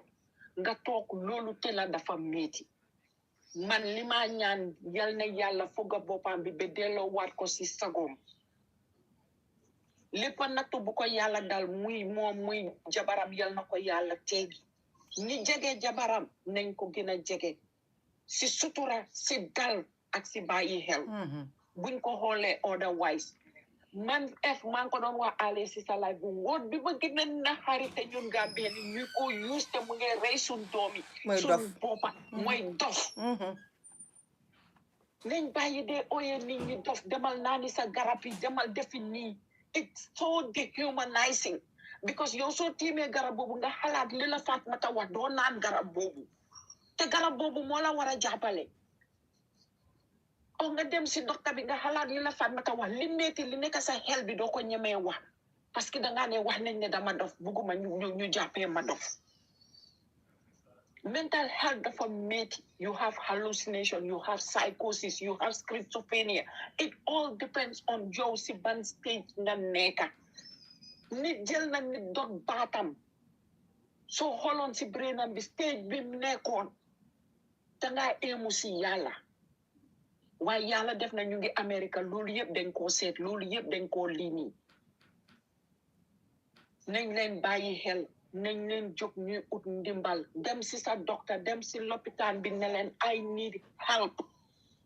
bul dem foofu naan leen suma boppa bi di métti nii la di no tell them I need emotional help mental health help bul ana bul dem bu help you they will help you buñ ko fi nekk di naka suñ ma joxee garab yi will help thérapie dañ dee wax ne yëfi tubaab la du pour tubaab léegi ñun suñ aada yi fiñ jógee am nañ façon yi thérapeute yu nekk su dee religious la su dee any culture su dee anything people are specializing in those go get help it's not a shame to get help jërëjëf Fatoumata jërëjëf Yacine thank you so much appreciate nañ yéen ñëpp seen contribution dama ko feel because it's like this is the fourth person ku ma ko seen wàcca na ana nañu waat yéen xam ngeen ana du dee téye yi nii si xolam bi ak mer waaye understand naa fu mu doon waxee xam na ne dama xam kii nii xam na ne tamit because musuma gis kii sax si façon situation bi so man understand naa waaye lu tax ana waxee noonu parce que man musuma gis waa ji si façon situation bi like I said gis naa ko moom mu help sax si industry bi am na lu mu si contribute xam nga kon kooku wax naa lu positif si moom gis naa ko mu def lu nga xam ne luy jàppale artistes yi la waaye gis nga danga dee defar ba yaaxa benn yaaxa rek mun na laa yaaxal lu bare so understand naa fu ana di waxee ne mistake la jumte dafa am waaye bugguma jumte bii nii suñ ko nangulee keneen dina ñëwaat def façon jumte bii ñu naan ne jumte la jumte bi moo nekk di lang ba fi mu nekk nag mu ëppa ñu loxo lu ñu wax rek ñu ne jumte la waaye understand naa fu ana di waxee ana bul si gis sa boppa bul mer ñëwal waxtaan la ñu ñëpp dañoo waxtaan rek ba juboo waaye du tere it foog ma adresse woon ko because dañ ma ko seen benn ma ne ignore it rek ma gis keneen seen ma ko keneen sama ma ne ok you know what let me say this because kii lu mu def nii wrong na te xam naa ne because gis naa ñu doon bindee turam fii biñ bindee turam xëy na mun naa am sax dugal na mu gis te wax naa ko so loolu sax dina help mu put a stop su bëggoon a play beneen audio so I'm happy ne I mention it right now because loolu dina help pour su bëggoon a play yeneen audio dina ko xalaataat bu baax a baax ana cousin sama Badara nuyu naa la bu baax a baax but anyway we move from it man dinaa ko jëlaat ak moom send naa ko message ba pare li ma ko bëgg a wax si message bi wax naa ko ba pare Jux aca Yeah, nuyu naa leen Mama Lisa Yaasin ak ñi nekk si suuf man ñëwoon naa before sax waaye maa ngi nii dama bëggoon a add something rek because it's very important pour audio boobu not to talk about the guy or what happened just for the narrative pour nit ñi ñu understand nekkuma a medical health provider or whatnot but the little bu ma understand si mental health pour que nit ñi understand képp ku dégga loolu am na ko am lifin music foog naa kii ana yeah pour nit ñi ñu understand ne just because and maybe Dr. J or anybody else ku nekk fii mun na ñëw mu gën see leeral dara just because dégg nga kooku mu wax li mu wax prior to things unfolding doesn't mean ne he doesn't have mental health issues because even so amee ko am mental health issues soo ko reporté dañ la dee laaj ndax dafa am plan si li moo wax si loolu lañ dee sukkandiku ba jàppa ko yóbbu ko pour amal ko real help because su fekkee ne kooku amul plan si li moo wax kon dañoo jàppee ne okay it's not that serious so déglu leen li ma bu baax soo gisee ma wax lii mooy ne just because dégg ngeen loolu audio bi kooku play doesn't mean ne he doesn't have mental health issues because again soo demee si loi wala nga dem si lopitaani pour am help danga oo pet team or whatever pour ñu jàppale si sa nit koo xam ne mu ngi dem through mental health issues dañ na dee like specifically ndax dafa am plan lan la wax nga ne lii ak lii la wax ñu ne ndax dafa am plan su lu wax si kaw loolu lañ dee sukkandiku ne dëgga kon dafa am mental health issues kon therefore nañ ko jël ñu teg ko benn place so bu kenn dégga audio bi because da ngeen kooku dafa bëgg a protect jabar bi or dafa bëgg a whatever the situation is I don't know I'm just speaking from mental health ne just because kii wax na lii and mental health mun naa drag for several months for weeks for years yeah ngay go in and out so audio bi moo play su fekkee daf ko play pour proof a point ne nangam I'm not saying that's what it is I'm just saying pour nit ñi ba léegi ñu bàyyi xel ne that doesn't negate the fact ne mental health is at play here man lu rek laa bëggoon a leeral man ma waaca jërëjëf thank you so much thank you mooy dégg tamit you know because nit ki because soo ku dégga audio bi sax boo ko dégloo comme li ma wax dama ko play fii waaye xam naa suñu fee internet bi ni nga ko fa dégga because xam naa ni ñu capture nañ ko ba ñu ngi ko dugal fu nekk boo ko dégloo sax ku déglu audio bi ku ko déglu bu baax a baax di nga xam ne ku mer mooy wax ba pare di nga xam ne someone that is like really disturbed moom mooy wax so ku déglu audio bi sax di nga xam loolu waaye man rek nañ si jàngee ne suñ eggate si situation bi nga xam ne comme mel ni man Fatoumatta Kuka tey ma munoon di wax ak Yaasin or Loli or anyone maa ngi confide in ñoom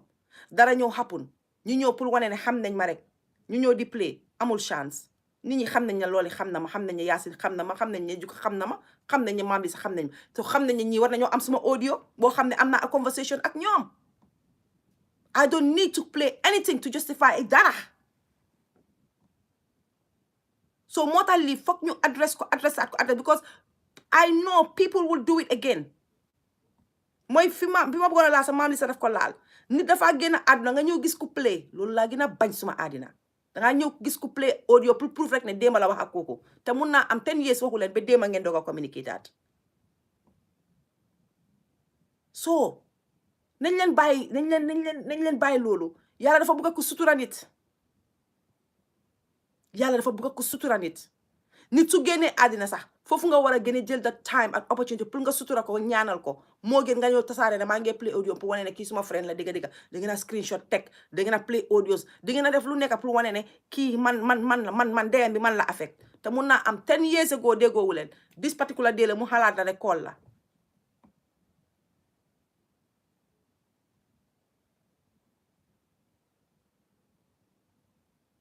what lan ngaa gain from it protecting the wife ku ko déglu sax dina xam ne lii is not protecting the wife lii is actually mu ngi dugal jabar ji because already there was speculation ku nekk di wax ne oh jabar bi warutoon a call police jabar bi warutoon a def lii jabar bi warutoon a def lii and then you come and play on audio about this guy sent you before. Tell me ban household more amut issues. We all kan moo fi mu sa jotee jikaram nga ko mel ni tey ma amoon jikar su ma amee moom problème juka nekk suma waaye damaa seen juka message wala ma call ko kii dinaa ko def lii bàyyi naa ko nii la ma def nga pati ngóolooli. We all have those kind of audios. But I wouldn't expect Juka mu ñëw playal ko sax maam li sax bi nga xam ne dama ko xam expect ma Juka mu playal ko even Dr. J bi mbokal. It is my choice la man la war a nekk pour ma feel ne I play that audio aya moo war a génna ne nit ñi ne ok gis ngeen lii yëpp dina naa ko xaaral ma playal leen lii yow wala mu ne la yow sa boppa ne la fàtte nga musoon naa laa wax lii musoon naa laa wax lii foofu la waxtaan di neexee su ko ne ko boy fàttel digga la waxoon nga ma ko waaye by you doing that yaa ngi trigger leneen. Even boy bi tey ñu ne bel nañ ko su déggee lii I don't think he'll be happy with that. We move on from it ñu jàlla ci leneen parce que léegi tey ñu génne si live bi sax maam li su fekkee da nga am loo si bugg a add ñu may Breezy official if you wanna say something Breezy man di dafa kill suma spirit bi yëpp anam kooku Breezy am dafa mistake duga foog naa Breezy official Breezy Breezy da nga bëggoon a wax kii maa xam ne duga na xamut sax duga na sis wàccee naa ko da xam dafa leeta xëy na Gambia la nekk connection bi Breezy request alaat Breezy man wàccee na la ci wàccee yu njëkk ya invite naa la Breezy waaw invite nañ la Breezy loolu dafa doon call Juka maam su fekkee bu fekkee am na loo bëgg a aat ko si mënuma si xanaa di ñaanal na xaltiraati xale bu góor bi rek su nekkee ne sax li ñu wax ne noonu grant nañ ko biir loolu is one step naka forward because xam naa ne they will consider his mental health right now pretty much dinañ ko joxe na Breezy ñëw na maam Breezy dinañ ko jox waaw ñu laa dégg da nga am loo ci bëggoon a aat waaw am na lu ma si bëggoon a yokkaloon ndaw rek maa ngi nuyu ñi fi nekk yëpp fay nañ la man si lii lu ma si jànge moo nekk ñu bëri war nañ si jànge mu nekk artiste bi nit ku si nekk koo xam ne ni yaa ngi liggéey wala yaa ngi si place bu nga xam ne ni loolu daf la jaral muy sa aduna because loo nekk di wax ni digga la comme lii right now ni ku nekk mu ngi taal nekk si gannaaw téléphone am di wax loo xam ne nii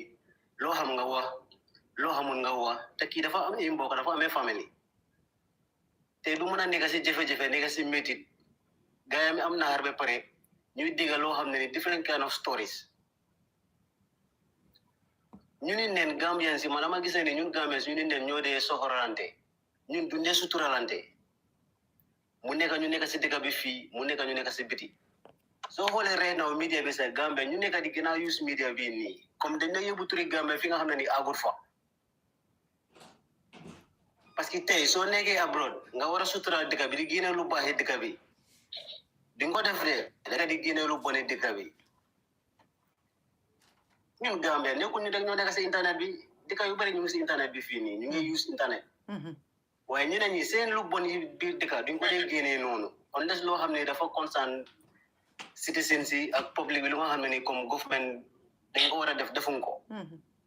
waaye xoolal right now ni internet bi TikTok especially TikTok foo dugga Gambian against Gambian ñu ngi xuloo ñu ngi xee ñu ngi waxante lu bon di xawi wante sutura lu ñaaw a ñaaw so man daal lii dafa mooy loolu daal loolu la si bëggoon a wax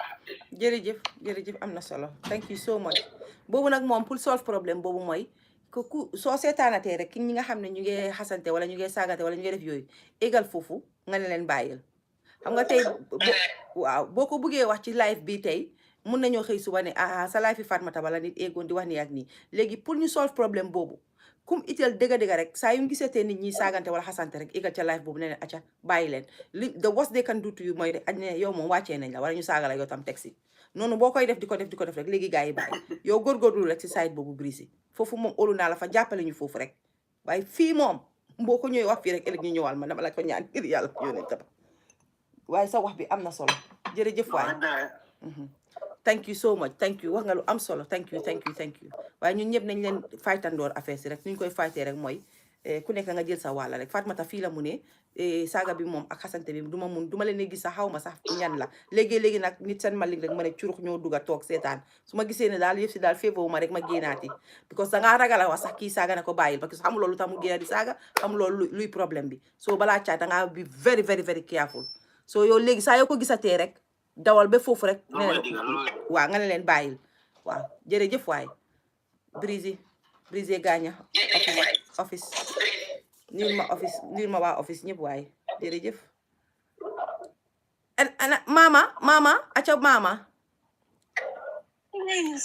waa docteur J soo eggee waa Brise la tudd santa office Brise xaaral ma wàcce ñamul loo wàcce xam nga sax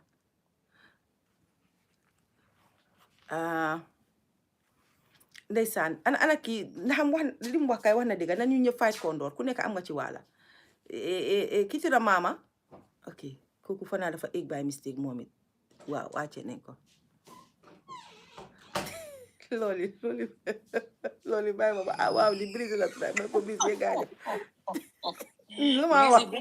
Brise bee ko indiwaale moom mu egg si wrong life waaye li mu wax sax am na solo de waaye nañ ñu ñëpp fay ko rek am na solo waaye xam nga mooy li nga ko wax rek tamit ne there are certain things yoo xam ne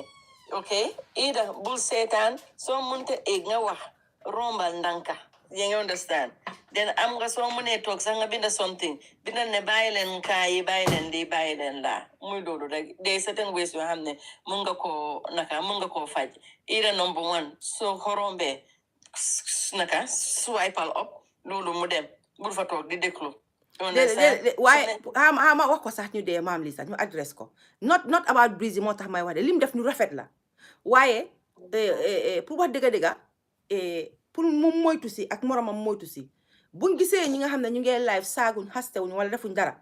bu fa kenn dee eeg di wax live fi jàmbur ak xaste jàmbur ak saagi jàmbur éegal nga ñëw wax ñii live ñu ngee live saaguñ xastewuñ enjoyal live boobu nga dem sa yoon because at the end of the day loolu moo dee indi jaxase bi dama bëgg nit ñi déglu ma ak xel loolu moo dee indi jaxase bi because tey bu nit duggee fekkuloo ñooñu ñuy saaga nga dugga fa nga ne li ngeen a def nii sax bul ñu praise bul wane li ngeen a def nii rafet na yéen de nekku leen fi di saaga nekku leen fi di xaste because gis nga kii saaga wala kii xaste daf si dee gis boppam ba yow dafaa ñëw end up sax indi la problème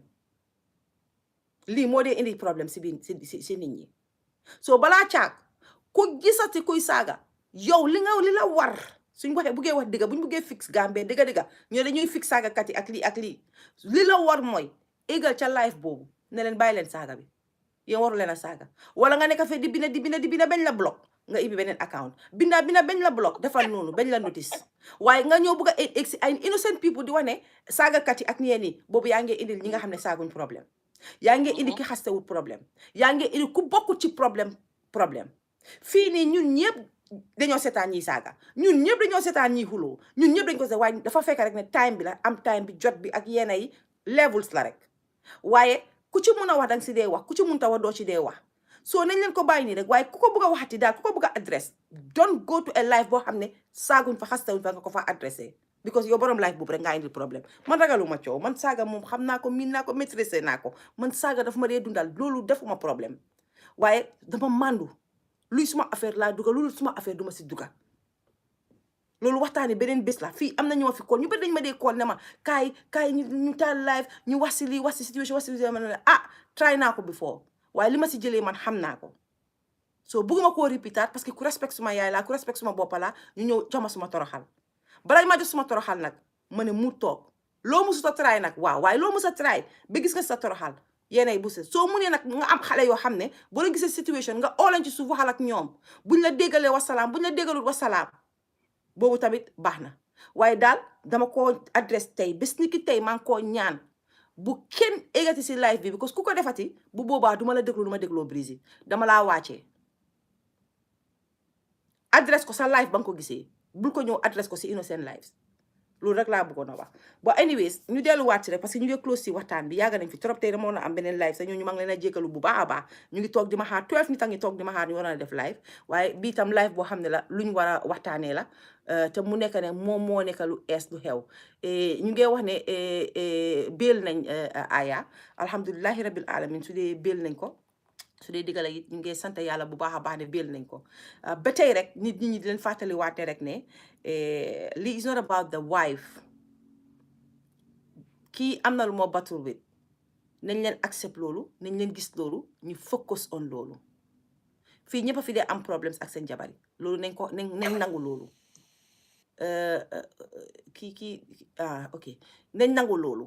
so ñu ngee ñaan nag ñu ngee ñaan Gambian yi next life bu ñoo ñëw def si ñu ngee ñaan ñu mun a put money together ñu try ñu seet naka la ñu utee a good lawyer pour dimbale Aya because lii situation bu graaw la waaye moom rek moo xam tamit ba pare suñ ko bëggee dimbale na nit ñi nag bàyyi comme que dégg nañ ne béel nañ ko bu leen ko fàttali sax lim def waxuma kenn tamit bu mu ko contact soo leen ko contacté naka nga def yaa ngi okay is everything okay show him love that's all he needs right now waaye buga su fekkee nag moom moo contact nit wala mu waxa nit buga la experience everything lu xew listen to him too loolu yëpp ci la bokka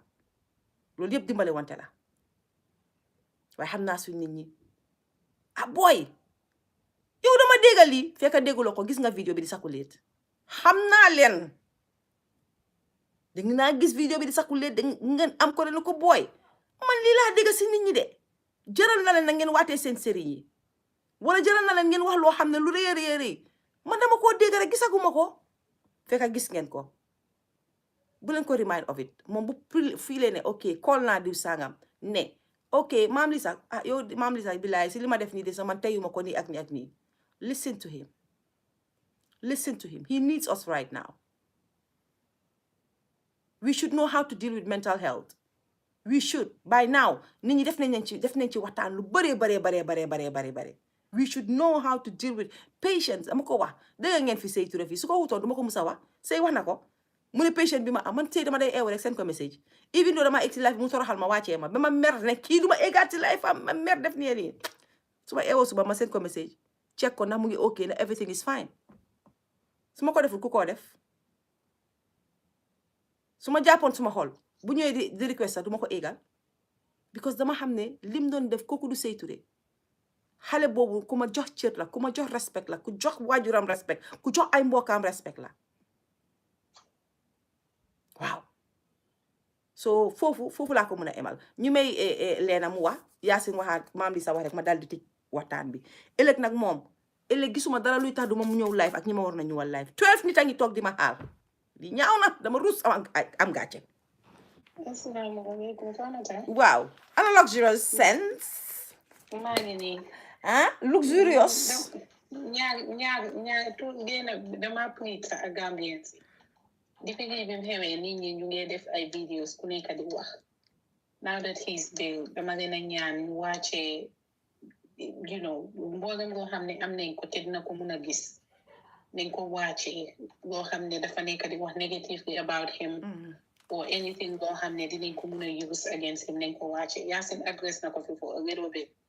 because key prosecute dafa dem di dig they will check social media they will do everything once bi ngeen a wax maa ngi doon duga di gis just search like turam and I have seen so many videos dama ñaan rek nañ ko wàccee ñu plead nit ñi ñu wàccee ko because these are things yoo xam ne suñ ko dilidut prosecutor si mun nañoo dem ñu jël ko su loolu passé dama am benn kaa nag Sunday maa yooyu ñu ñëw dafa am ku maa kaa parce que mu si suma cuuraay yi di ko saaca Yaasin Njaay la toog si sa plateforme jaru ko dama xam ba nga ko waxee ma xam ko maa ko njëkk a wax bala ko wax cuuraay yi de saaca mu ngi nii daal suma doom bu ndaw bi nga dee yónni muy ko saacal cuuraay waaw Fatou Korka yow orisa gars yi Fatou Korka yow Kuka evidence Kuka yow léegi nga fi wax ngeen vidéo si ñun suñ paree suñ Korka vidéo si la ñoo génn xam nga yàlla daf ñu dimbale ne kër boo dugga biir Amérique mu ngi am vidéo so yow evidence yaa fa fees fa del xale yi si ñoo suñu di def ñoo xam gi sa ñu jukka yi la ñoo invite utal ma luwa ma yóbbu ko luwa léegi man boo bëggee kaa bi soo bëggee kaa bi bu mu egg kaw sàccal yónnee ma boobu soo bëggee kaa bi bëggoon naa wax loolu rek laa bëggoon a wax ne ngeen wàccee vidéo si because it might be against him te su fekkee ne mental health lañ bëgg a demee most likely ñu try tamit ñu seet naka la ñu mën a def ñu réserve ko funds yoo xam ne dina mën a dimbali jabaram because right now ñoom ñaar ñëpp a nekk si situation boo xam ne it's gonna be tough te ñi xam affaire mental health crisis and know how these things happen nit ki mun naa ñëw mu act normal tey nga jàppee ko next minute bi nga ñëw mu dem def certain things yoo xam ne it's not okay it's not right waaye man loolu rek laa doon eeg pour ñaan ak ki ñu war a kaar jukka tamit suñ paree next week lañ ko ñëwal kan ci Killing Beauty ga lu ñuy kaa jukka waaw non jukka nii foog ñu kaa ko rek moom it jukka nag dafa daal fi nekk léegi suma waa kër yëpp jukka Killing Beauty la ñuy use baax na daal góor ña sax ak jigéen parce que am na kuma saaca wax ne sëy gi ni nga koo sëyee séeri ko dafa tëdd nii rek ngay ko masque leena def ngay fi jóge taal sa cuuraay oyel ko di ko masque di maa ko wax li nga def la de caméra yee ko wone thank you so much yéen a ngi def amazing stuff thank you Yacine caméra yee ko wone caméra yi wone na lu bari na Yacine Yacine fa jaar moom suma dee rek la yaaka saa yu déedéet Yacine waxuma loolu de bii de maa ko duj daaj waaye kon dinañ déggoo incha jërëjëf Leena thank you so much Leena mbaa yaa ngi seen suma bagage yi kii war na koo jot démba okay bagage dem na bagage dem na I cannot wait next week maa ngi need restock man juka Cissé njuka mbaa yónnee nga suma bagage yi juka mu ne duma jox Venus laa jox njuka mbaa yónnee nga suma bagage bi joxee Venus léegi tey nga door di jënd pour ñëpp ñu ndaw ñi sax ku ndaw ki sax dafa ñëw taxaw naan ma mami I want some dégloo cam su mu ne xanaa lii daal amul bu góor wala ko kay kër gi toj na jëna ko bu góor bi nag Fatmata nag kan camsu déedéet camsu raw Venus su ma jëlalee camsu ma am jaama parce que moom ba faa gaaw a jeexal ba sax pare nañ utaat surtout su ko jigee problème lañ am so nañ bàyyi man daal jukka foog ñu kaa ko foog ñu waxal ko daal ne ko daal na exclude xale yi def 8 minutes def restriction waaye xale yi ñu maa bugg a rey de restriction day amut man déedéet jukka li ngeen ko war a waxu leen ko Dawda moom dafa ñëw ne ma mommy what kind of magic did Auntie Juka put on this in this product, in her product? Mare, manoko lo heo. Gis suma glow dem leen YouTube. Dama rey be bëgg de manoko kon commercial di jënd man sona na. Dem leen YouTube di ngeen gis suma glow, dem leen Facebook di ngeen gis suma glow. Waaye Juka dañ ko war a wax dëgg bi mooy lifin bi feedback la ñoo joxe naka moisturizer bi dafa tuuti. na ko yokka ko African size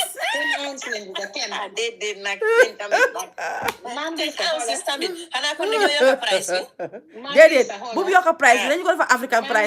size 10 ounces fole musa gisee lotion 10 ounces déedéet juka mu ngeen defee dafa angalan la juka product maam li sa yow noppil rek juka man wax naa la duma la seen review te aw ma free package déedéet nekkuloo influencer Yacine yéen understand leen de Juka dafa war a def affaire si nu ko African standard moom yëfi tubaab la ko nekk di ko def danga di riis suma man xam nga da ngeen min poti yeesal yi day jaxase poti mag poti daal lañ bëgg poti daal yooyu ñu daan jógee yéen ay siiw ngeen ba pare Juka dafa muus xam na ne bi nit ñi dee soxla di most moo tax mu jëkku rek cuutil ko nga xam ne di nga sales person la kii sales person la yow la metti xam naa ko sa papa du am sooy order yow wax sa papa ñu order la ko sa duñ ko faale Ajande dina ko jëndal Ajande dina jëndal camsu anaka juko loolu fi yaawul na papa bi am na moom mu ne camsu rek dama ko sama parce que ma virus la yaawuloo déedéet papa si camsu dafa war a am papa suñ papa la déet bu def loolu gis ngeen Gambia gis nga naka lañ reliefé ñun ñëpp a ngi xalaat relief tuuti bañ dégg ne bill am na rek ñun ñëpp a ngi xalaat relief tuuti billaay I pray so kenn xolam neexu tey billaay wallaay dafa sad dang leen yërëm you know te xam nga dama la wax leen sax gis nga doomi Gambia ni mun nañoo nekk ñu ne neen ñuy ngayante waaye boo ngaagee kenn si ñun rek ñëpp ko dee yëg wallahi dëgg la so lii moo ñu war a wan ne rek ñu defante ndanka àddina amut solo xam nga disagreements du ñaaw ko but let's all agree to disagree ne you know bu problème amee ñu defante ndanka xalaat ëllëg tey ñu ne nii ngaal kenn si ñun ñëpp a ngi jóg di wax so foog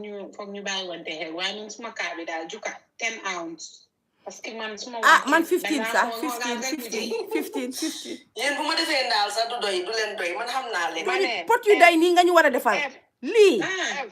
ba pare ñuy ko mën a tiba vraiment yow am nga lu ma naxari man dama ko bañ be sax waaye benn pot bi la moo nekk déedéet dañ bëgg lu ñoo lokkati dañ ko bañ be sax non du loxati de may ma Yaasin dañ ko bañ be sax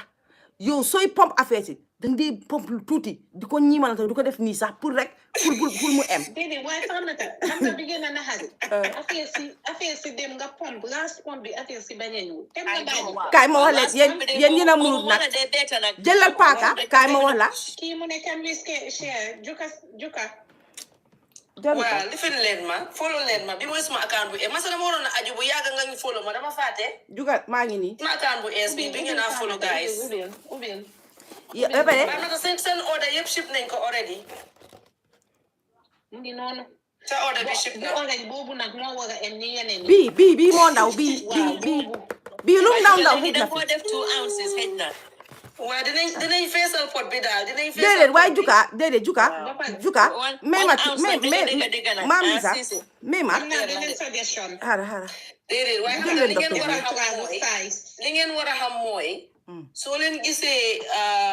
compagnie yu mag yi di dee def diw mu em nii ak bagage mu em nii there's a reason for it te yéen xamu leen loolu mooy stability test bi waaye xam nga yéen ndaal ngeen dee bëgg a ñu toogal leen ñu def jàmbal leen daal Ibrahim yaa ngi am juka fii amul noo ko fi mun a waxee déedéet may ma tuuti may ma déedéet may ma suma docteur baa ngi fi sax bëgguma wax muy maa dégga waaye juka lu ma la am pour waxal la mooy ne yaa ngi ko def yi fi tubaab delloo ñu sa mboy ba te delloo ñu ci Gambie nga xam ne pot yu mag lañ xam li pare léegi sax tubaab su defaree ba si yàgga def de after few months daf dee defar mu ne extra 50% wala extra 25%. maa ngi lay joxe percentage jubale ma yow yaa ngi ayoon.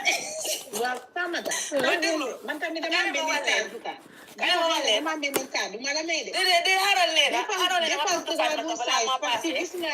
soo demee Banjul bu ko nga ko. yow yaa bon xoolal kii moo bon yow kii su defalee travel size xanaa dama ko pompe benn mu jeex. waaye lii xanaa nga ne lii liñ defar yëpp travel size. travel size la di waaw su nekkee 150 travel size la.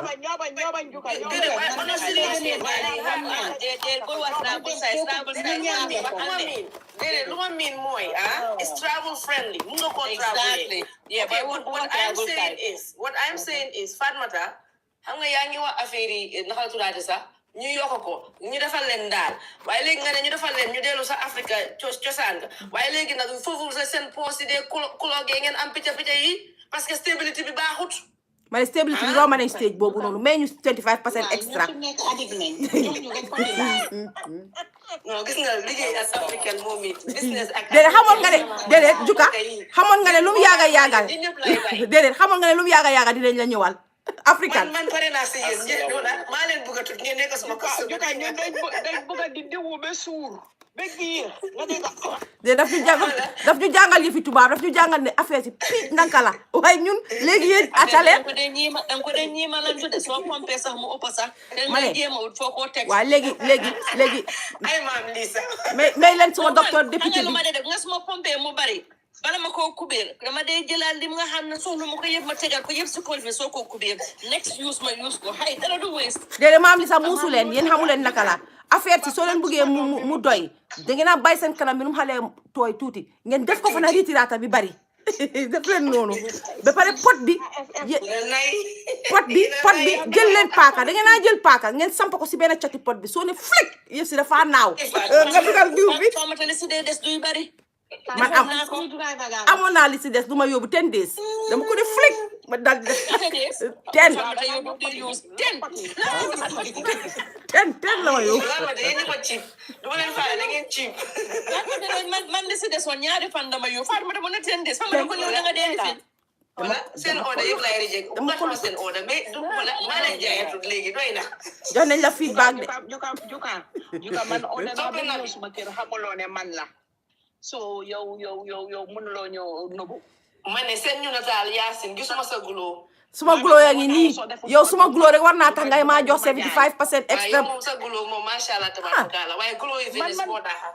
waaw baax na no problème na ñëw rek dañ ma sàccoon sàcce bu métti sax tuuti ma am waaleykum salaam wa rahmatulahi taala wa barakatuhu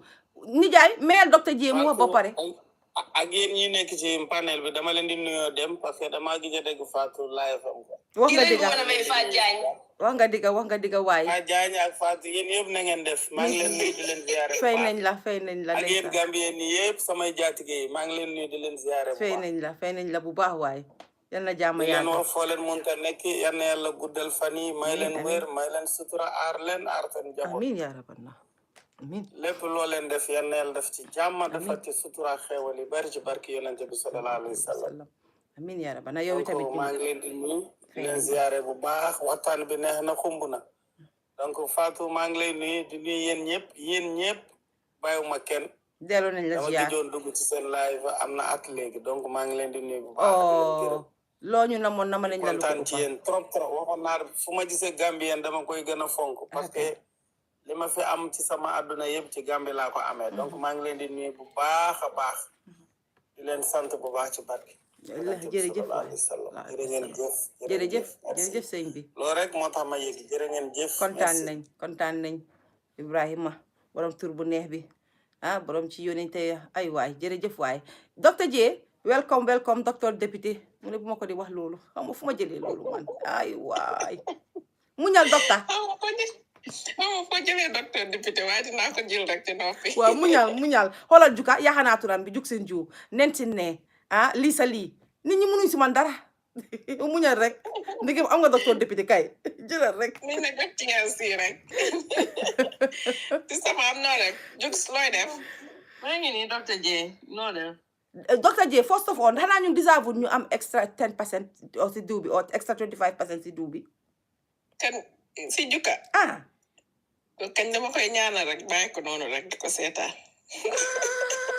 ma ne 30% laa joxoon na leen yéen joxu leen 10%. déedéet yow understand lo de du ci xaalis bi de na yokkat diw bi bàyyi extra te nga léegi la nga gisee ne diw yi ñu ne extra 20% waaw Fatmata loolu man maa si jiitu man kañ jox naa ko suma xalaat bu yàgga sa njëlbeen di wax naa ko man awma time pour de order waat so na ma defal at least more comparable with the rest of the other two jërëjëf lii tax nga neex ma lii tax nga nekk député lii dafa right nit ñi ñëpp a ngi la benn wax bi yaa ngi yóbbu European standard yóbbu ñu African standard loolu lañ am nañ baala kii kan moo doon ne ndaal la bëgg kii naka Yaasin ki na neex waaw nañu jox pot yi nga xam ne jaaykat yi am na benn mari bu ma ko mu ne ma xanaa jukalum dee jaay di xeesal la ma ne ko bii de bu koy xeesal la de nit ñi balaa ñoo xeesal dinañ soona parce que di nga jël si diw bi de diw yi am yi suñ ko defee xeesal xanaa jukal ak ñoo rey lii kay nekkul xeesal yow ñëwal di gloo rek bës ko de leeral la du xeesal waaye dina la leeral moom because maa ngi nii ko xool suma cik si maa ngi ni demal Facebook wala nga dem ci fële YouTube di nga gis ne maa ngi leer be I try calling for my program for ma call jërëjëf docteur Dieye dégg nga lu ñu doon waxtaanee acca waaye sa input moom dina am solo lool ay ndax fan nga ma doon call ak ban programme nga am mooy fly ba ma doon seen maa ngi ko doon share gis nga ko but anyways docteur Dieye acca xam naa Aida dina waxaat dina ma koolaat ma fële snap ëllëg si suba xaw ma the whole bit of the story waaye li ma jot a dégg rek si mental health ngeen doon wax so comme ni ngeen ko waxee yéen ñëpp ne dafa xala na sax si suñ askan because it's the lack of empathy te loolu li koy waral lu baree bari mooy ñàkk a xam bi nag daf dee am fu mu dee toll nga xam ne nit ki si yow sa bopp war ngaa jéem a gëstu si wàllu woowu lu baree bari surtout wala buñ amee njaboot ndik doomu aadama bi ñëpp lay dal muy góor muy jigéen muy mag muy ndaw ñun nag duñ ko dee xalaatee mooy nit ki tàggoo sagoom mooy mental health déedéet di nga gis nit ku nekk si jafe-jafe pour mu dëkkuwantee jafe-jafe googu sax daf koy diis loolu mental health problem la koy indil mooy xel mu tëradi koo xam ne même boo tëddee guddi mënuloo nelaw sa xel mi di wiiri waara di wër loolu mental health problem la soo nekkee di am food nga irritable di mënuloo jëflante kenn mental health problem la so moo tax nit ñi dañ war a fàtte di ko séentoo ne mooy ki nga xam ne dafa tàggoo sagom totally déedéet loolu utee na te xawma exactly li nga xam ne moo xew ak waa ji waaye li ma jot a déglu jukka di ko wax sànq mooy ne comme nit ki mun ngaa dëkk ak problème depression mooy bi ñuy wax functional depression xam nga dafa fàttaliku ngeen ko nit ku ñuul ku reyoon boppam noonu te daan nekk di feccaa jabaram all the time dëkki ñoom jukka California kooku dafa amoon functional mental what is his name Twitch te soo paree nga ne dégguloo olof Twitch sa siixandoori doom bi la Fatmata moom mooy ndeysaan dégguloo Twitch dangaa gis ne moom mu ngi doon toppatoo soxlaam di liggéey waaye nit ñi xamuñu woon ne mu ngi am problème dangay gis nit ku nekk si jàmm di dox dem di liggéey di dem ak a ñëw waaye mu ngi irritable mu ngi am problème ak ay nit ñu muy dëkkal waaye nit ñi dañ koy gisee ne xëj na dafa naxari deret wala xëj na dafa short tempered wala nu borom ma doon am kool fekk na borom mu ngi deal ak mental health issues su dee na borom mu ngi deal ak loolu te mu ngi nekk di dox normal yàlla traité ko papaam gaañu wala yaayam gaañu wala mu ñàkk liggéeyam any kind of stress boo xam ne dafa ñëw yokk si loolu rek daf ko dee trigger mu dem to another level so loolu nit ñi dañ ko war a bàyyi xel so just because ne nit ki nekkut into psychosis mooy ki tàggoo sagoom miinut ne borom nekkut di am mental health issues te nekkul loo xam ne tamit dafa neex a diagnose wala loo xam ne tamit dafa neex a nekkal nit borom du nangoo gëm ne moom dafa am problème dafay ñim nekkal tamit duñ nangoo gëm ne borom dafa am problème surtout maanaam bu dee koo xam ne mu ngi am spouse mën na nekk di wax ne kii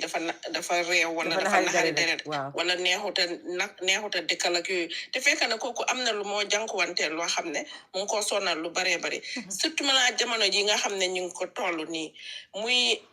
America muy Europe muy Gambie dafa baree ba jéggi dayo te yooyu yëpp am na lu ko waral lu tax mu toll fi mu toll nii nekkul rek ne si wàllu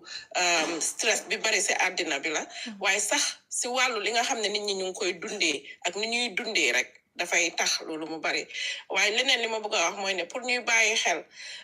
su yenn jafe-jafe yi amee wala nga nekk ak nit di jëflante nit ki donte waxuma ne nga am ak moom problème sax de ndax nga nekk ak moom jàmm sax di dem di wax ay mbiram di ko génnee si radio di ko waxtaanee wala fu mu munti doon waaye même ki nga xam ne danga nekkoon ak moom si jàmm ngeen dem ba am ay jafe-jafe nit ak nit ki ngay jëflanteel kii sa xarit ki nga bokkal ko ngay mun a amal problème koo joteewuta dara sequ leen dara doo leen musa am ak borom problème kon kii la jege moo la mun a xamal say secret te boo xamalee nit ki secret ba ngeen dem ba am ay jafe-jafe secret woowu noonu waroo koo génnee wax ko ndig bam la ko doon wax dafa am lum seqoon ak yow te dafa am lum óolute moo taxoon mu def la ko képp koo xam ne da ngay suturaal doomu aadama yàlla daf lay suturaal ba ilaa yoomi din waaye képp koo xam ne dafay uññi sutura rek yàlla du la suturaal suturaal gi nag nekkul ne rek gis nga ku def lu bon même bu dee loo xam ne la kii tey mun na koo lor wala mun naa lor keneen kooku war ngaa mun a xam nooy jëflante moom ba dimbale kam nara lor te fekk na doo ko indil jafe-jafe ndik am na yenn yu wax sànq dégg naa sister Lisa kii di ko wax nu mu tuddati kii Njaay Yaasin fo naa Yaasin moo ko doon wax mu ne am na yu bari nit ki mu ngi koy wax si social media bi wala ñu ngi koy def si social media bi nit ñi duñ siy bàyyi xel waaye gis nga social media bi delloo ne nit si réew ngir social media ndik Leena Yaasin ñu ko doon wax waaw nit delloo nañ la maanaam dipoon nañ la nga delloo la Africa ngir social media ñu koy xamee boo ñëwee ba si immigration bi ñu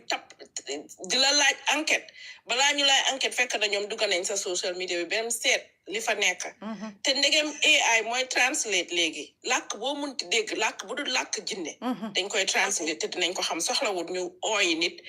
ci teew mi teew lañ koy defee moo tax nit ñi dañ war di bàyyi xel bu baax a baax si li nga xam ne ñu ngi koy jëflante li nga xam ne ñu ngi koy waxee surtout malaa ki nga xam ne yow kooku am na jafe-jafe nañ bàyyi xel si yooyu noonu nañ suturawante gi nag minute ne nit ki tey boo gisee loo xam ne dafay lor nit danga ko war a noppal waale ñun luñ gën a baax a def mooy ne dañuy noppali waale loo xam ne dafay lor nit ñu xaar ba mu loru ñu soog a jóg naan ndax xamoon nañ ko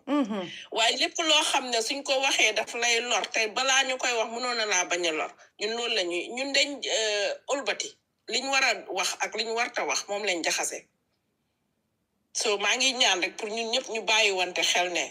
mental health dafa real te lu am la te nekkul loo xam ne dafa neex a feeñal nekkul loo xam ne même ñi nga xam ne ñu ngi si wàllu faj loolu bokk na si li nga xam ne moo ma gën a frustrate si wàllu faj mooy da ngay gis nit koo xam ne yow óor na la kii àndut ak sagoom waaye dafa am fu mu war a toll balaa yow nga koy mun a sàkkal ndimbal feeg borom mu ngi wax waaw ak déet di xam fi mu nekk kooku mënuloo ko utal help boppam feeg waxul ne moom dafay lor boppam nii la war a def comme li jukko doon wax nii la war a def boppam feeg waxul ne moom dafay lor boppam nii la war a def comme li jukko doon wax nii la war a def pour lor boppam am na plan yow mënoo koo jàppale bu demee buñ ko waree téye sax pour faj ko dañu war a dem court pour jooj bi grant ñu luwaane kii d'accord nañ dañ ko war a téye ñu faj ko kon lu difficult la surtout malaa ñun si réew yi ñu nekk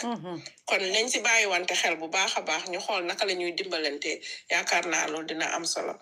am na solo ma bàyyi la Fatmata xam naa yàgg nga fi am na solo suma yaay sax mu ne waruma fee yàgga suma yaay bu bees bi mu ne waruma fee yàgga yow xam nga kan la sax dinaa la seen kan la si suuf moom mu ngi fi rek naan ma time bi jot na ak nii ak nii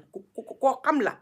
waaw mu xam na boppam mu ne mooy suma yaay bu ees léegi daf ma jox time suma defu time boobu mu call la yow ne la Fatmata sa live ba léegi nag docteur J ngi nii boole naa suma bopp ba pare jarul ngay call docteur J ne ko maa ngi ca live ba kon sa time wàcce jot na wàcce ay des na 10 minutes nag léegi foog ma jël suma 10 minutes ba mu mut fekk juka li ma bëggoon a laajte li nga wax am na solo fa am leen ma bëggoon a laajte léegi parce que yaa ngi wax ne si yëf yi mais léegi nag ki nga xam ne dafa jël diw bi bona pot bi di ko xool ba pare naan juka moo ngoota loolu tamit si mental health la bokk tamit de ku jaxasoo la loolu diw bi ala traumatise ak juka yëpp juka diw bi ma traumatise duma la faale génnal si ma tiñal lay bi sa time jot na Fatmata juka suma yaay bu ees 3 hours bi passé na juka every minute mu ñëw ne ma yow time bi jot na waa léegi docteur J yaa ngi nii boole naa suma boppa wax bi jeex na guys jërëjëf si waxtaan bi docteur J indeeti nga xam-xam rek tegati ko ci table bi xam nga yii dañ ko dee nama pour nit ñi di ko dégga nit ñi dégg nañ ko sax di ko déggaat waaye di leen ko fàttali itam lu baax na lool na nit ñi dañ war a di moytu parce que sutura ñàkk a sutura nit sax foog naa ne docteur J loolu moo gën a dépresse ñu baree bari tey parce que nit ki sax dangaa dépresse sax nga bugg a dem si docteur J wala nga bugg a dem si kenn ku ne dama dépressé doo ko mën a defati parce que yaa ngi naan ne what's gonna happen after waaye léegi dama dee wax ne nit ñi tam ñoo war a xam si kan la ñoo dem yóbbu information kan la ñoo waxal ku nekk léegi war naa xam fi ñu toll kan nga nit war a waxal ak kan la nit warut a waxal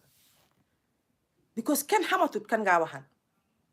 waaye ñun mun nañoo taana parce que nit ki boo ko xoolee behavior rek di nga xam ne kii mun naa koo dénka suma papa moo dee wax ne wax dañ koo dénkaane soo amee benn wax bi sax mun nga koo partager ñaar ni nga ko waxee juka ak ni nga ko waxee docteur J bu mu nekk benn ni ëllëg si biir bu wax bi génnee di nga ne partie bii de juka laa ko waxoon wala nga partie bii de docteur J laa ko waxoon di nga xam yow kan moo yóbbu sa wax dafa doy waar li ñu dépresse loo daal mu ngi si suñ biir docteur J te mooy ni ma ko waxee woon bu nekkuloo fi te wax nga ko ñëppa stress docteur levels la rek ku nekk ak sa level boppa waaye li ñu doon yokk stress bi rek mooy ñun mi nga xam ne social media ñun niñ ko usé liñ foog ne pour loolu la moo ñu yokk stress waaye yal na yàlla yokk jaama bu fekkee béel lañ ko tamit alhamdulilah léegi tey nañ si xam lu leer lu set loo xam ne tamit nañ mën a am fu ñoo teg suñ tànk xam moom tamit parce que su fekkee ne lii offense bi yoo xamuloo nga ne lu xew ni docteur J dafa taal motoom bi dugal fa yére yi taal motoom bi taal boppam ba pare xam naa roche di dugal si biir kër bi taal boobu nag taalaale nii boobu kiram xale bu góor bi loolu la def waaye ñun ñëpp xam nañ ne daal artiste la ndeysaan ku mun woy docteur J ku mun woy moom loolu la def léegi pour ñu mun ko see béel ndax foogoon ngeen ne waxtu bi dañ ko war a mën a béel foogu leen ne mental health bi kick na in tamit moo tax ñu béel ko docteur yéen mu dëkk Amérique foofu Fatmata, of course, how much the whole story, while Linga describe ni rek, lolu is straight up, lolu, comme ni nga waxe ku bëgga rey bopam wala ku bëgga xaru. Lolu la. So koku ki liñ ko ñëka def moy pour sakul ko ndimbal. There is no way prosecutors ñam dañoo prosecute waaye defense lawyer bi moom foog mu use loolu noonu foog ñu dem back li ko doon xew lan moo doon lan yan affaire moo xewoon ak yooyu noonu but ku def loolu dugal boppam si moto def yooyu noonu loolu straight up mental health issue la because mental health mooy ki nga xam ne tàggoo naa sagoom ba mun a lor boppam loolu nit ku ànd ak sagoom dëgga du def li ko lor te ku tàggatoo sagoom rek moo ko def lu ko lor léegi nag pour ñun si suñ société ñun dañ naan déedéet borom daf doon xaaru di képp koo gis muy jël bakkanam rek am na lu ko naxari loo xam ne moom si boppam mënatu koo contrôle loolu take over na borom mooy waral nit di jëfee noonu waaye nit ki ànd ak sagoom du musa def loolu kon 100% awma any doubt ne most likely defense lawyer bi dina use loolu dinañ ko utal ndimbal dina am ndimbal because nekkul ne dafa dem rek taal këri jàmbur nit daf ko bañ wala kii tubaab la wala kii nangam waaw moom si boppam la njëkk a commencé gaañ xam naa ne loolu métti na moo tax mu daw waaye du pour ne bëggoon na lor keneen moo tax mu def ko non yaa de fàttali nit ki mu ngi su nit ñëwee si man ne ma dafa am na num jëfee sax yow di nga document loolu di nga xam ne kii am na lu ko sonal am na loo xam ne moo tax muy xalaatee ni moo xalaatee képp koo gis muy def yenn yi du sagoo moo tax mu koy def non yeah I'm quite sure ne most likely defense lawyer bi dina use loolu pour sàkkul ko ndimbal utal ko ndimbal yeah ok jërëjëf which is not a bad thing again situations su happené rek nit ñi dañ ko dee xoolee lu bon waaye pour man alhamdulilah ndegem loru si ba nga xam ne mun nañ ko see yóbbu lii mun na koo dimbale mu amee jógee si am wér gu yaramam mu sàkku ndimbal nit moom mënoon naa bañ a xam ne sax dafa feebar nit ñu bari dañuy feebar waaye duñ xam ne dañ feebar wala duñ ko accept képp koo xam ne dafay ñëw taxaw naan la man mii dama feebar borom feebaragut maanaam si wàllu xel ku feebar dëgg du musa xam ne dafa feebar moom dafay foog ne ñëpp ñoo am problème ba mu des moom acceptance is the way to recovery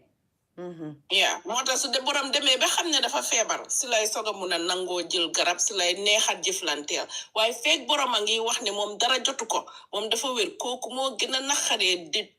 faj moo gën a naxaree dëkkal moo gën a naxaree jëflanteel waaye xëj na amaana lii dina ko dimbale xam nga tey bu dee nit ki nekkul di nelaw mu ngi xalaat yu bari mu ngi am ay stress si tuuti dépression boobu mun na see jógee dem psychosis waaye bu amee lu ko dal lu mel ni ba nit ñi toog jox ko garab ba xelam ba nelaw ba eew ba xelam dal kooku soo ko waxalee di nga gis ne moom si boppam dina gaaw a mun a dellu si waat ànd ak sagom di xalaat ne kon li lee taxoon ma doon foog li lee taxoon ma doon xalaat li bu ko defee kooku borom dafay neex a faj jamono jooju noonu kon dama naan sant yàlla la ndegem loru si am na chance pour mun a am ndimbal jógee fa nekk si jàmm waaye naka askan wi dimbale ba buñ jël wax ji di ko wax di ko waxaat di ko wax di ko waxaat di loolu daf koy gën a sonal ndig gàcce rek dof loo na nit maanaam gàcce rek waaw gàcce rek rey na nit moo tax yenn yu si bari bu dalee nit foog ñu xam naka la ñuy jëflantee moom naka lañ koy dimbalee ba nga xam ne tey doo ko kool di ko laaj loolu soo ko koolee mun ngaa waxtaan ak moom fekk moom indiw ko foo naa dégg naa la ngay wax loolu bul indi wax loolu yow ndegem amuloo xam-xam pour defal ko thérapie baal ñi ko am ñu defal leen ko te ñun dañ bari ay fajkat suñu biir ñëpp docteur lañ man sa docteur la Khadijatu Kinte fu mu nekkee docteur rek nekk naa fa docteur ma ne docteur ji ana Khadijatu Kinte sa lawyer bi dama jël vacation dama ko wax ne na dem jël vacation no fa la ko baax na daal lii ngeen ma bëgg a docteur def ma mën tam mu naan ma jël ay vacation baax na man docteur dama laa waaj a block nii sax de jële bu ma block nga am naa la waaye dangay jël vacation déedéet man jël naa enough vacation docteur 2 months vacation doy na man jël naa Xadiyee war a jël ak Juka ak maam lii sax waaye jërëjëf waxtaan bi am na solo tey lii lañ waxtaanee woon rek bu fekkee tam wax nañ fi lu nga xam ne waruñ koo wax ngeen xam ne rek suñu ñàkk a mun wax la rek waaye lépp ci yàlla la xam naa ne dinañ ñëwaat ba tey rek comme lu ma wax ñu ngi ñaanal Aya di ñaanal famille am surtout ma kii request bul jël maam bul jëlati kenn ñu ñaanal Aya di ñaanal famille am bu baax a baax yenn yàlla saafaral yëpp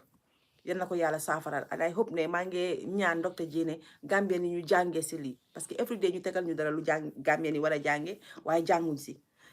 ba pare tamit suñu support your own bii nii war nañ see gën a farlu gër si yoo góorgóorlu parce que li bokkoon na ci li gën a stress xale bu góor bi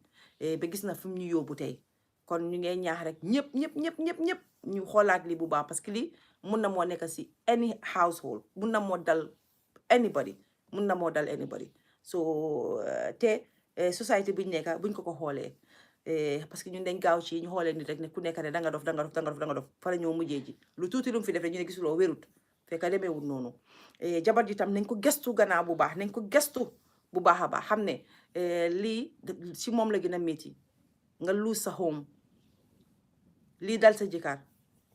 comfort bi nga amoon sa everything mu sa biir kër nga jékki-jékki rek sa kër taaka xam ngeen ne loolu métti na kon nañ leen ko gestuwaat bàyyi ko xel bu baax doom la raka la jarbaat la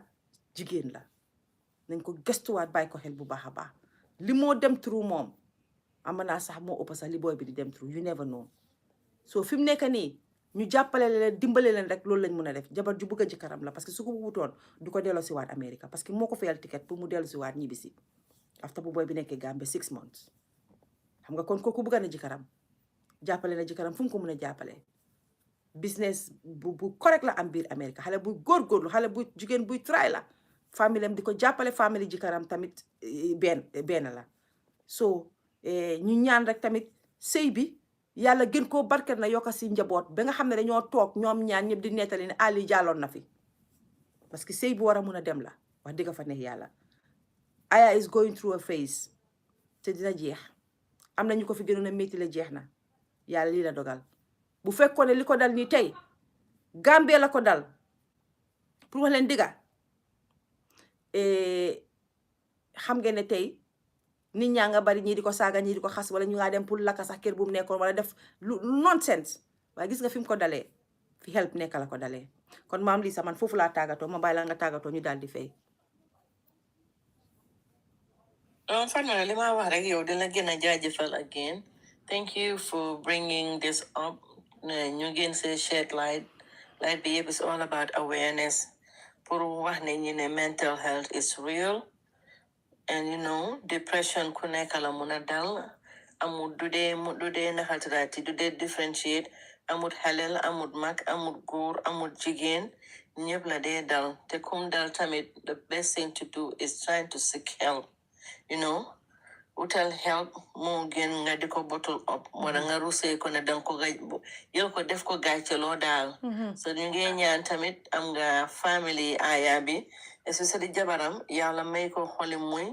yàlla jàppale ko su li ngeen wax she's young mu ngi am doom bu ndaw it's not easy especially when it comes to xam nga nekk bitim réew su nekkoon ne na Gambia la yu footoon sa ñëppang fa waaye fii nekku ne nit ñi dañoo bañ pour ñëw sa kër dabar ku nekkaa ngi liggéey yooyu noonu ñu ñaanal jabar ji rek ñaanal ko moom Aya tamit yàlla jàppale ko yàlla may ko shifa ñi dem through it tamit yàlla jàppale leen yàlla may leen shifa it's sad nag but liy dem si àddina bi léegi dafa jaxasoo waaye yooyu tamit di la wax thank you so much. Thank you tamit. Always as usual suñu amee thème yu important yii nii nga ñëw nga take sa time nga toog nga wax ci regardless soo pare yow yaa xam li nga dee feel afterwards waaye yëpp jara nit ñi ñoo la ko jaral daal waaw nit ñi ñoo la ko jaral daal waaye yow tamit thank you so much. thank you ok demal nag aca doy na pare naa si maa ngi nuyu nag anti tukulóor si nama naa ko lool gëj naa koo dégg ci lum ne ñu ngi ko nuyu bu baax a baax ah jërëjëf waay moom fi bari affaire su ma déggee saaga dama koy dégg sax man ko moom fi bari affaire all right Coca thank you Lisa Lee bye later